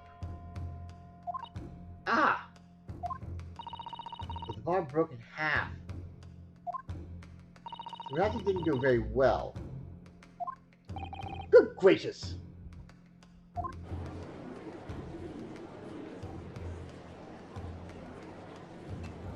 There's that bottle of wine. Lord Van Zeeks! I was throwing my hand up in despair, and having to catch my hallowed bottle on the way. Pray, forgive my maladroit mistake. Oh, don't worry, I'm sure you have 18,000 bottles somewhere. You're right, I have a cooler right down below in the prosecutorial bench. It's really kind of nice. Yeah. If I ever get hungry, I just pour some out there. Might have a bloody sandwich, cheese sandwich, something like that. Hot dogs, who knows. Oh, microwave as well down there. It's really cool. Boss doesn't worry about anything. Okay. What is the meaning of this, counsel? Allows me to pose my learned friend a question. What exactly did you establish with your most recent cross-examination? Well, that Mr. William Shakespeare is a liar and a thief. In other words, that his testimony is unreliable. Yeah, what she said. That's it. That's exactly it. Very well. Let's assume the man is a liar. Now allow me to pose another question. What possible difference does that make?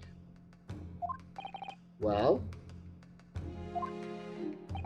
we know that suicide can be discounted.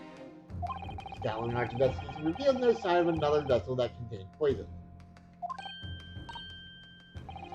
And on the night in question, there were no visitors to the room except the accused.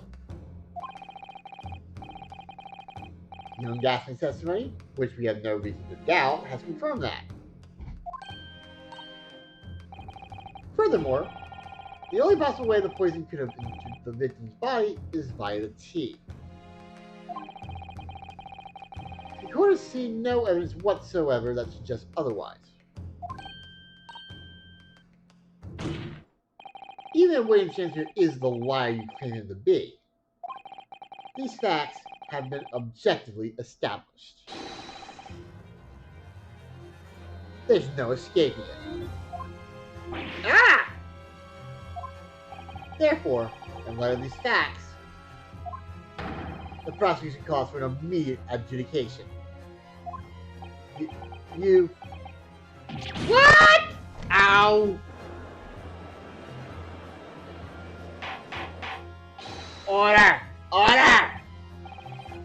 Ah, crap. Well, Counsel, how does the defense respond? Mr. Naruhodo, what was the point of that last cross-examination? Did it actually get us anywhere? Or did it make no difference at all, like Lord Van Zeek is saying? I always raise an objection. Come on, that's common sense. Agent 28, you always raise an objection. No, this isn't over. The defense will not rest. What? But, Counsel, you successfully explained everything. You've identified and substantiated the unscrupulous method employed by Mr. Shanspeare to consume gas. What more is there to discuss? Lord Van Zeek just highlighted 3 facts in order to make his point. But contrary to what he would have the court believe, not all of them have been objectively established at all. Are you trying to say, my magnificent friend? At least one of those so-called facts is an assumption, made due to a lack of evidence. Well, the situation has changed now, following the cross-examination of the latest witnesses to take a stand. Don't be absurd. What is this nonsense? Yes. When you bring everything we've learned so far together and consider it as a whole, it's clear. There's a question that we now need to reconsider. Namely, alright, was someone else responsible? Was there another visitor? Well, we know it's not that one, because we know it's not that one. And was the poison in the tea? Someone else responsible could be it.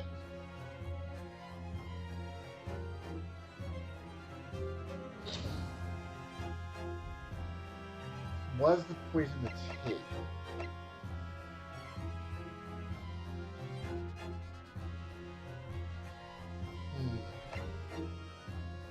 I think it's either 1 or 3. Was someone else responsible? Was there another visitor? Okay. Well, technically it is 1, 2. Alright,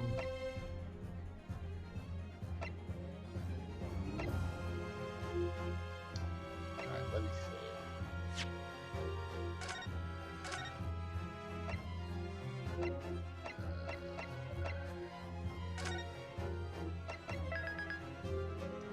I think it was. I think it's this one.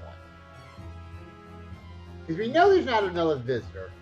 And if that's the case, that means somebody else would not be responsible. So I think it's this one.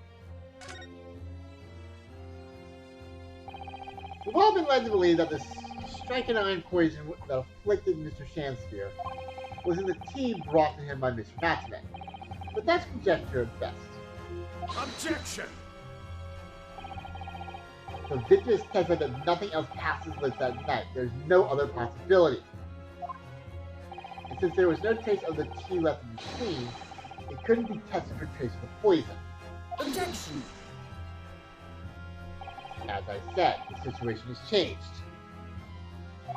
Because in fact, some of Mr. Natsume's tea was left at the scene. And a particular piece of evidence proves it. Objection! Ludo's claim. Scotland Yard detectives investigated the scene exhaustively. What evidence are you suggesting they missed? This has made a bold claim indeed. Very well, counsel. Present your proof. What evidence from the scene of the crime can tell us about the nature of the defendant's tea?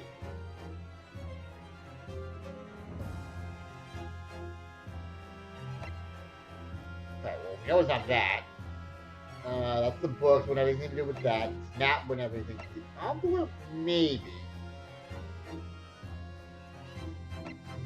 Cheap bar soap that was discovered just outside Mr. window. There's 2 center diameter circles affecting the surface. It could be that. Okay, we know it's not the cup of tea, because that's what we're defending.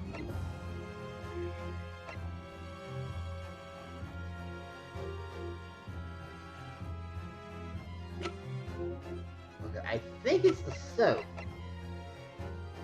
But I don't know why. Uh, yeah, this one. Yep, this one.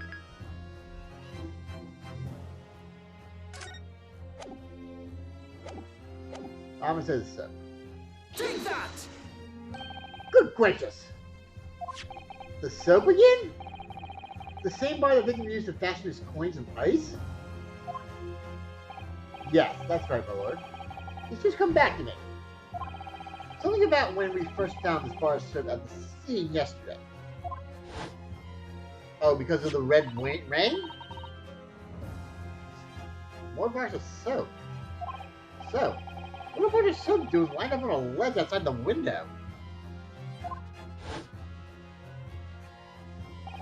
I'm quite certain that when we originally stumbled upon the bars of soap, it was actually a frozen coin in each bar. So you discovered the coin factor. Fascinating. In a way, yes. But there's more. The coins we found in the soap at the time weren't normal ice. There was something strange about them, Miss Bean? Exactly.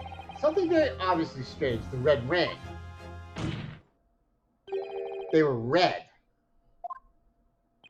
The ice was red? No. You mean... That's right. It's obvious to me now. The fake coins in the soap... Oh! Were made from frozen tea. Oh, okay. What? I would mind the court of a statement made by Mr. Massman early in the trial.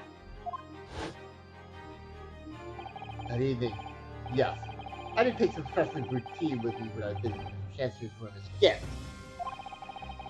The public water pump outside always freezes at night, so I bought bottled water especially to make it. And this is the result. Never will I touch tea again. Never! Ah, yes. I believe there had been some snowfall that day. It was particularly cold. Sadly, on such occasions, the poorly constructed water mains in the East End are prone to freeze. So on the night in question, Mr. Chancellor, having no running water to use, was forced to use the tea brought by Mr. Massman in order to make his fake point. Oh, okay. My word.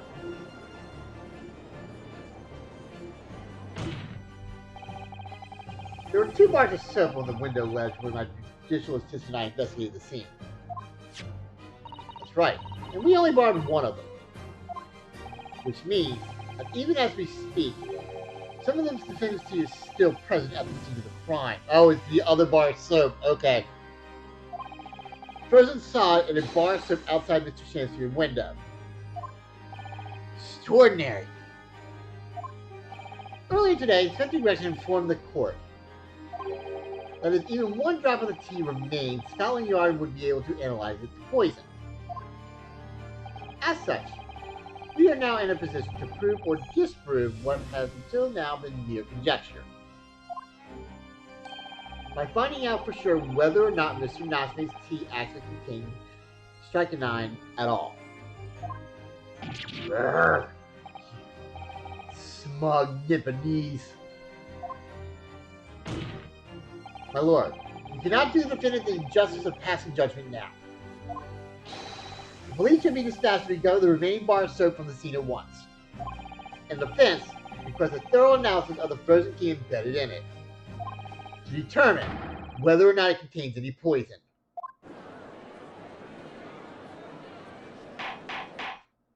Bailiff! Bailiff! Instruct the police to attend the scene at once. Yes, my lord, understood.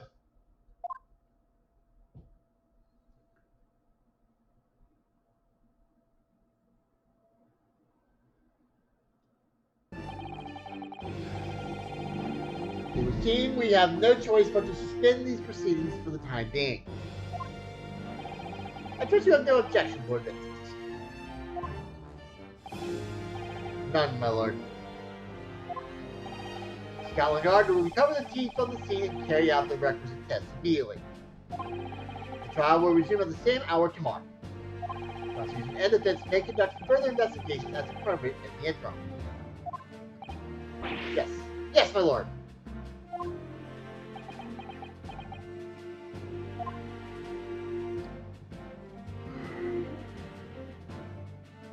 Well,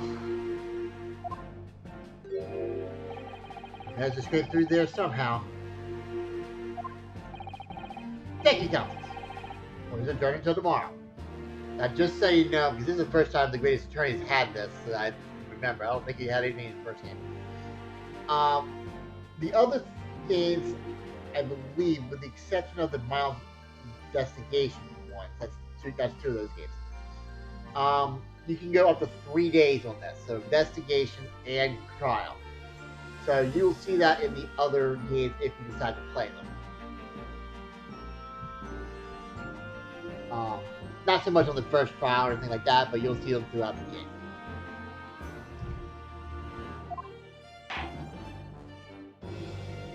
All right. To be continued. There you go.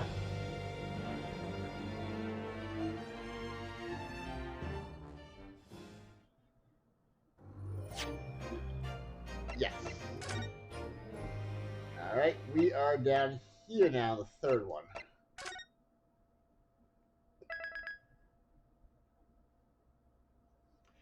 Okay.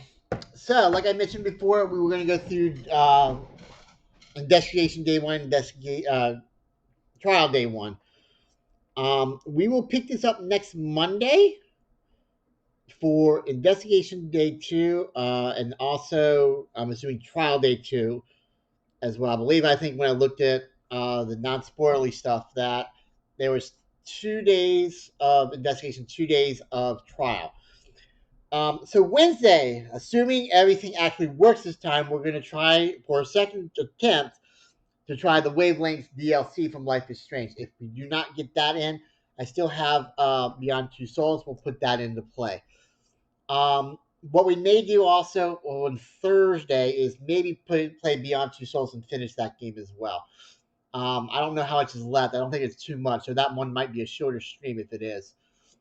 And then back Monday, we'll be back with this for Investigation Day 2 for Case 2. In the meantime, if you do have any games you wanted to see played on the channel, please let me know. Like I said, anything I already have that I went through a couple, I think it was last Wednesday, I think, done the Beyond Two Souls one. Something new coming out if I don't get anything. Or something that's very cheap you might want to see. Definitely let me know. And we'll just go from there. Until then, I want to thank everybody coming out, all the lurkers out there. Also, do want to also thank Winter Soldier and OnlyFans again for coming out. Very, very appreciated. We'll see you Wednesday with hopefully, knock on wood, more Life is Strange. Until then, be kind to yourselves, be kind to your family. Good night. Good gaming. Take care, everyone.